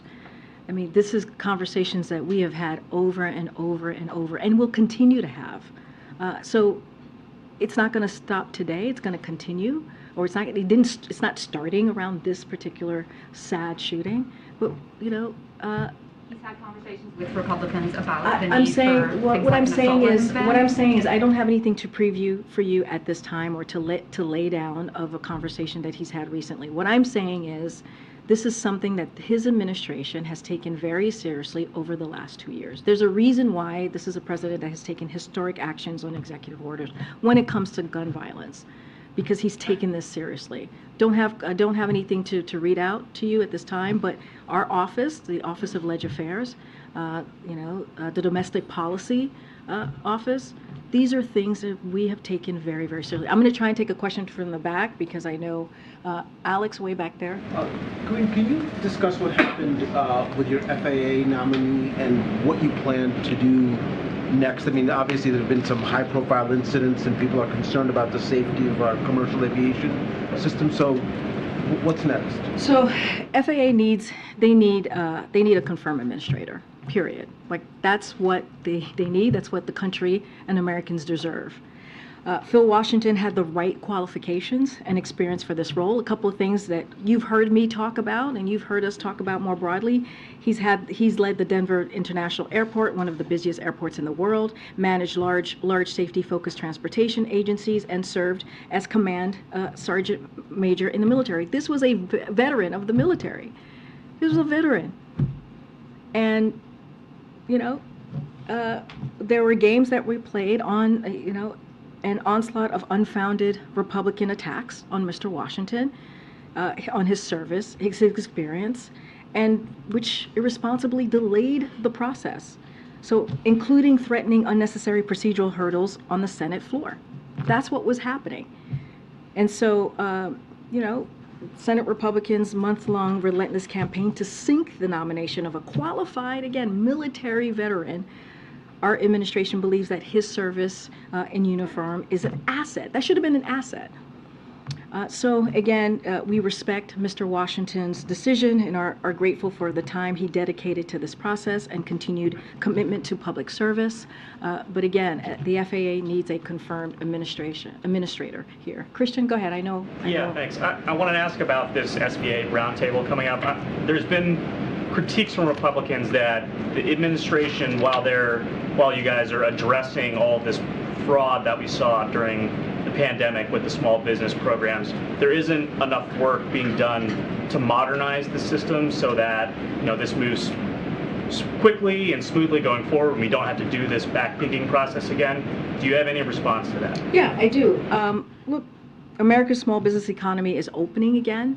Right? It's growing, and a lot of it is because of the work that this president has done this first 2 years. 10.5 million applications that we have seen for small businesses. That's because of the work that we have done, starting with the American Rescue Plan. And because of how we've handled COVID relief, because of how we've handled making sure that we have an economy that grows from the middle up and the bottom up, middle out, we have seen this increase of people going out there trying to start small businesses. We have seen making sure that people don't get left behind. And this is because of SBA programs and services. And just a couple of things, CBA they have scaled up its use of technology and centered customer service and experience, increasing accessibility, streamlining processes, and delivering broad support across our programs. And because of that, they've been able to deliver on these historic outcomes. So the data shows that SBA has done the work because of this president's leadership to make sure that you see these small businesses growing. And a lot of that is from the beginning of the first couple of months that the president walked in, passing the American Rescue Plan, by the way, no Republican voted for. I know, we have to go. I'm going to take one more and try to go to the back here. Go ahead, John. Thanks a lot, Brady. Any chance of the president reaching out to the Tennessee congressional delegation, predominantly Republican, in terms of trying to move legislation forward on the front of gun control, trying to, as you put it, move forward with meaningful gun control? So don't have anything to preview at this time, but again, this is our administration, when it comes to Office of Legislative Affairs, when it comes to other White House offices, has taken this very seriously, have had multiple conversations with members of Congress about moving legislation forward to deal with this issue, and that's not going to end, that's just going to continue. Separately, just one final thing on foreign affairs front. The plans that President Putin announced over the weekend to move tactical nukes into Belarus. What is the administration's reaction to those plans that the President Putin announced? So we're going to continue to monitor the implications. We have not seen any reason to adjust our own strategic nuclear posture, nor any indications that Russia is preparing to use nuclear weapon. And so, we remain committed to the collective defense of the NATO alliance, but we have not seen any reason right now to change or adjust our posture. All right, guys, I know we'll see you on the road tomorrow, and I'll be back on Wednesday. Thanks. You're just listening in there. Karine Jean-Pierre providing an update, talking a little bit about that shooting taking place in Nashville at that school earlier today, talking about this as well, talking about the gun legislation that President Biden has put in place from the federal level already, and also asking to move forward with a potential assault weapons ban as well. We're following all of this right here on Live Now from Fox. I am Andy Mack. Thank you so much for joining us. We're going to continue to cover this major story here on Live Now throughout the day. We're hoping to hear a new update from officials sometime soon. We do know now that the gunwoman has been identified as a 28-year-old female from Nashville. Certainly a rarity for a female to be involved, as the male mass shooters heavily outweigh females in statistics that date back back to 1982. Of course, following all of this on Live Now from Fox, we're going to take another quick 2-minute break.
Welcome back into Live Now from Fox. I am Andy Mack. There's a variety of tweets on your screen as people are reacting to that shooting taking place in Nashville, Tennessee, from representatives, from people in Congress, but also country music stars that are potentially impacted by this, as Nashville, Tennessee, a very big hub there on Broadway, as certainly a hub for country music as well.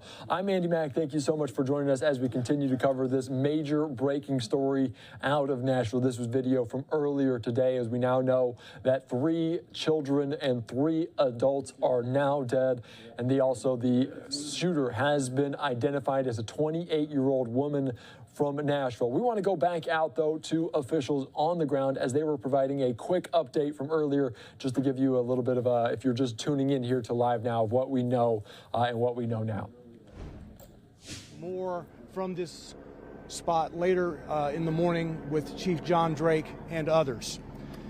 At 10:13 this morning, the police department received a call of an active shooter inside Covenant School, the Covenant Presbyterian Church. The police department response was swift. Officers entered the first story of the school, began clearing it. They heard shots coming from the second level. They immediately went to the gunfire.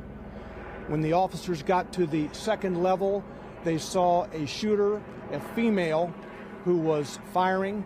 The officers engaged her. She was fatally shot by responding police officers. There was a 5-member team who was on the second floor at that time. 2 individuals from that 5-member team opened fire on the shooter. We know at this point that this shooter is a female. She appears to be in her teens, although her identification has not been confirmed at this juncture. We know that she was armed with at least 2 assault-type rifles and a handgun.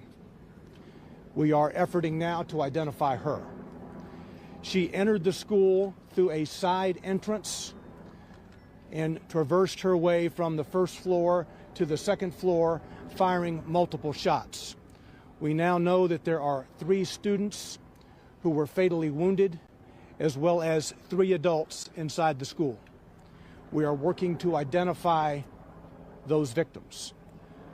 Including the shooter, a total of 7 persons were killed as a result of this morning's incident at the school. By 10:27, the shooter was deceased.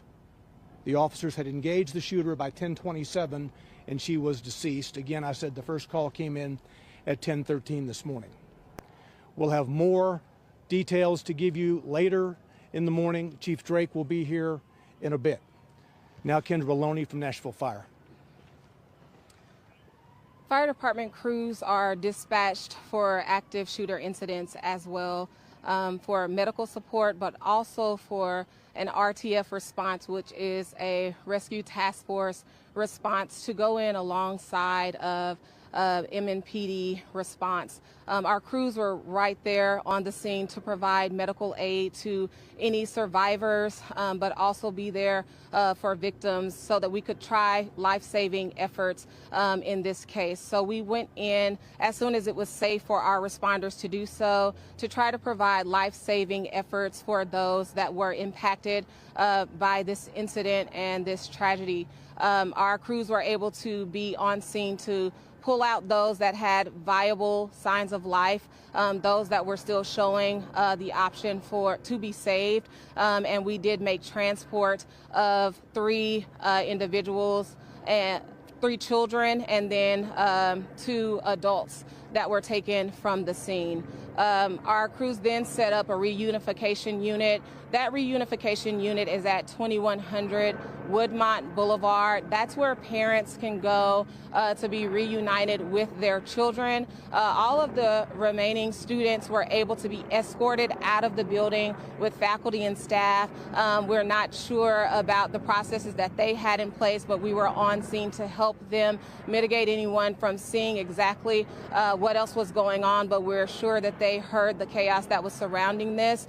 So we do have mental health specialists and professionals that are at that reunification site for both the students and the families that are going to be affected by this today. Our OEM units were able to provide buses to make transport from the Covenant School to the reunification site. We had one bus that carried 74 students and faculty staff members to the reunification site, and an additional bus that had 34 students on them. So all of those persons were carried. It was difficult for us to kind of identify who was just there as part of staff for the church versus who was there for the school, because it's all housed in one building. But at this time, we were able to get that number of persons transported out of the building and into that reunification site. So that is where parents can go to be reunited with their students. There is a hotline being set up for parents to call, but right now that is where they should go, 2100 Woodmont Boulevard, which is Woodmont Baptist Church.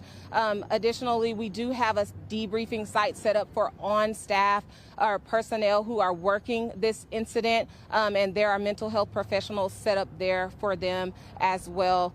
There was one police officer that was injured with a hand injury as a result of making an attack on this incident. But other than that, there have been no additional injuries to first responders or personnel responding to this. And as Don mentioned earlier, we will have further updates coming later on in the afternoon.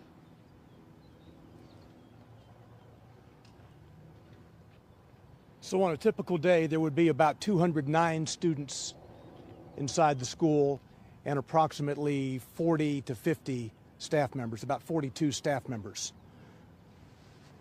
I'll take just a couple of questions before we go back. Clear. So the 7 dead, and then the nature of injuries, how many injured do you know? That maybe are being treated still, or injuries? I know first responders were. An officer had a wound from cut glass. That is the only other injury that I'm aware of. Do we know if the injuries to the students are they critical or due to the condition? The 3 students are deceased. The 3 students who were shot are deceased. 3 staff members who were shot are deceased. That's a total of 6 victims. And then you have the shooter who was engaged by 2 of our police officers, part of a 5-member team, and she is deceased for a total of 7 individuals. There are no other gunshot victims, non-lethal, that I'm aware of at present. Do you know how many people were shot? Do you know how many people were shot before the police engaged the shooter? No. Do you know if they shot anyone after they engaged the shooter? Do you know if the shooter was able to shoot anyone else? What? We do not know who she is at this juncture. We're trying to identify her. She does appear to be in her teens.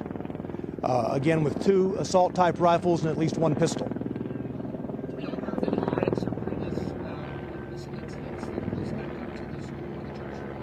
No, I'm not. Was there an SRO or an SSO working at the school? No, this is a church that operates a private school. There was no Metro Police personnel assigned to that building at any time. You said 2? Yeah, the adults. No, there are a total of 3 adults.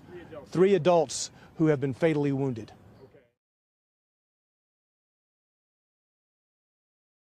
You're just listening in there to officials on the ground in Nashville, Tennessee. Of course, we do know now more of the identity of that suspect, of that shooter, as we are learning from Nashville PD as they're providing this update saying 3 students, 3 adult staff members from the Covenant School were fatally shot by the active shooter, of course, who has now been identified as a 28-year-old Nashville woman.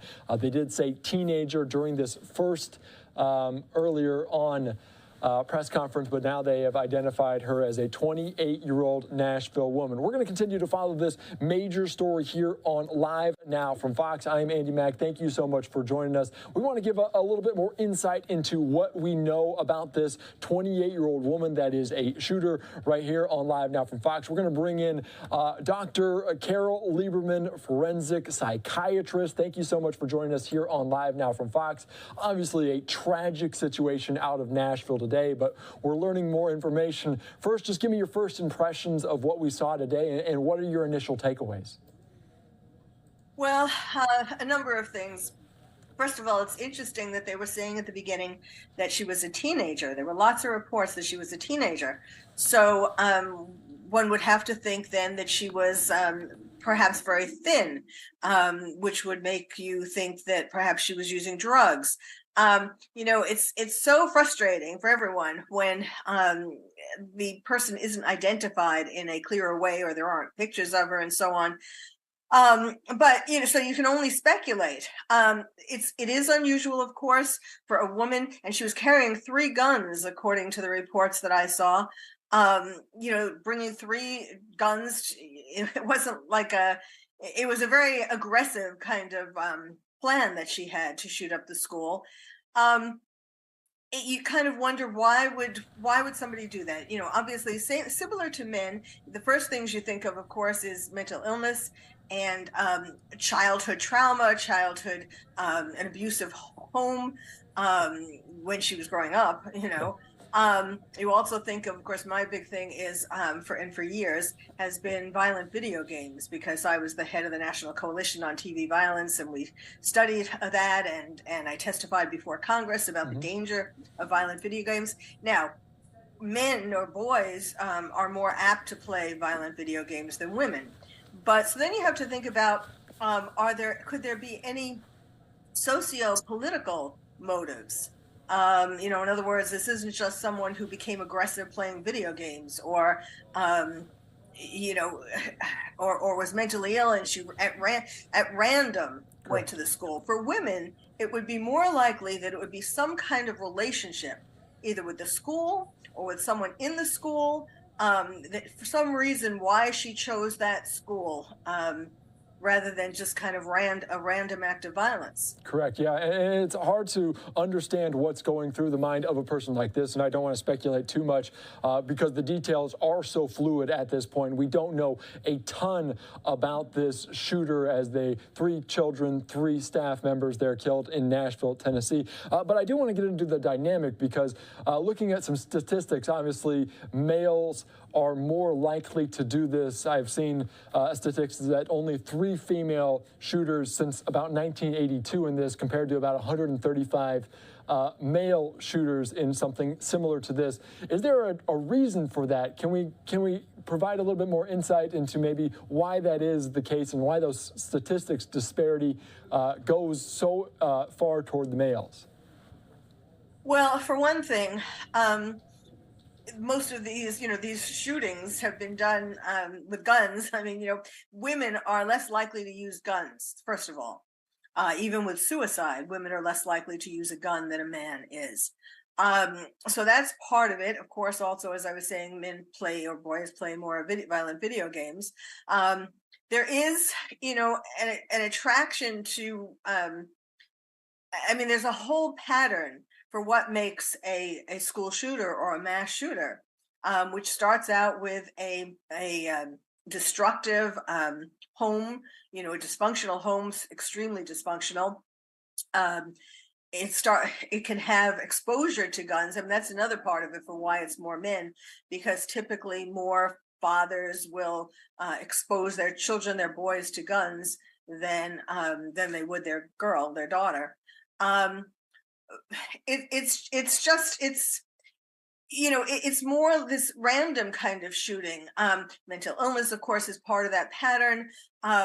And there's always something that tips the person off, whether it's a man or a woman. There's some, at the end of all of this, the dysfunctional childhood and all of this, there is some event that happens that pushes them over the edge.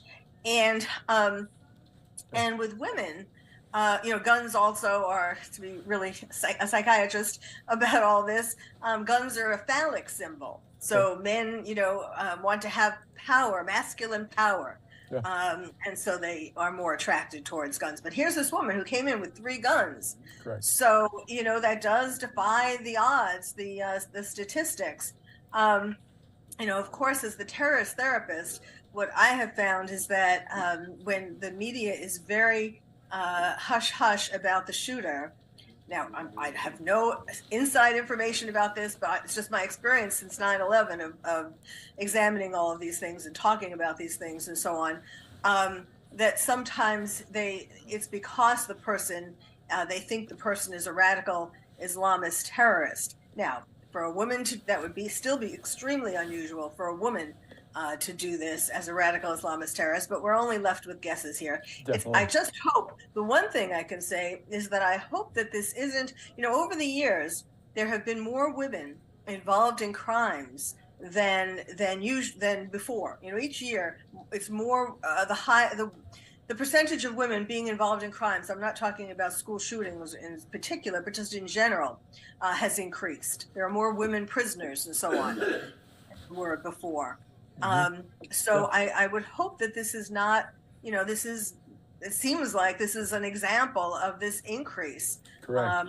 And I certainly hope that this is not a harbinger of such things to come. All right. Well, thank you so much for joining us and providing some insight. Dr. Carol Lieberman, we appreciate your insight here on Live Now from Fox. Thanks again.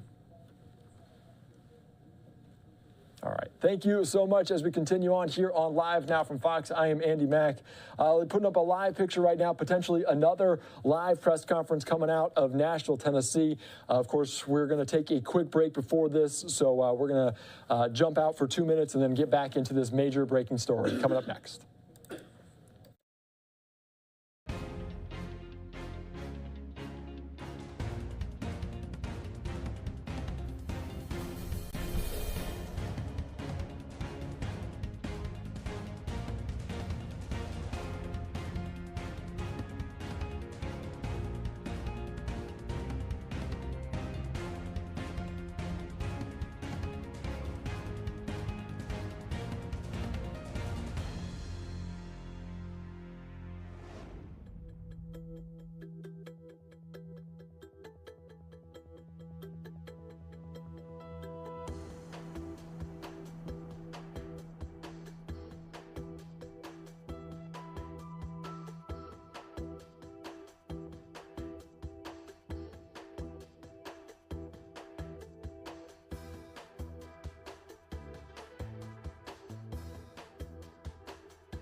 Welcome back into Live Now from Fox. I am Andy Mack. You're looking at a live picture of a podium out there in Nashville, Tennessee. We're expecting to hear another update very quickly after that first one as they're getting a mic check right now. I do want to go out to an event held at the White House right now. President Biden making some remarks at a Women's History Month event out there, potentially making some remarks about this. Let's listen into the president here from just a little bit ago on Live Now. Thank you.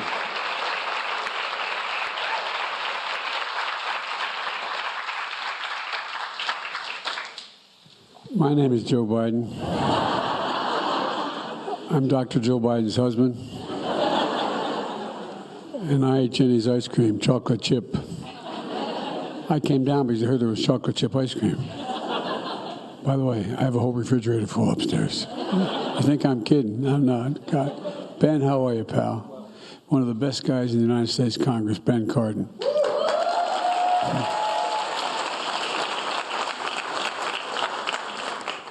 Folks, welcome to the White House. It's a delight to have you all here. And who are those good-looking kids back there? They're your kids, all four of them? Well, stand up, guys.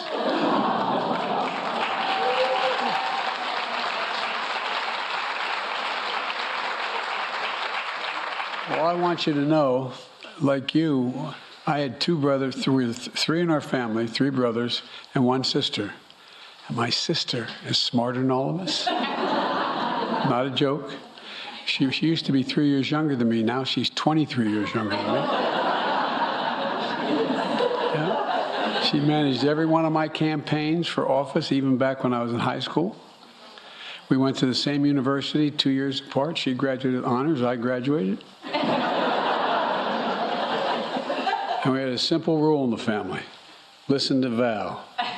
My sister Valerie is incredible. So guys, be nice to your sister. You're going to need her. You're going to need her. I promise. It's the same lineup. You're the oldest. Who's number two? Number two? Who's number three? You're twins? Are you guys twins? Okay. All right. This how it was in our outfit. Well, I'm so glad to see you all. Thanks for coming with Mom, okay? You got to take care of your mom. Dads are much harder to raise, but, you know. Before I began to speak, and the reason I spent a little time in the kids, I just wanted to speak very briefly about the school shooting in Nashville, Tennessee. You know, Ben and I have been doing this our whole careers, it seems. And it's just, it's sick. You know, we're still gathering the facts of what happened and why. And we do know that as of now, there are a number of people who are did not make it, including children. It's heartbreaking, a family's worst nightmare. And I want to commend the police who responded incredibly swiftly, within minutes, to end the danger. We're monitoring the situation really closely, Ben, as you know. And we have to do more to stop gun violence. It's ripping our communities apart, ripping the soul of this nation, ripping at the very soul of the nation. And we have to do more to protect our schools so they aren't turned into prisons. You know, the shooter in this situation reportedly had 2 assault weapons and a pistol, 2 AK-47. So I call on Congress again to pass my assault weapons ban. It's about time that we begin to make some more progress, but there's more to learn. But I just wanted to send my concern and hearts out to so many parents out there. I've been to so many of these sites, as Ben knows, by virtually every one. And one of the things you folks should, I know you do know, but you should focus on, you know, just like when in the military, my son was in Iraq for a year, other places, there's so many members of the military coming back with post-traumatic stress after witnessing the violence and participating in it.